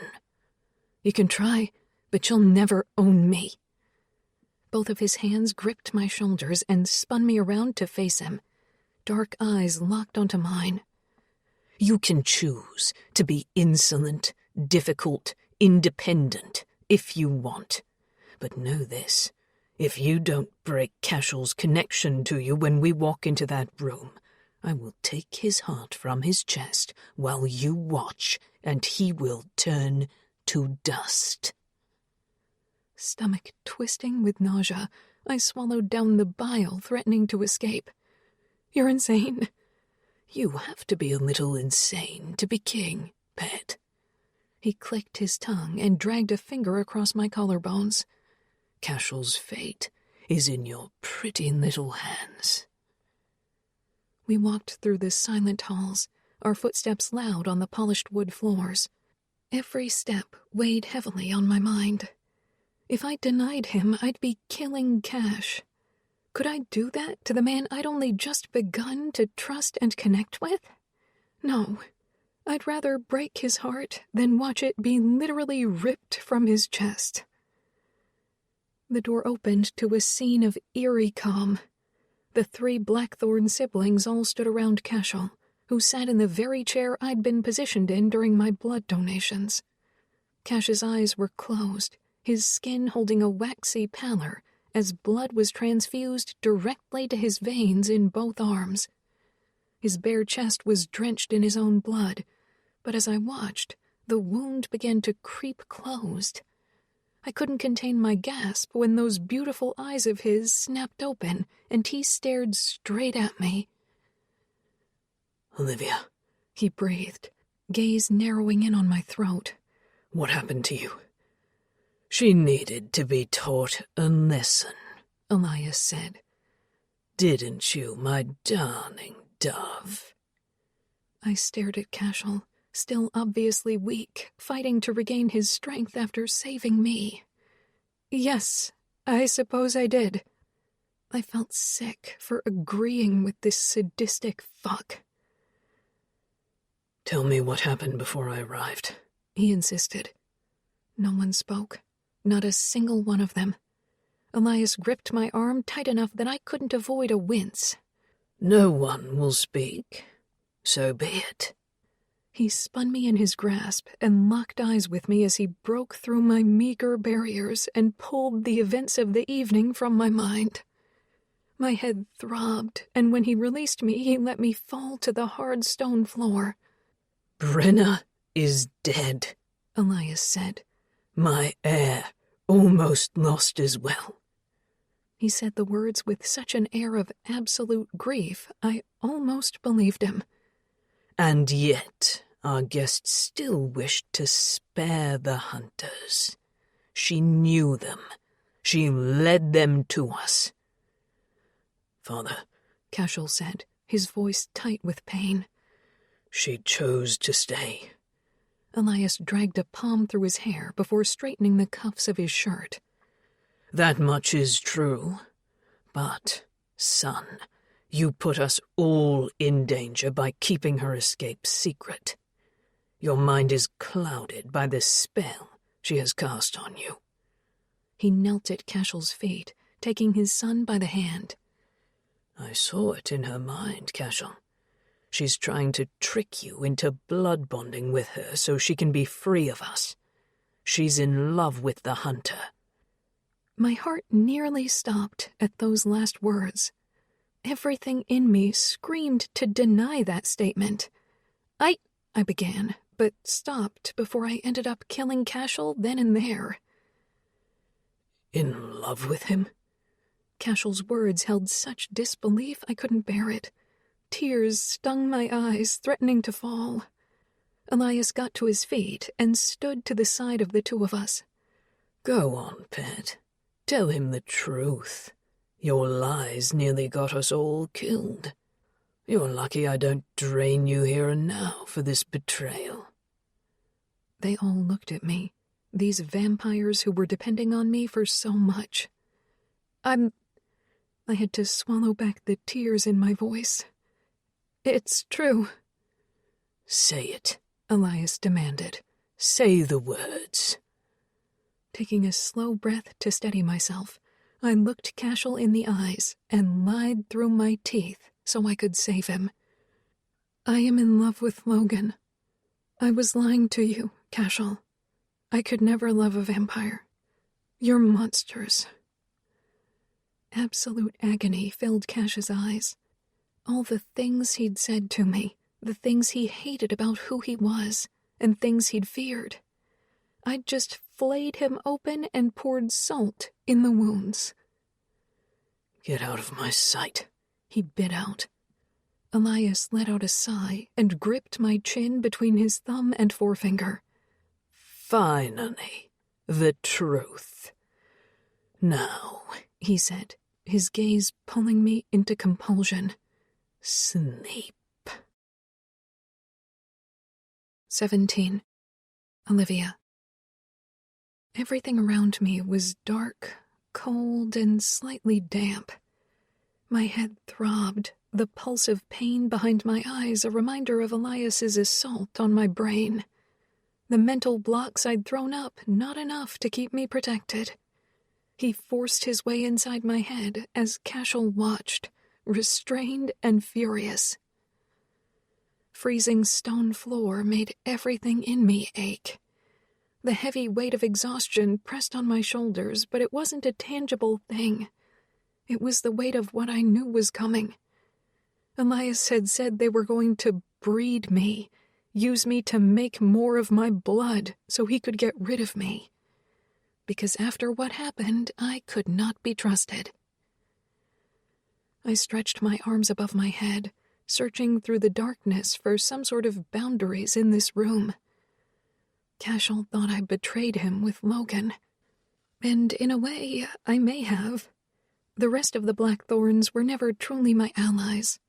They would just as soon have drained me and stored my blood if they could have. But Cashel had faith that I would be able to cure the sunsickness. He had warned me that if I misbehaved, his father would throw me into a cell without a second thought, just like he'd done to Eliana. All I could hope for at this point was some small possibility of mercy. I sat in this dank, dark cave until faint light spilled through a small window. Everything around me changed from pitch black to soft gray. Almost as if it were there to tease me, the window showed me everything. Situated high at the top of the cell containing me, it was no bigger than a bread box, but it showed me just how out of reach freedom was. The cell was nothing more than a tall cylinder with no opening that I could see. It stretched far taller than me, and seemed to go on forever, brick by brick, with the exception of a faint circular ring at the top that glowed like there was light behind it. And then, with horrible clarity, I realized exactly where I was. A well. Elias had thrown me down a well and sealed the top.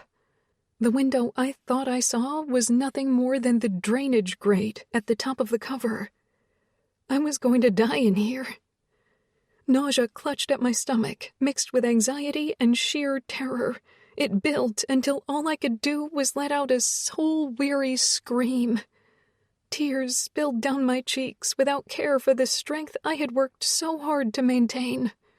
I would die here because the Blackthorne vampires deemed that to be.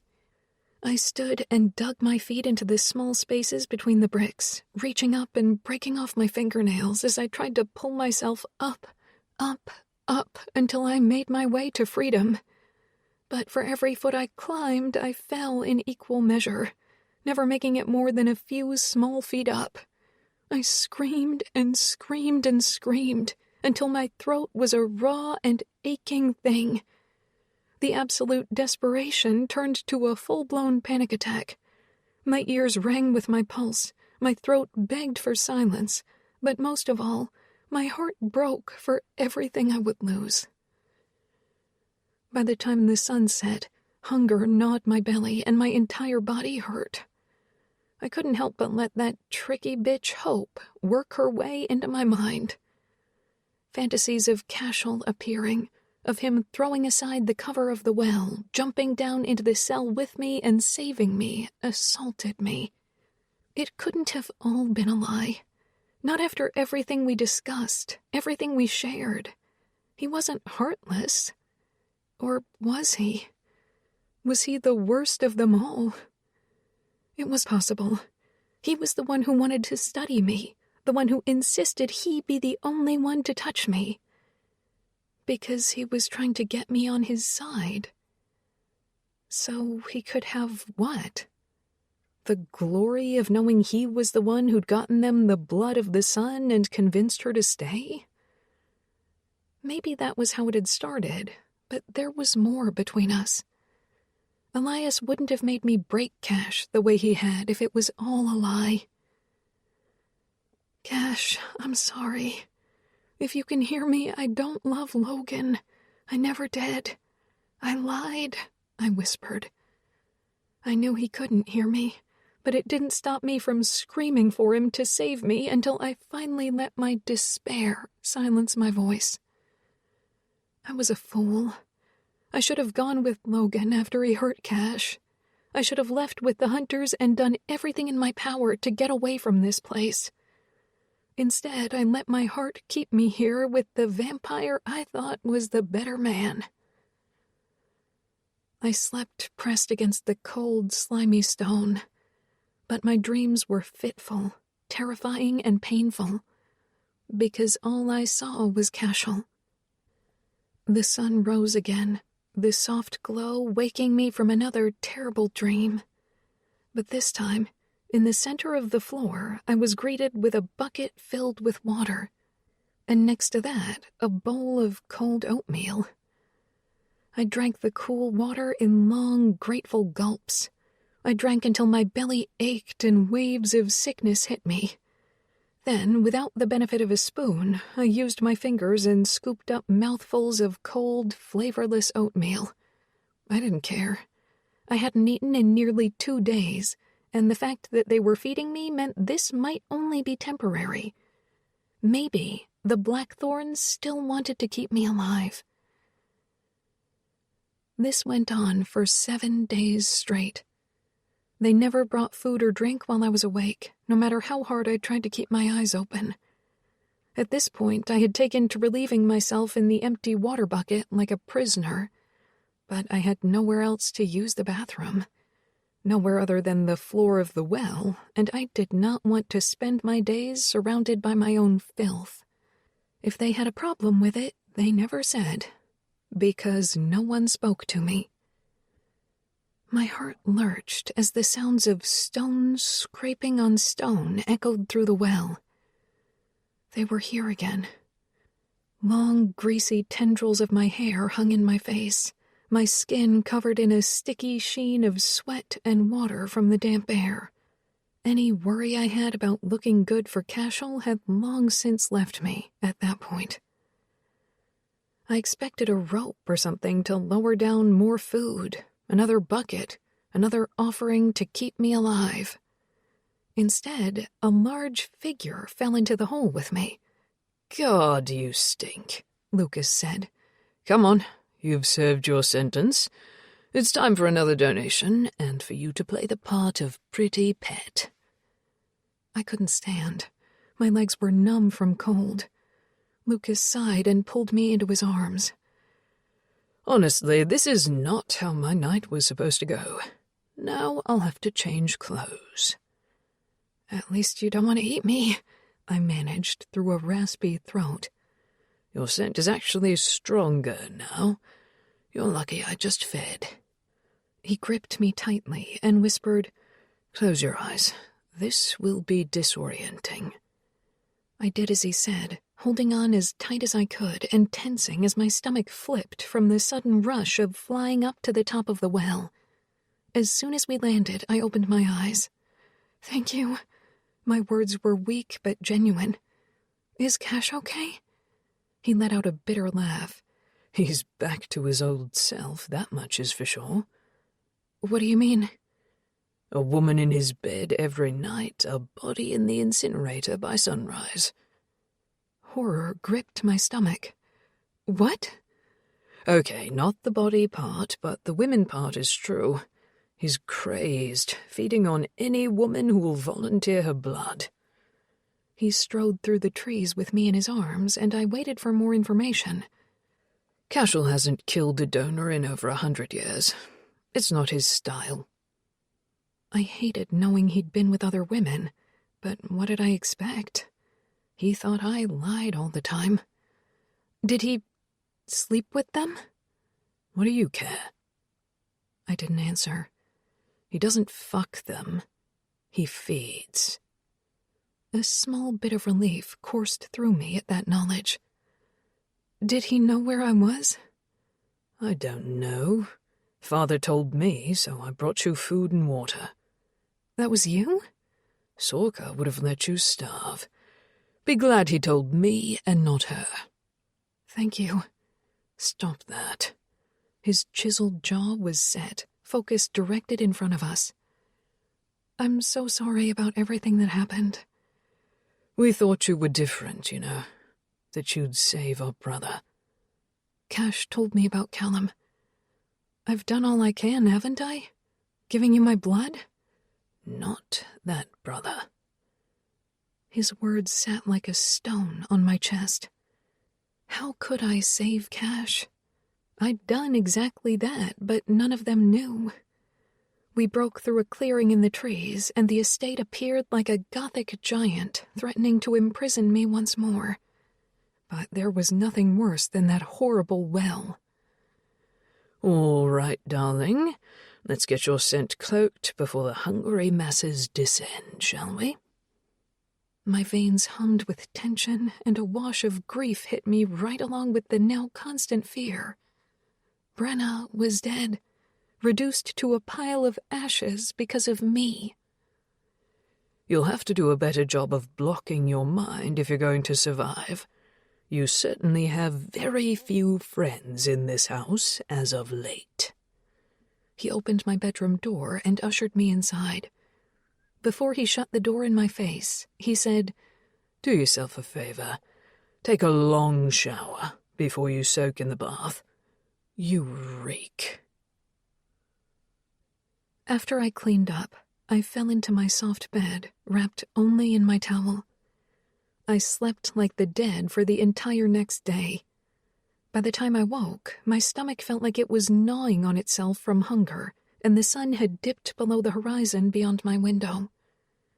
I'd have to face them tonight. Of that much I was certain. The thought of seeing these vampires, these creatures who'd let me be locked in a fucking well for a week, made my skin crawl. Even Lucas, who'd made sure I hadn't starved, had contributed to leaving me there. The lock clicked as someone turned a key outside my door, making panic race through me. I sat up and pulled the blankets high enough to cover my bare breasts. Hinges creaked when the door pushed open, and Sorka appeared, her perfect face schooled into an expression of pure disinterest as she assessed me. "You're going to want to get dressed," she said. "Am I? I don't think so." She rolled her eyes as she breezed into the room. "Unless you'd like to give your donation naked, you'd do well to dress." "I don't think I'm going to donate anymore." I crossed my arms over my chest. "Your father put me down a well. A goddamn well, Sorka. And no one stopped him. None of you did a single thing to get me out. I'm not doing anything to help you people." A sigh fell from her. "Are you quite finished having hysterics?" "Where is Cash?" I demanded, wishing she'd give me some privacy. I stood, dragging the sheet with me and wrapping the fabric around my naked body. She laughed, bitter and angry. Why do you care? He's important to me. Is he? So important that you fucked him over and lied about your affection? My brother won't be fooled by you again, Olivia. Don't even entertain that idea. I didn't lie. You brought a hunter to us. You killed Brenna. Nearly killed Cashel. Now get some clothes on, unless you'd rather make your donation here with me. I fought the urge to scream at her, to rage and kick, because in one short moment I'd lost every bit of progress I'd made. Your mental blocks are stronger than they should be. What has my brother taught you? Sorka frowned and stepped closer to me. On instinct, I took a step back. She smiled, a dark glint in her eyes.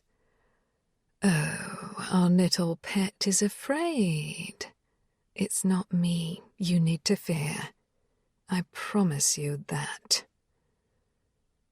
I didn't understand what she meant, but I was sure she would explain. I thought I was supposed to be afraid of everyone here. You're all monsters, aren't you? When you arrived here, you were afraid. But now that you have shown where your real alliance was, you should be terrified. Until our father says so, until he gets you under his thrall, you will not leave this room unless I am with you. You will not speak to anyone unless I know about it. You will barely breathe without my permission. Do you understand? I bit back a sharp retort, knowing that this was not going to be the way to respond to her. Why bother to bring me back from the well at all, then? She released an acidic chuckle, then glanced down at her finely manicured nails. Father likes to keep his playthings close, and I see he hasn't quite broken you yet. Maybe I should tell him you could do with another week in the well. Adrenaline clutched my throat. No. My response was too quick, too fearful. She noticed. One of those perfect eyebrows arched and her lip twitched with the hint of amusement. Perhaps I was wrong. Your bravado certainly does a lot to disguise your feelings. In your case, you might want to exercise a little restraint. We don't want you sassy. We want you obedient. She reached out, long fingers brushing loose strands of my hair. Then she leaned in and took one long inhalation. Hungry? I asked. She shuddered, then stepped back. Famished. Her eyes grew dark, filled with the desire I recognized, lust for my blood. Go ahead, taste me. Take what your brother never had the guts to claim. I was playing with fire, but I wanted out of this, and if that meant letting her drain me, so be it. You little slut. My brother was right to put you aside. You'll give it up to anyone who might save your pathetic ass. She strode to the wardrobe and pulled out a dress before tossing it in my face. Put on your clothes and come with me, or I'll restrain you here and now and only let you up to piss and bathe until you outlive your usefulness. From the anger in her voice, I knew she wasn't bluffing. She watched as I slipped the soft dress over my head and dropped the sheet all at the same time. As soon as I was clothed, her hand was around my elbow, gripping tight enough I knew I'd have bruises. Together we walked along the hall, down the staircase, and to the wine cellar where my donations took place. Each step made my heart race with the possibility of seeing Cash. Could I look into his eyes and not fall to pieces? I wasn't sure. I hated that I felt like this. Quiet your mind, Sorka hissed. If anyone hears that you are pining for Cashel, you'll both suffer. He's been through enough. You can't have him and the hunter both. I worked to control my thoughts, to raise my shields and keep her out. But I didn't want Logan. I wished I could shout the words out loud for everyone to hear. She pushed open the door, and there, in the cold cellar, I saw him for the first time since Elias made me break him. "Cash," I breathed, unable to stop myself. His broad-shouldered frame was covered in a navy blue sweater so dark I almost mistook it for black. Those dark brows of his were pulled tightly together, the only indication of his displeasure. He wouldn't look at me, but I saw the sharp inhalation, the clench of his fists, the slight change in his posture when I walked into the room. "Brother, do you have objections to me taking her donation?" Sorka addressed him while shoving me into the chair roughly. My head hit the back of the chair, and I couldn't help the pained sound that escaped me. "Careful," I complained. "I can sit on my own." "I'll do it." Cashel's voice sent a quiver of longing to my belly. I wanted his touch so much. My body ached for him. But then I remembered the days and nights I spent alone in a dark, cold well. The women he'd been feeding from. The dead look in his eyes when he told me to get out of his sight. "No," I said, jerking my arm away from him when he reached out to me. "I don't want you to." I leveled my gaze on Sorka. "You're my keeper now. You do it." The woman crossed her arms over her chest and smirked. "Well, looks like your little bird bites back, Cashel." "She's not mine anymore," he said, his words cutting and strong. A statement of absolute dissolution of everything between us. He was done with me. I'd never get him back. But at least he was alive. 18. Olivia.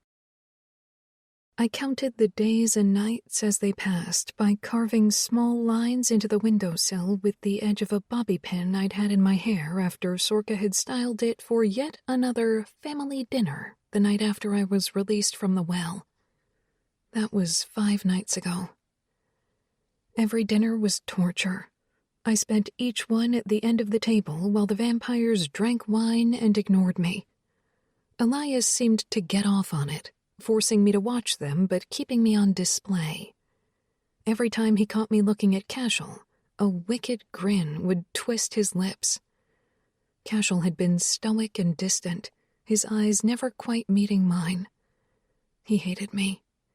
But it was nearly time for yet another donation, and my skin crawled at the thought of anyone other than Cash taking my blood.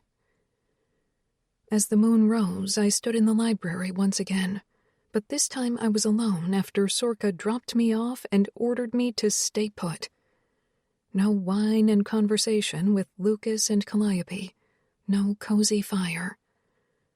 I shivered in the ridiculously thin silk gown Sorka had laid out for me. I missed Brenna. Tonight, Sorka had insisted I add a different oil to my bath. This one a crisp juniper rather than cloying rose. My hair was piled high on my head, exposing my throat. I felt like a prized lamb being prepared for the slaughter. "There's my pet," Elias said, catching me by surprise at his nearness. His finger glided over my nape, repulsing me. "You look exquisite tonight, my dear. Such a prize. No wonder Cashel desires you." "He doesn't anymore. You saw to that." I frowned. "I'm not a prize. Not your pet. I'm a human being with free will. I have a choice, unlike a pet." He hummed in what I could only interpret as amusement before his lips brushed my throat. "Collared pets can still roam their homes. It's only when they're around outsiders that they must stay on their leashes. But no matter the circumstance, they must obey their masters." Fighting a shudder, I turned and stepped to the side. "Again, you aren't my master. I'm here to help you, and you're keeping me safe. That's our bargain." A dark chuckle rolled through him. "It's sweet that you think there's any kind of bargain between us. I could easily toss you into a cell and drain you slowly without any comfort offered." "Where's Cashel?" I asked, feeling cornered and overwhelmingly anxious. Elias wasn't particularly kind, but this conversation was overtly predatory. "He's preoccupied with his latest conquest. As you know, he wants nothing to do with you." "Only because of you?" "Exactly, because of me. He's doing what he's told, preparing for when he takes his place as my heir. He'll continue on the right path now that he knows you're nothing but a pet for him to use and discard." Cold fingers brushed my cheek, then my throat. "Don't fucking touch me," I said, trying to jerk away from his touch. "I've had enough of this playing nice nonsense." A cold piece of metal snapped around my neck, not uncomfortably tight, but definitely not something I would choose to wear. "What is that?" I asked, panic lacing my tone as I felt the cool ridges of a jewel-encrusted choker. "It's proof you are property of the Blackthornes. A collar fit for my favorite pet. Tonight I'll show you off to nobility from every vampire coven in the world. You'll shine for me if you know what's good for you, pet." He clipped a bejeweled chain to my collar and tugged, bringing me forward. "Or should I call you little bird, as Cashel does?" My stomach churned, turning over and twisting all at once as the reality of his statement hit me. Cashel had abandoned me, and I couldn't recover from that. I hadn't played my cards close enough to my chest, and now I was in the hands of the king. Elias Blackthorne had far different needs than I was willing to see to. He would take my blood whenever he wanted, and I was sure he'd do the same to my body. "Cashel will never take the steps to bond with you. He'll do as he's told, and you'll never be free." His voice sent me nearly to my knees with fear. I tugged and tried to break the collar off my throat, but he only laughed and pulled me forward. "Come along, little bird. You'll look lovely seated at my side tonight." I hated the sound of Cashel's name for me on Elias's lips. Hand on the leash, he pulled me behind him, his long and lean frame different and similar to Cash's all at the same time.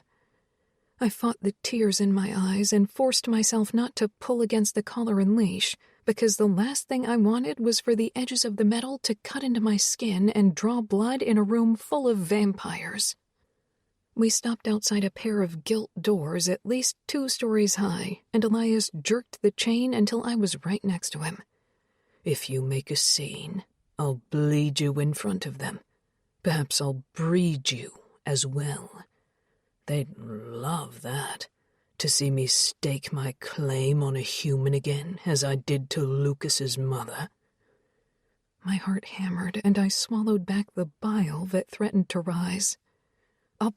I'll be good." I hated the words as they left me, but I had no other choice. This vampire was never going to be inside me. "Good, pet. I'm glad to hear you've finally been broken.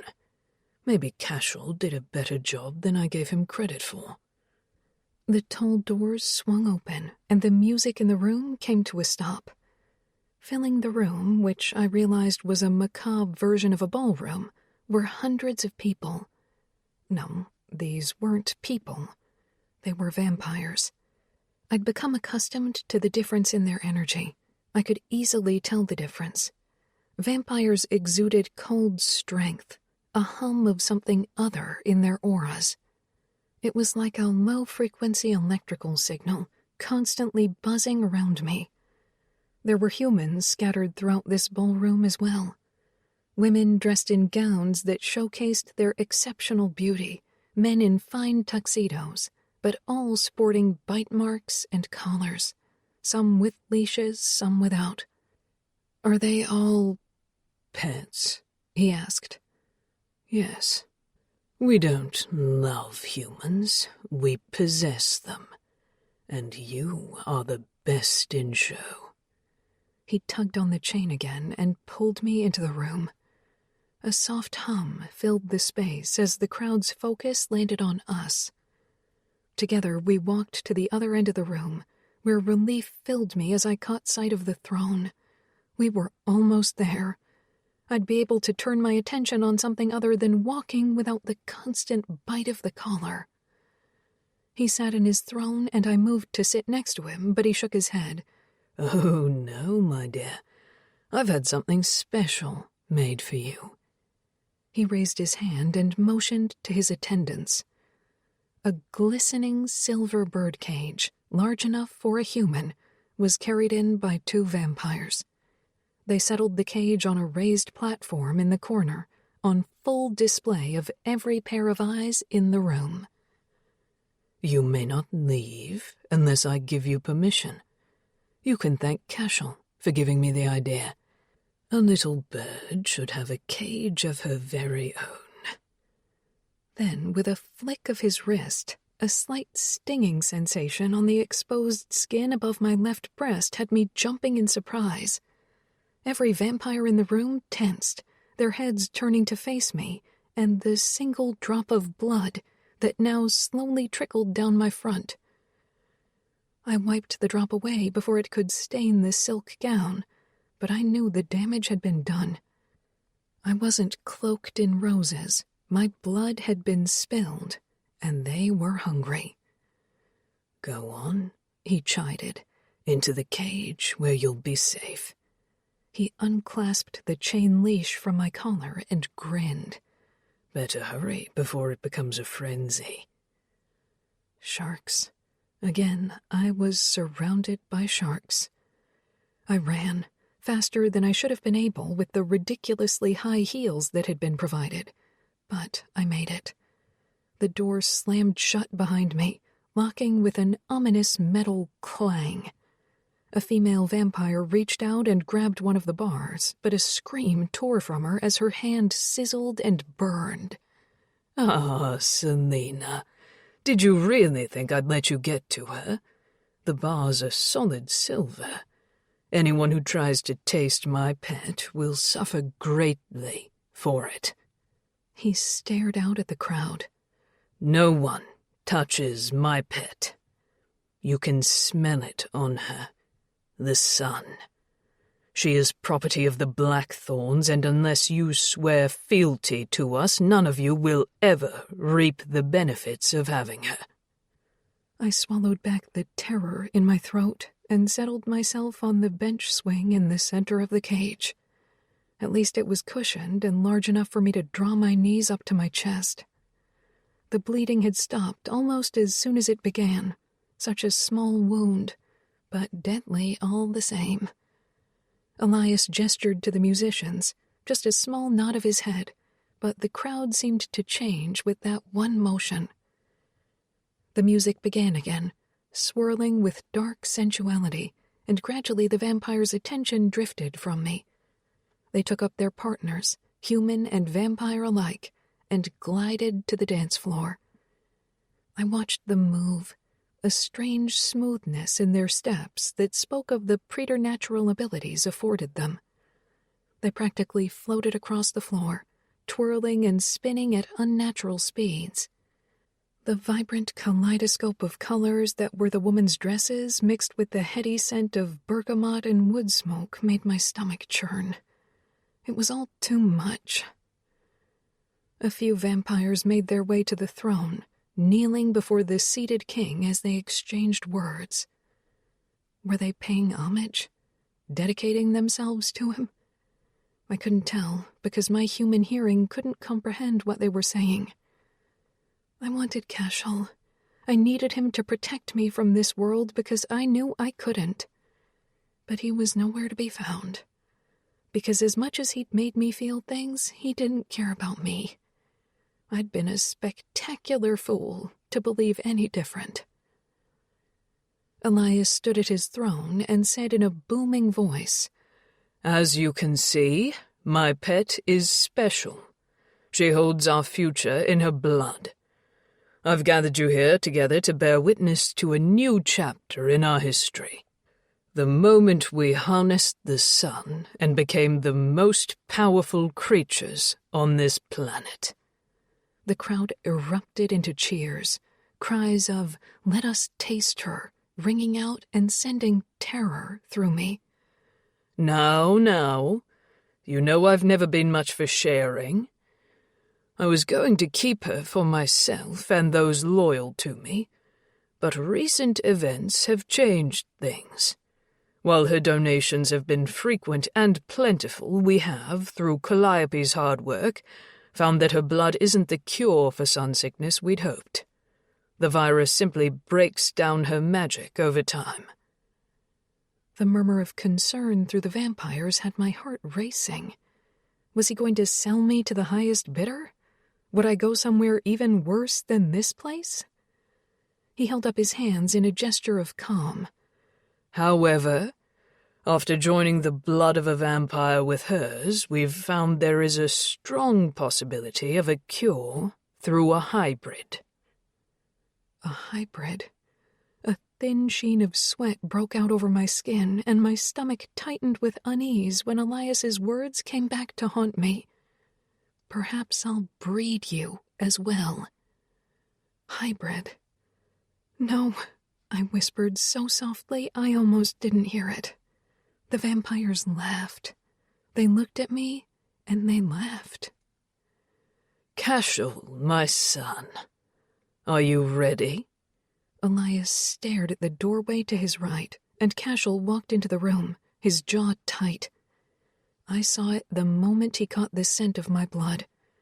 His eyes widened, shoulders went even more rigid, and he looked straight at me.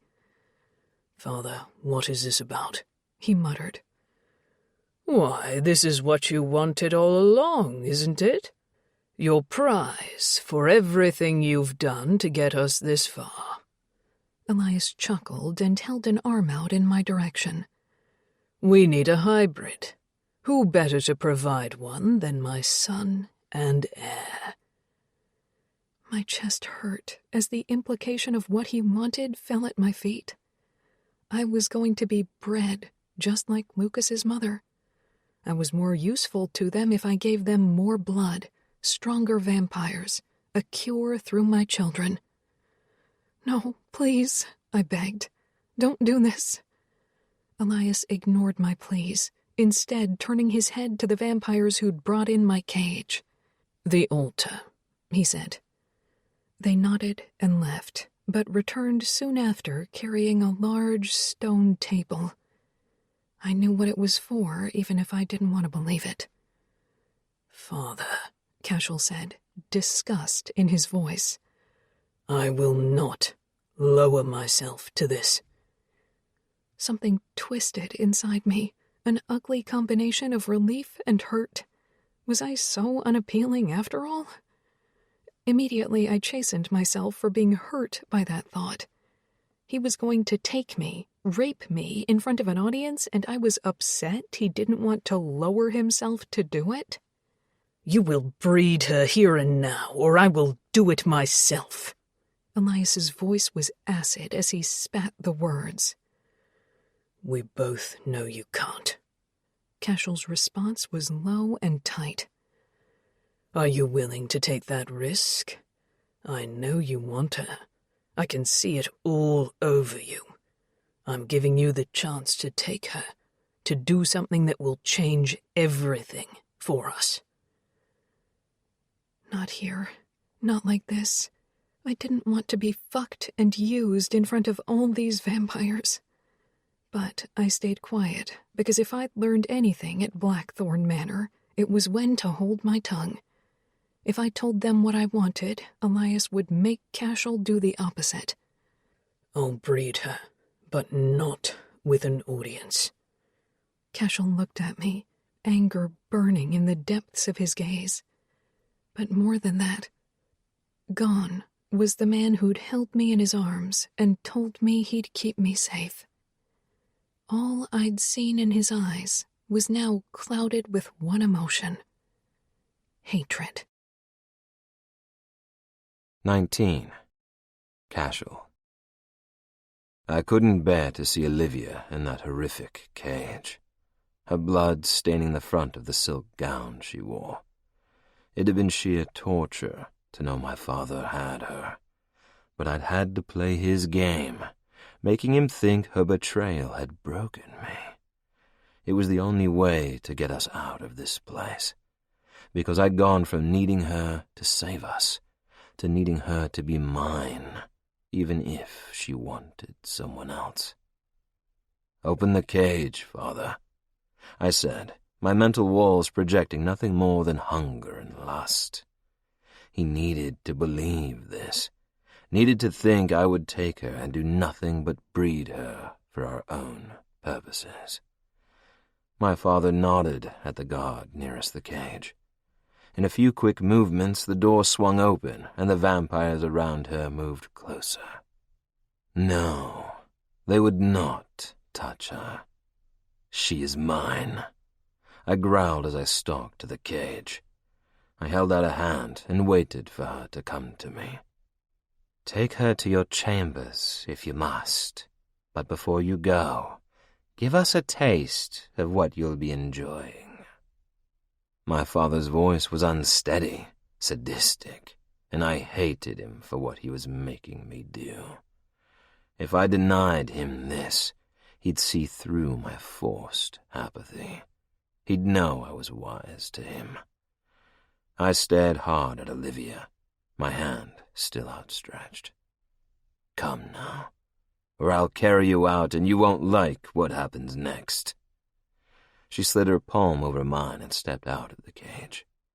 I could feel her rapid pulse when my fingers brushed her wrist. She was terrified, and there was nothing I could do to make her feel better. Not yet. "Stand and face them, little bird.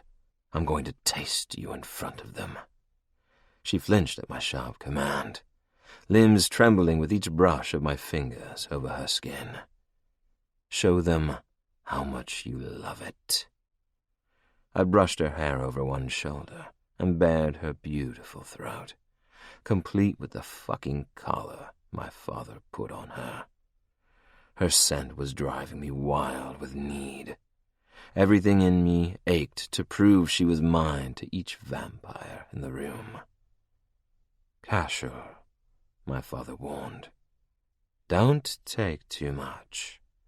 She is, after all, one of a kind." My fangs lengthened in my mouth, and I positioned myself directly behind my little bird.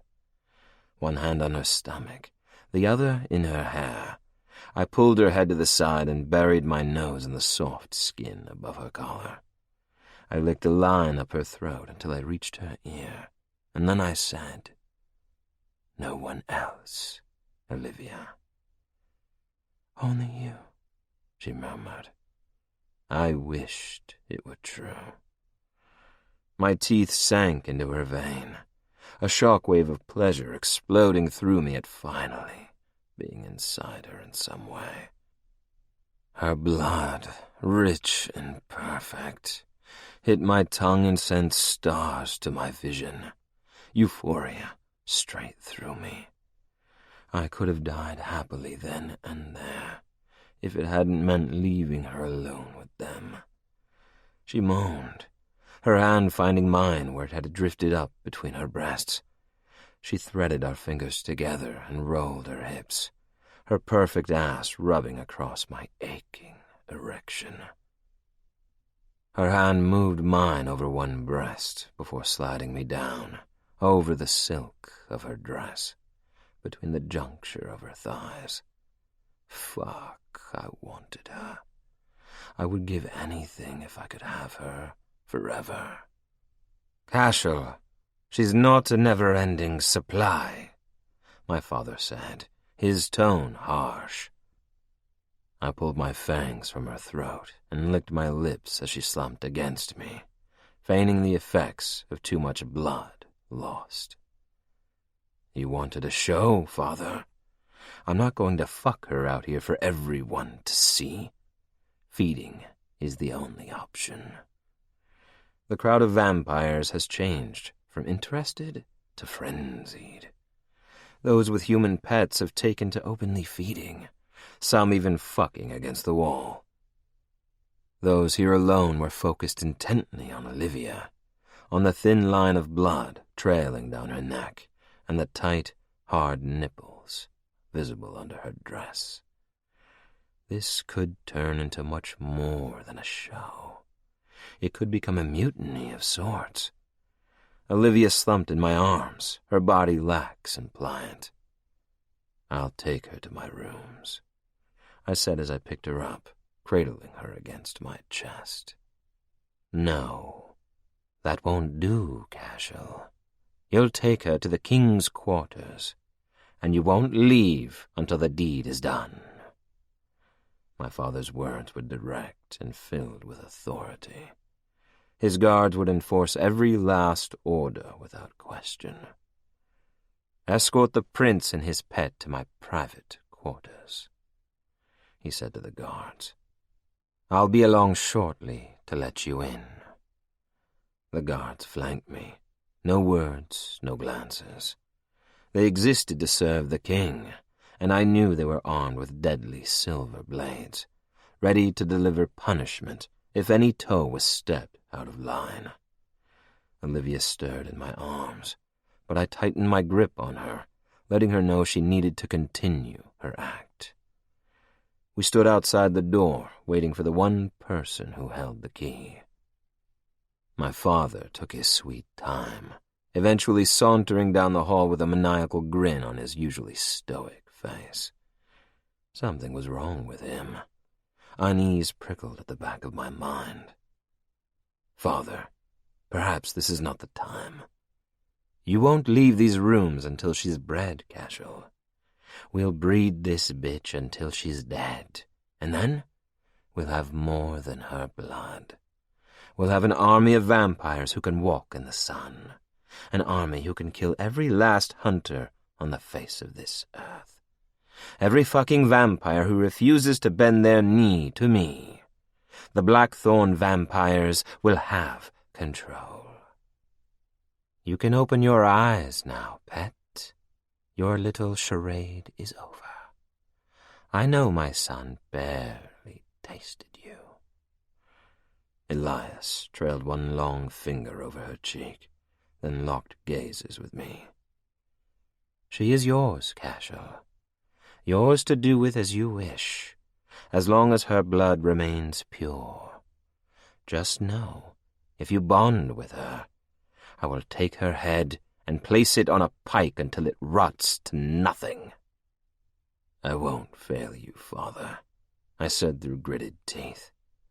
"She fooled me once, but I understand exactly what she's worth now. I only wish you decided she needed to be bred sooner." His lips turned up in a sick smile before he lifted his palm and pricked his forefinger, the drop of dark blood welling at the surface of his skin. He pressed it to the door, the drops spreading through the intricate carved tree. Then, when the door slid open, I carried Olivia as though she were my bride over the threshold. Except we weren't walking into a future of happiness. Tonight we walked into the chamber which would eventually mean her death. "Olivia." "Cash, I began, but he held up a hand and shook his head. "Stop. You don't have to say anything. I won't take you by force, Olivia. I'm not that much of a monster." He strode to the window and placed his palms on either side of the frame. Those big shoulders moved with such fluid grace as he stared through the glass. Then he dropped his head and his fingers dug into the wood. "Was it all just a ploy to get me to bond with you?" The words were almost too quiet for me to hear. "No," I whispered. "But you love him?" I wanted to tell him the truth. I needed to. But the words wouldn't come. Instead, they sat in my throat, thick and unmoving. If I told him, that would mean the end of his life. As soon as Elias found out, he'd rip out Cashel's heart.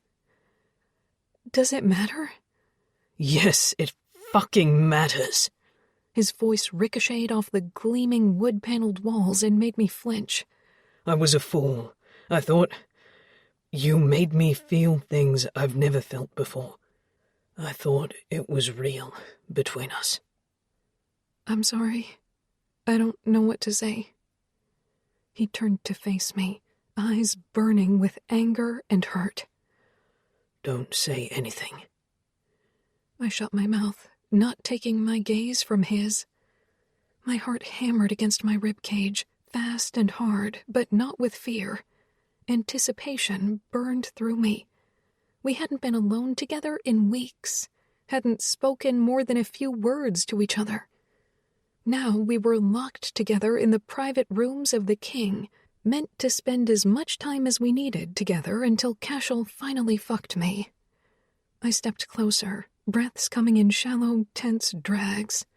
I couldn't keep myself calm when he was so close. Olivia, stop. I reached for him and he didn't move away. My fingers brushed his chest, the fabric of his finely tailored suit keeping me from my goal of touching his skin. I trailed my touch up his body until I was cupping his jaw, and my breath caught when he closed his eyes and leaned into my palm before turning away. Dangerous beauty, he murmured. We can't love each other, but we can make each other feel good, I said, hating that I wanted more than physical passion between us. No, I won't take you and ruin your life. That's not why I brought you to our estate in the first place. You were here to donate your blood, help us find a cure, give us what we need to save our people. Not as leverage to dominate every vampire in the world. Not be a breeding bitch who'll be used until you die. If you don't do it, he will.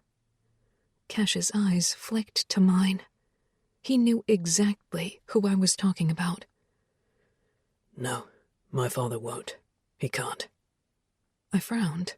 What? He has sun sickness. He's in the early stages, but he won't be able to breed you. Thank fuck.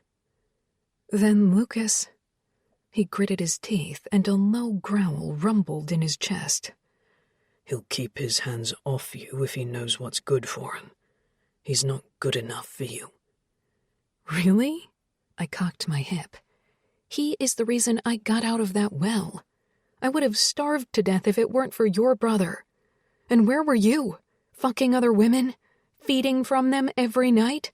How many bastard children have you already got out there? His eyes went wide. The well? You were in the well? My heart leapt at the knowledge that he'd had no clue I was in the well. He hadn't left me there on purpose. But he'd still made the choice to leave me with his father and seek comfort in other women. Yes, I spent a week trapped at the bottom of the well, courtesy of your father. Lucas pulled me out. You spent all that time in there, alone. No thanks to you. Did you even look for me? Did you care? I cared. I fucking cared that you lied to me. I cared that Brenna died, that you almost died. For God's sake, I took a bullet to the chest for you. Then you shattered me with the truth. Tears burned my eyes, tightened my throat. I couldn't continue this charade. He deserved the truth from me after risking himself for me. Cash, I wish I could explain. How long? What? How long were you going to lie to me? I never wanted this. Some of the light left his eyes at my statement. Right. You're a captive, not a willing participant in any of this. I seem to have forgotten that detail. That's true. I don't want to be here. Constantly afraid I'll be killed on purpose or by accident. Left to rot alone in either a dank cell or a beautiful estate or a literal cage. I don't want to have magic sunshine blood or be bred to make an army of hybrid vampires. I want to live my life without all of that, but I can't. I can't change what my blood can do any more than you can change being a vampire. But I can.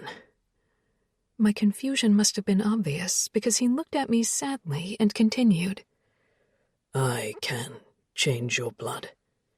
If I really cared for you, I would have done it long ago. I would have given you the blood bond you were trying to trick me into. I would have made you mine and left the rest to deal with the fallout of the sun sickness. But they're your family. Your brother is sick. Your father, too. And he's so twisted now he likely wouldn't accept a cure. He won't acknowledge that he's sick, even though all of his children know. My heart flipped at the possibility of him giving me my freedom. Do you have enough of my blood? For Callie to keep working with? It doesn't matter now. We need a hybrid, but I won't be the monster you think I am. I won't force you to have a child just to serve our purposes.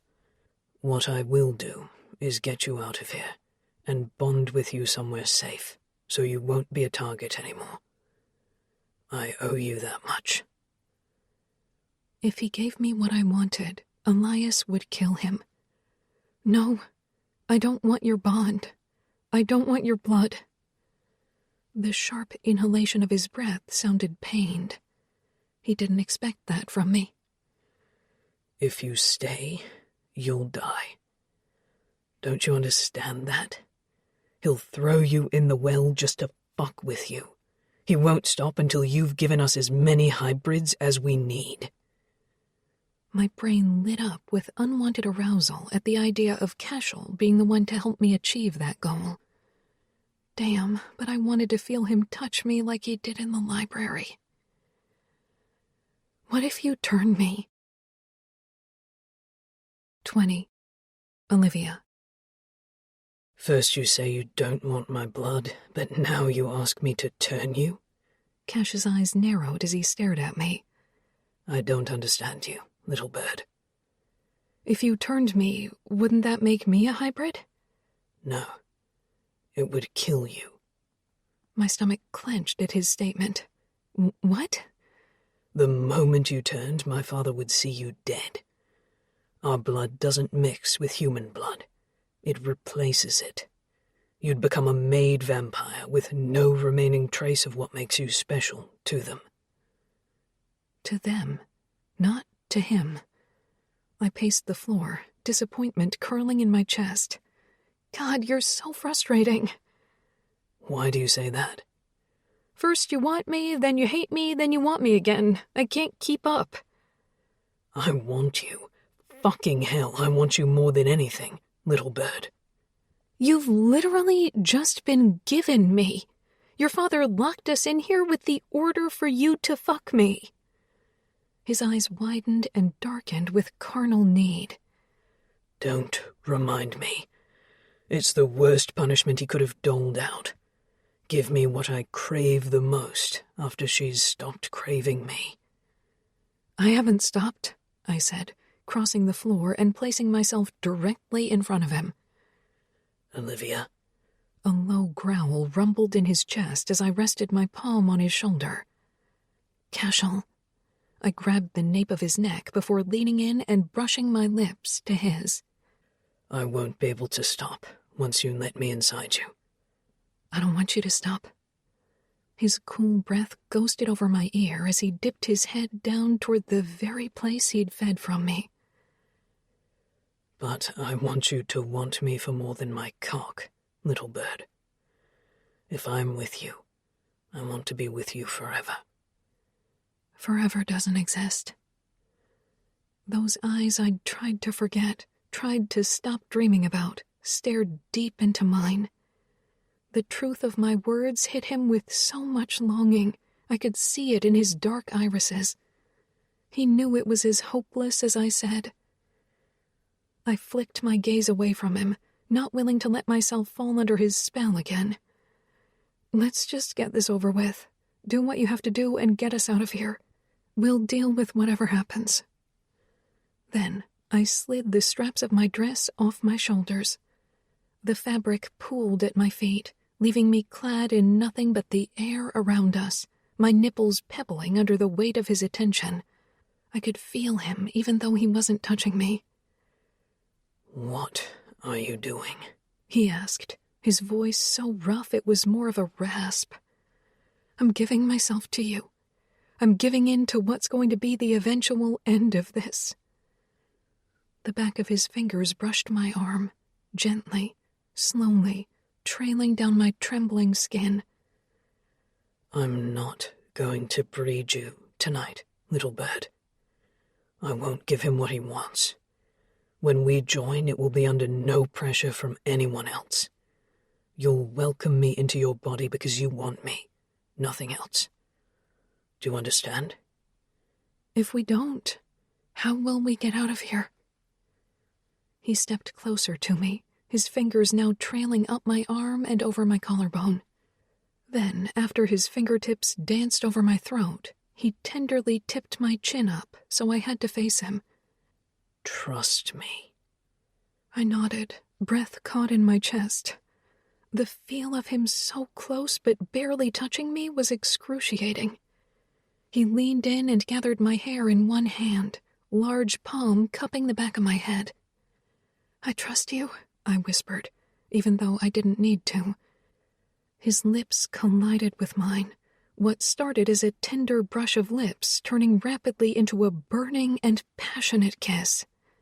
My heart stuttered and began racing as arousal coursed through me. Without thinking, I grabbed his jacket and shoved it off him, letting the fine fabric fall to the floor in a crumpled heap. He groaned and released me, backing away. Disappointment curled in my chest, but he smirked. "Trust, remember." Then he unbuttoned his shirt and slipped it free of his torso. The man reminded me of a picture I once saw of a statue carved of marble depicting Lucifer. Perfection, beauty, danger, and temptation all rolled into one creature. He unfastened his black trousers but didn't remove them. Instead, he walked across the room and slowly lit every candle in each of the candelabras placed about the room. Then he turned off the lights, leaving the two of us bathed in the glow from the multitude of candles. The heating beeswax filled the room with a warm, earthy scent that soothed me even as it added to the tension in the room. Shadows danced over Cashel's toned torso as he moved toward me. "Let me touch you," I said, reaching for him. "Yes." Each step brought him closer, until I finally was able to rest my palm on his chest. He was tense, every muscle pulled taut with restraint, and when my nails gently scraped down his toned abdomen, he shivered. "Keep doing that," he murmured. I did. I worked my way down past his navel and to the open top of his pants. I wanted to touch all of him, to take his length into my hand and stroke until he came apart. I wanted to bring this vampire to his knees for me. "Close your eyes," I whispered. "Olivia." My name was just a breath on his lips, but he did what I asked. Leaning in, I pressed a kiss to his right shoulder, then his throat, then down his body until I was on my knees before him. Still, he kept his eyes shut. His hands were balled into tight fists, and I wanted so badly to make him lose control. If I was going to be a breeder for him, I'd make sure I enjoyed the process. My hands shook as I worked open the fly of his pants. Lips pressed to the line of muscle at his hip, I grazed my teeth over his skin, and a thrill ran through me at the groan that fell from him. Then I shoved his pants down, my palm running up his thigh as soon as it was bared, only stopping when I cupped him over his boxer briefs. He was heavy, thick, and long, even hidden by his boxers. When I looked up his body, I was met with a gaze filled with burning lust. His eyes found mine with nothing but desire. Right now, we weren't two people being forced into an impossible situation.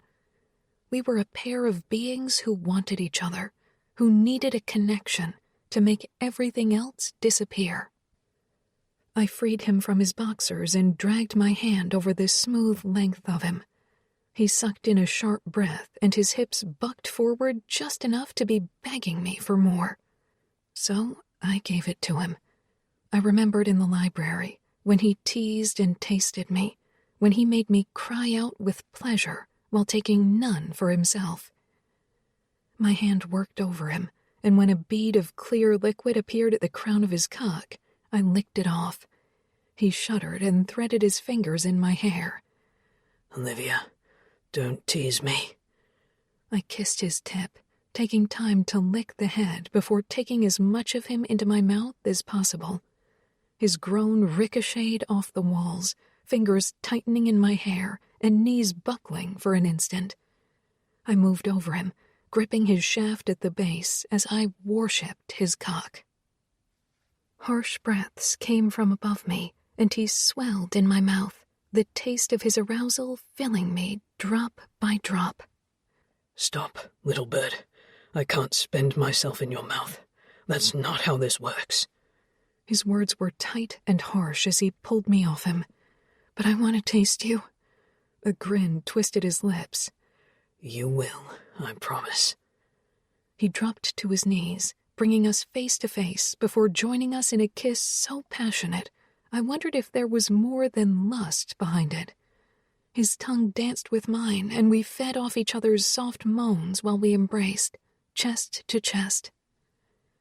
Then his hand slipped between us, one long finger playing at my slit, rubbing across the place I wanted him to touch me most. "Cash," I moaned, breaking contact with his lips. I was begging with nothing more than his name. He wrapped an arm around my back and said, "Lie back and spread yourself open for me."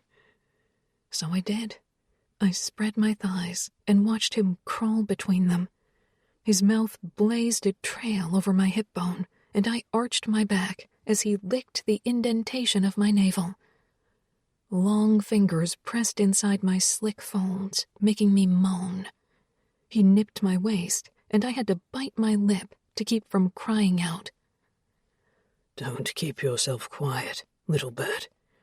We're supposed to be doing this, remember? And I'm going to make you scream before tonight is over. Such things you say, I teased.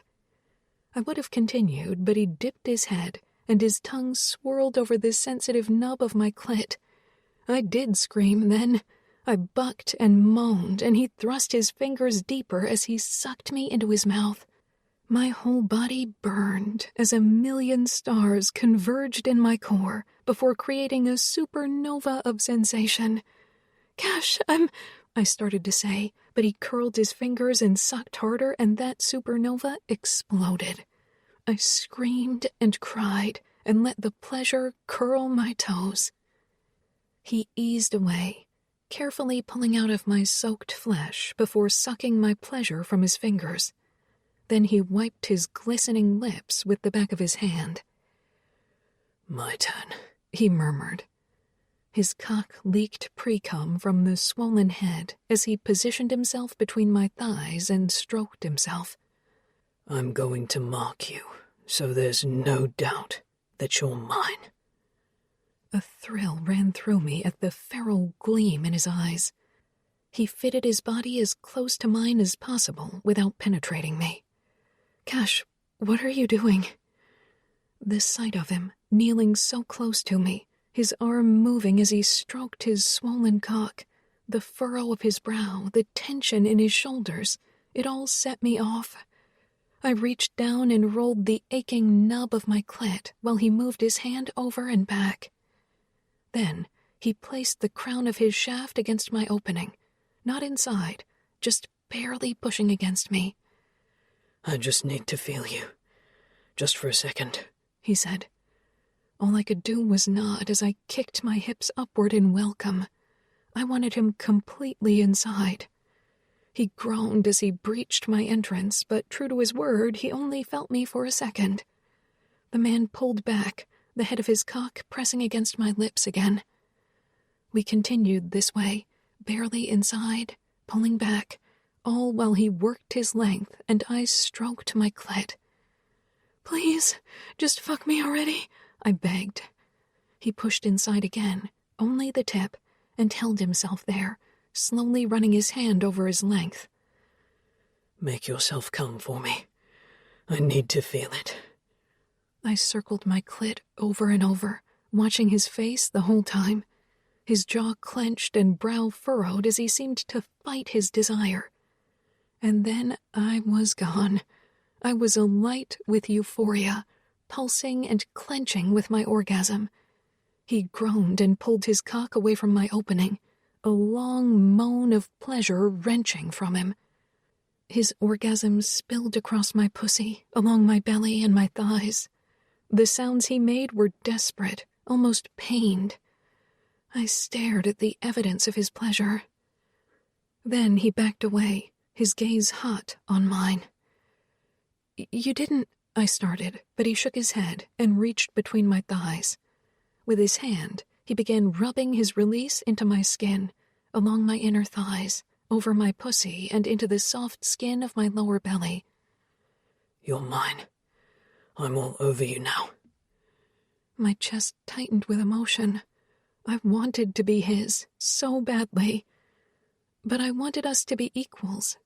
If I stayed here, I'd be their pet and used for Elias's devices.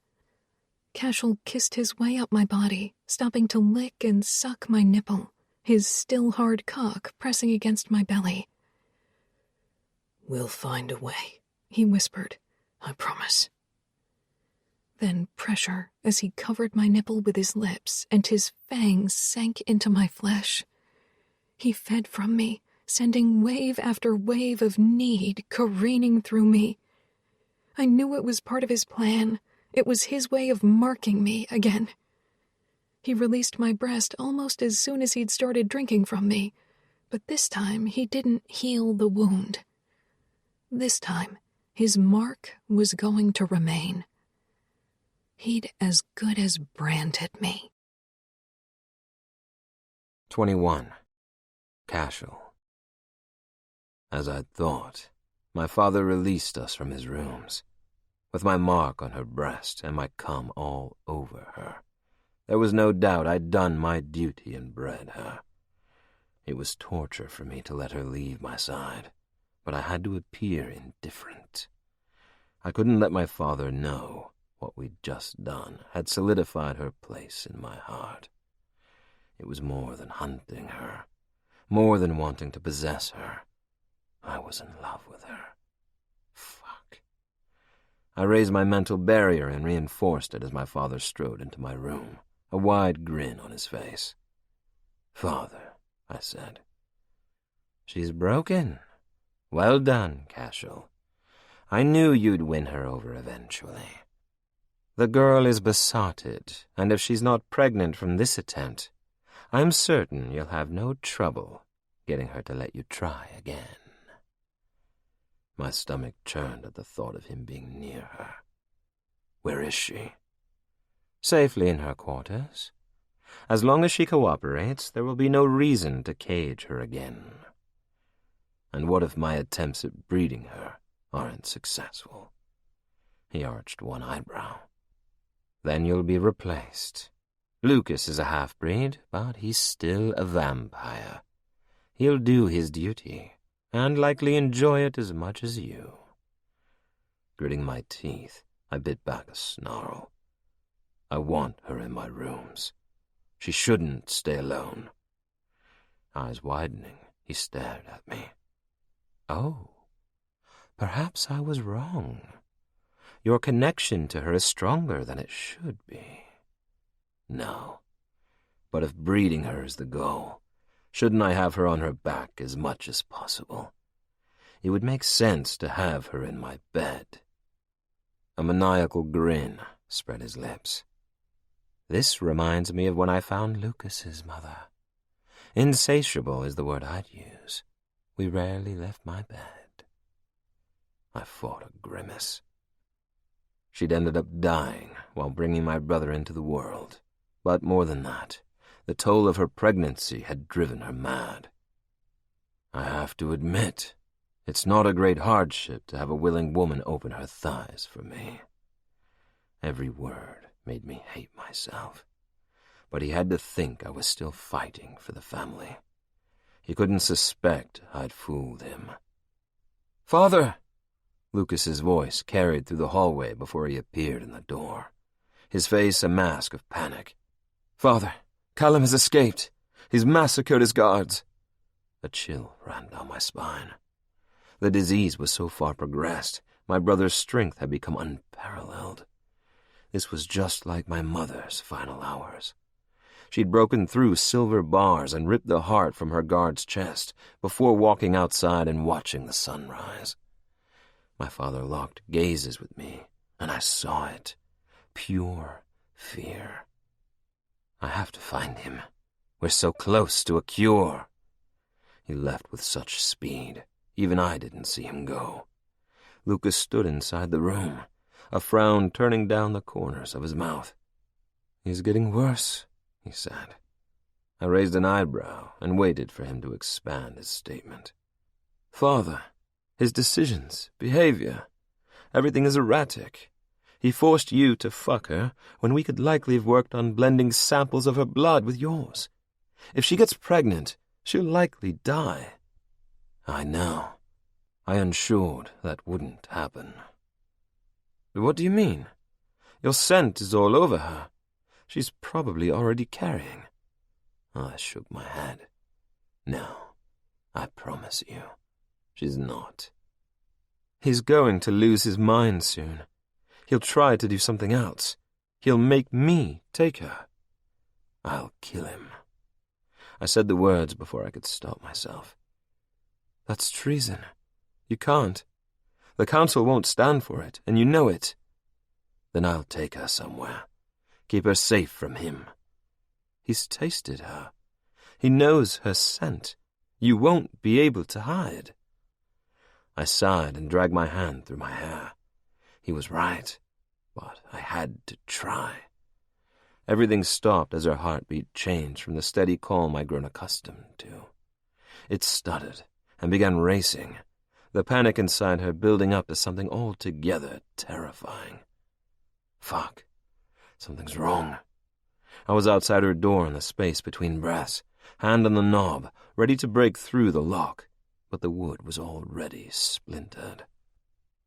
Dread curled in my stomach as I shoved open the door. Olivia lay on her bed, fear in her eyes as my brother, Callum, pinned her to the mattress. One hand was under her pillow, while she tried in vain to push him away. He rutted against her, but thank fuck, his clothes were still on. "Brother, stop!" I shouted. Wild eyes found mine and he snarled. "I need her! She's the one!" I rushed him, ready to defend my little bird to the very end. But Callum shoved me hard enough I felt the bones in my sternum crack. Then he stilled, his body tensing and shock flashing in his eyes. His mouth opened and shut a few times, but no words came out. Olivia trembled beneath him as the two of us watched him slowly turn to ash.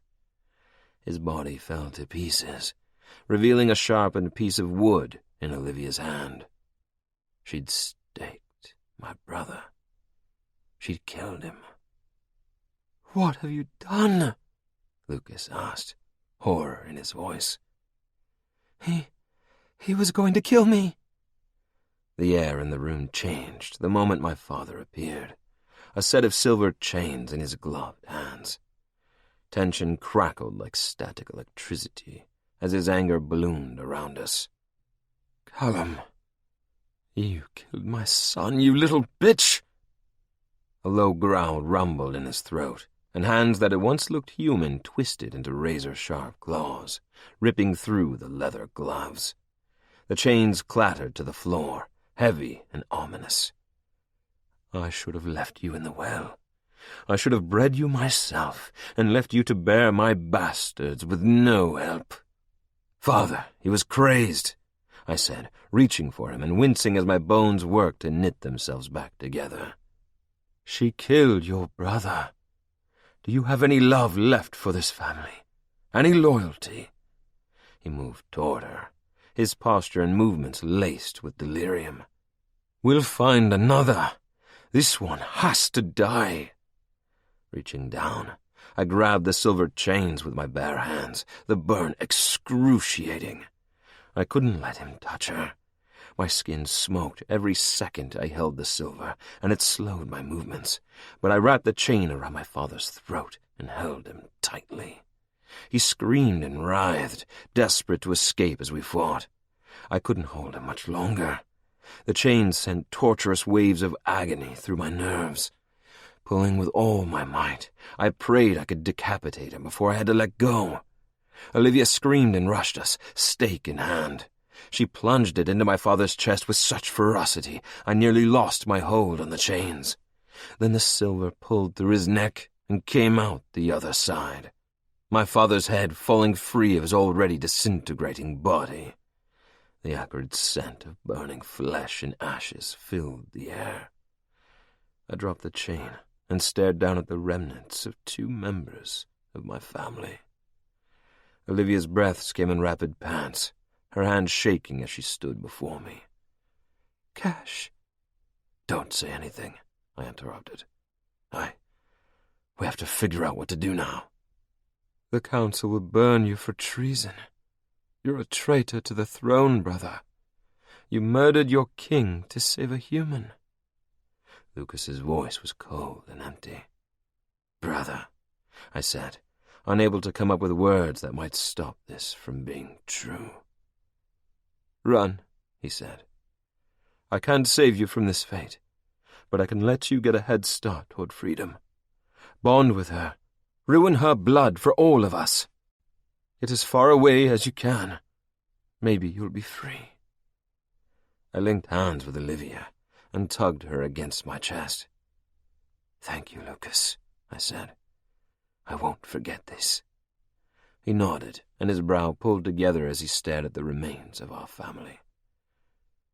He was a terrible man, but fear and respect often go hand in hand. The council will need to know what happened. And I will tell them the truth, because if I don't, they'll search my mind. They'll pull it from me and drive me insane in the process. I placed a palm on his shoulder. They'll punish you for letting us go. You're my brother. I'd punish myself for eternity if I didn't let you escape. With a curt nod, I walked out of Olivia's room, holding her tight. I'd just sacrificed everything I've ever known for her. Because I loved her. She was mine, and now we were leaving this place behind. Nothing was worth her life. Not my family, not my people. Olivia. I was still shaking when Cashel opened the door of the sleek black sports car in the underground garage. As soon as I was seated, he closed the door and was in his seat before I blinked.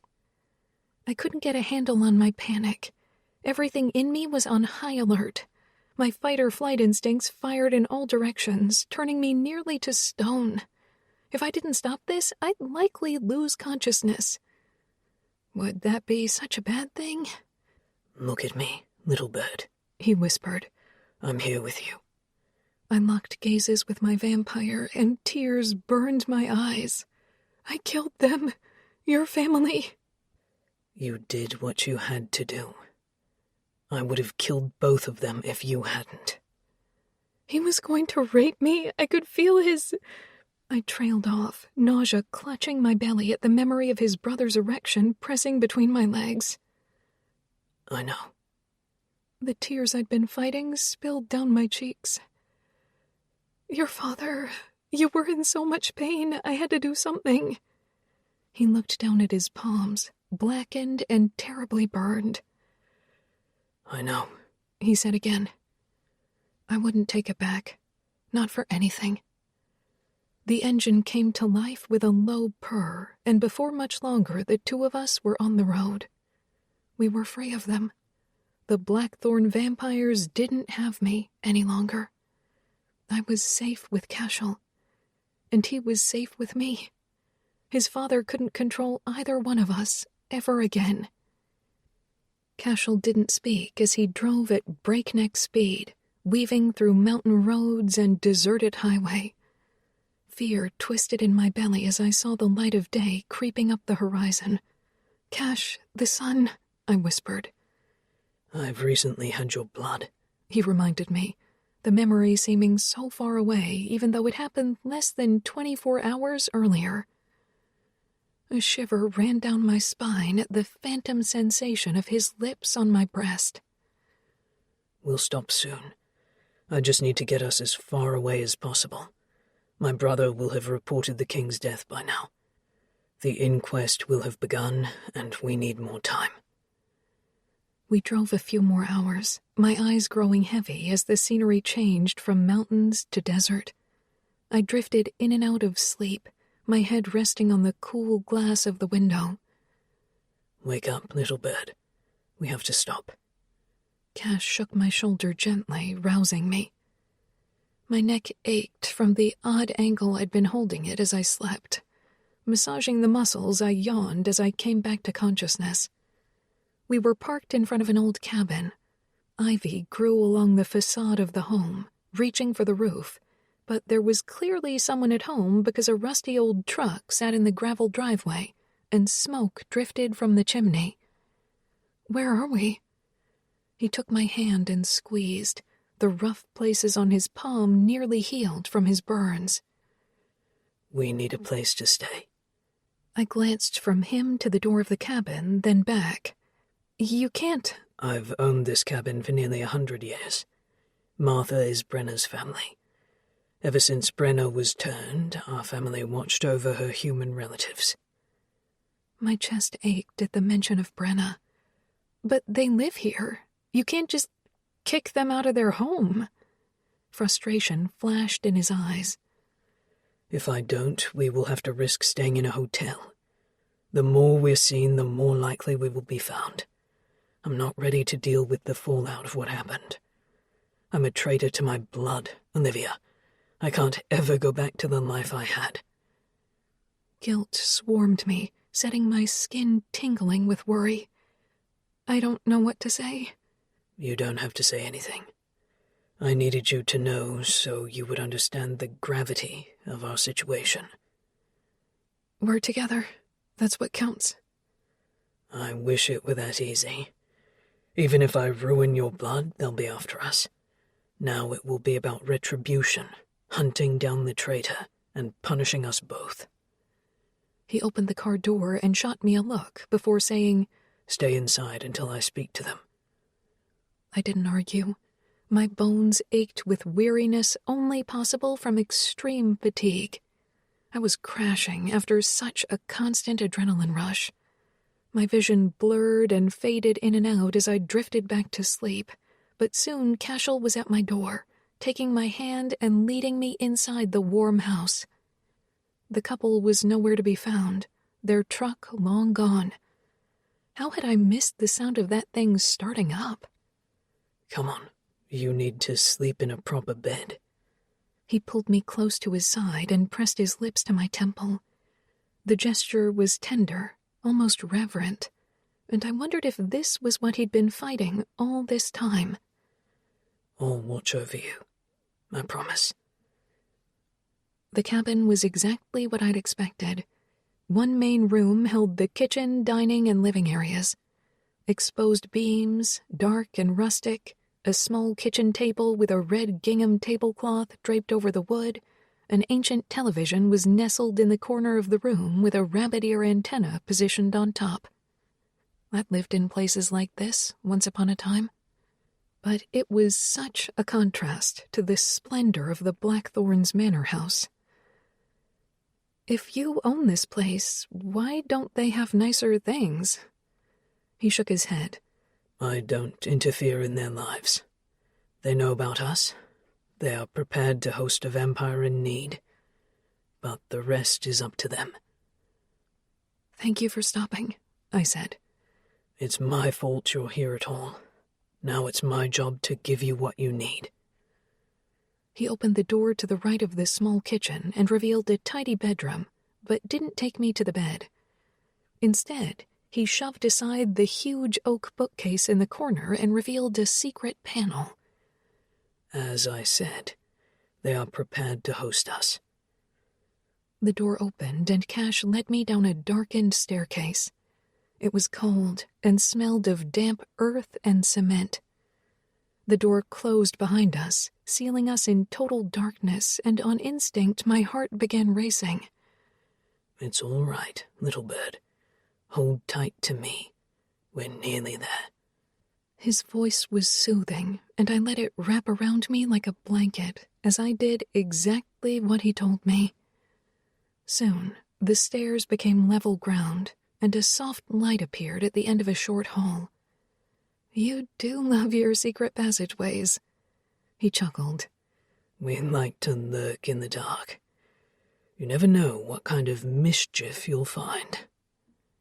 Then, without warning, he pressed me against the cool wall and kissed me. His lips on mine washed away everything we'd just been through.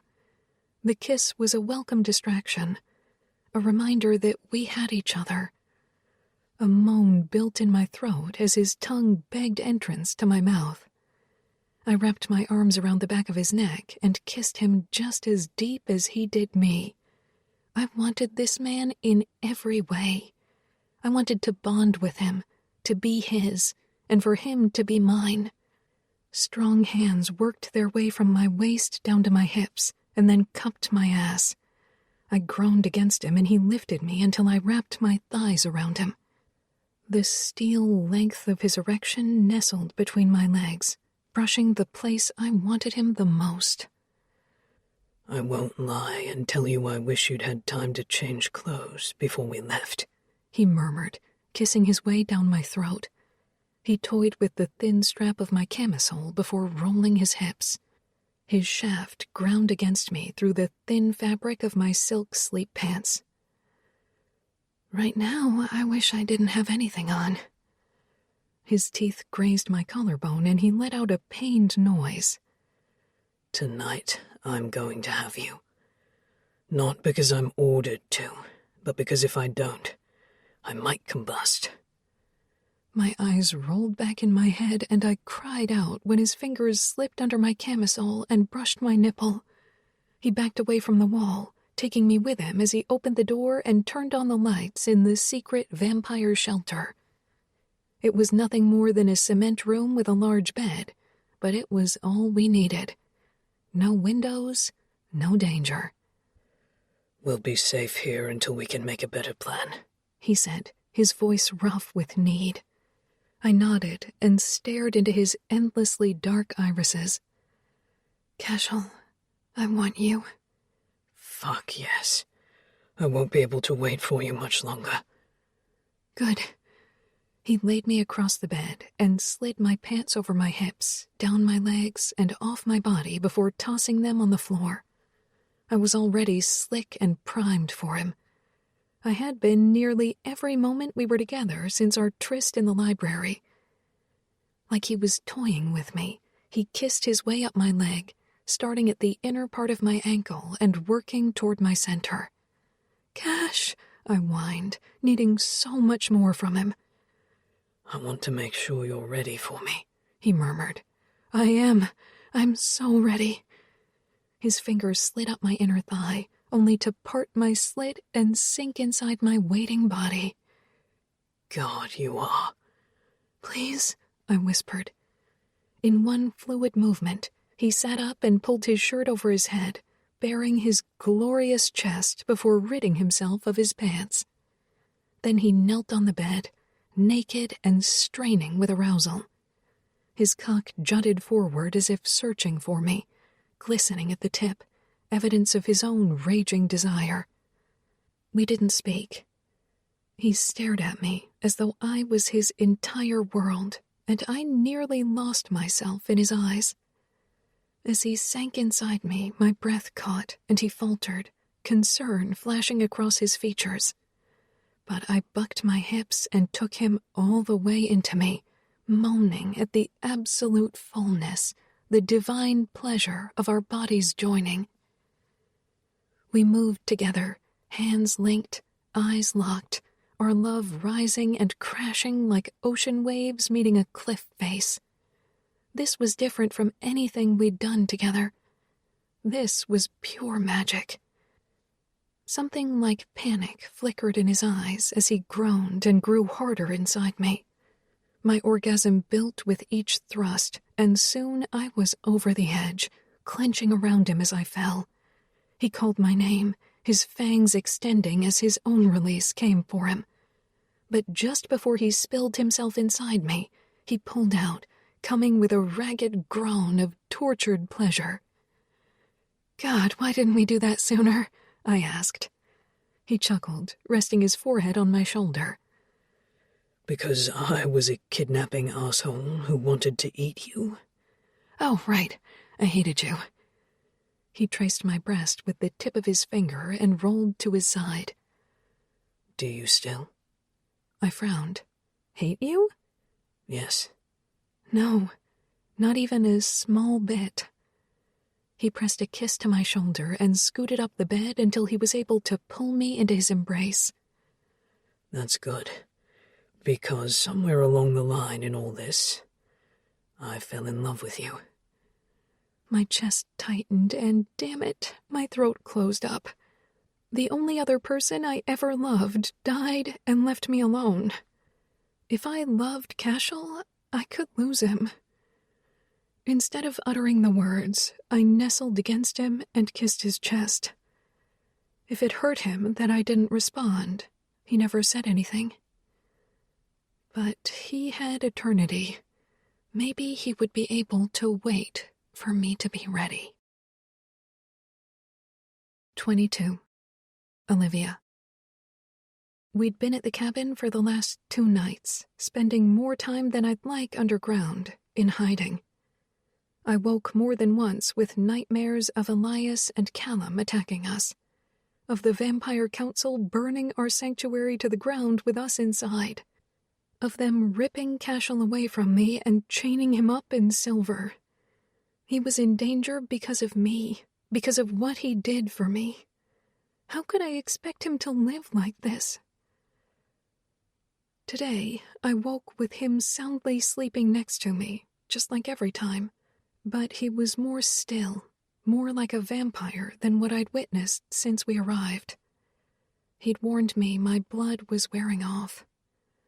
The weight of the sun would make him near dead to the world once it was all out of his system, but he refused to feed again.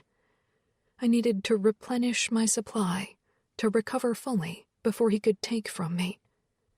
Brushing his dark hair away from his forehead, I pressed a kiss to his lips and grabbed his discarded shirt off the floor, slipping it over my head. "I love you," I whispered, testing the words on my lips. They felt real and right. When he woke, I'd tell him the truth about Logan. It was time for him to know why I'd made him think I betrayed him. I left our bedroom and secured the door behind me, making my way up the cold stone stairs with bare feet. It took a lot of effort, but I managed to put the bookcase back into place before going into the kitchen to make myself some breakfast. The sun was high in the sky, shining into the open windows. It was a beautiful day, blue sky dotted with fluffy white clouds. Picture perfect, and the kind of day I'd have spent sitting outside with a book. Except I couldn't do that now. The crack of wood breaking had me reaching for the largest kitchen knife I could find. I spun around, facing the door, and watched as Logan entered, stake in one hand, dagger in the other. "Olivia," he breathed. His chest rose and fell with harsh gasps as he looked around this small space. "Where is he? Where is the bastard?" "Logan, what are you doing? Get out of here!" He strode toward me, gaze intense and angry. "No, I left you with him once. I won't make that mistake again." "Stop it. You don't need to save me. Cashel got me out of there. I'm free of them." "You don't understand. He's worse than the rest of them. He's controlling you and you don't even know it. Have you let him bite you? Has he given you his blood? He stepped closer, setting the steak down on the table before reaching for me. Logan, you shouldn't be here. No, you shouldn't be here. Tell me where he is. I'll kill him and you'll be safe. I raised the knife in my hand and held it out, a defensive gesture I wasn't sure would do much good. You won't touch him. I am safe. I'm out of that house. Elias Blackthorne is dead. And you think that makes you safe? I'm safer than I was. No. He laughed, a dark, disbelieving sound, and ran a hand through his hair. You have no idea. He's got you so twisted you don't even realize you're in bed with your mother's killer. My gut churned.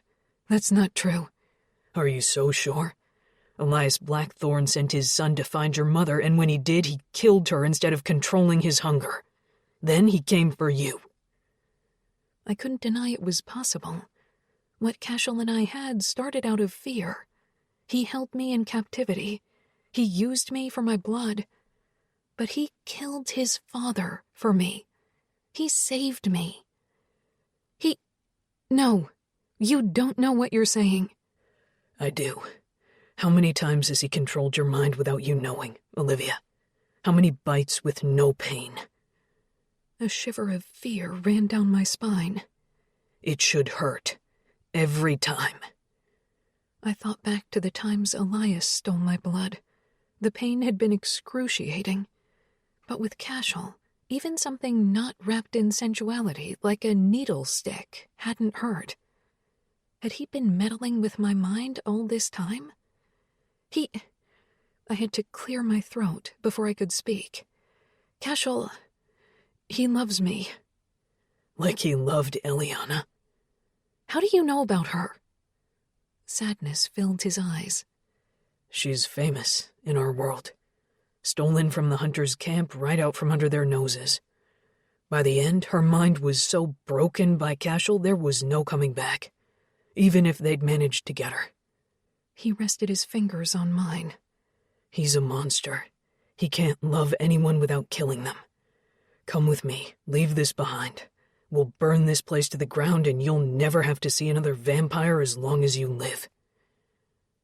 I didn't know what to do, how to process everything he'd just told me. Cashel couldn't be responsible for my mother's death. He couldn't. He loved me. He'd just told me, promised his undying devotion. If he had killed her, I would have known. I would have figured it out. Wouldn't I? I know he has to be hiding here somewhere. I found his car. I found you. Let me help you get free of them. Why? I asked, tears burning my throat. What? Why help me? Because you're a human. You're my responsibility, just like every human around you. That's what hunters do. We protect our kind from monsters. Cashel isn't... He is. They all are. I jerked back, not wanting him to see the fear in my eyes. He's never hurt me. He will. He will ruin you. If I go with you, he will find me. My blood... What if I told you we can fix you? We can make your blood normal, then he won't want you anymore. That hurt. It made my chest ache. I wasn't ready to admit he might be right. He'll always want me. Are you so sure? Why hasn't he bonded with you yet? If he wants you, he should have made you his and ruined your blood for others. He hasn't done that. Doubt wormed its way into my mind. He's waiting. For what? To sell you to the highest bidder. To brainwash you and make you his blood slave. To hold you as his possession and keep you as a prize. Pick one, Olivia. Better yet, pick them all. He used you to take out the one thing in his way. Now he's the king. He didn't have to run. He has the blood of the sun. He has the throne. He played you and convinced you to be loyal to him. I couldn't tell him about the cure for sunsickness, that I was the one who could keep the disease from spreading. He started out that way, but things have changed. No, they haven't. You're blinded by him. His eyes held such pity, and I felt like a fool. He'll keep getting his hooks in you deeper and deeper until he's able to take everything you have. Now put down your knife and let me do my damn job. Glancing down at my hand, I saw the knife, still extended, shaking, and pointed at him. I dropped the blade and let it clatter on the table between us. Go outside. Fear blossomed in my belly, working its way through my veins. I couldn't let him hurt Cash. No, people live in this house. They're normal people. You can't destroy it. If they're hiding vampires, they're our enemies. Then I'm your enemy. Maybe you are. Then he rushed me. Shoulder first, he crashed into my belly and lifted me in a fireman carry. I screamed, kicked, and thrashed, but he was stronger. I should have just done this in the first place. 23. Cashel. I woke to the uneasy stillness of an empty house. Olivia was gone. I couldn't hear her heart, sense her, smell her. Racing upstairs, I shoved the bookcase aside and searched the cabin. Nothing. Not a trace of her with the exception of a kitchen knife on the table and a wooden stake on the floor. She had been taken. A hunter came for her. Or did she go with him willingly? No. She hadn't said the words, but I knew her feelings for me were stronger than she admitted. This couldn't have all been a lie. She hadn't left with me just to run away with Logan, had she? My fangs elongated as anger boiled in my blood. I had to get her back. I had to return her to me. She was mine in every way, and no one was going to keep us apart. I stepped out of the house, ready to give chase, to do what I could to track her. Instead, blinding pain greeted me as a net of silver chain was flung in my face. Shackles clanked closed around my wrists, and even through the pain I fought. Cashel Blackthorne, you stand accused of treason and will stand trial before the council. This concludes Blood Captive by K. Loraine. Narrated by Emma Wilder and Aaron Shedlock. Copyright 2019 by Kim Loraine. This unabridged audiobook is published by arrangement with K. Loraine, care of Hirschman Rights Management, LLC, and was produced in the year 2020 by Tantor Media Incorporated, a division of Recorded Books which holds the copyright thereto. Please visit Tantor.com for more information on our growing library of unabridged audiobooks.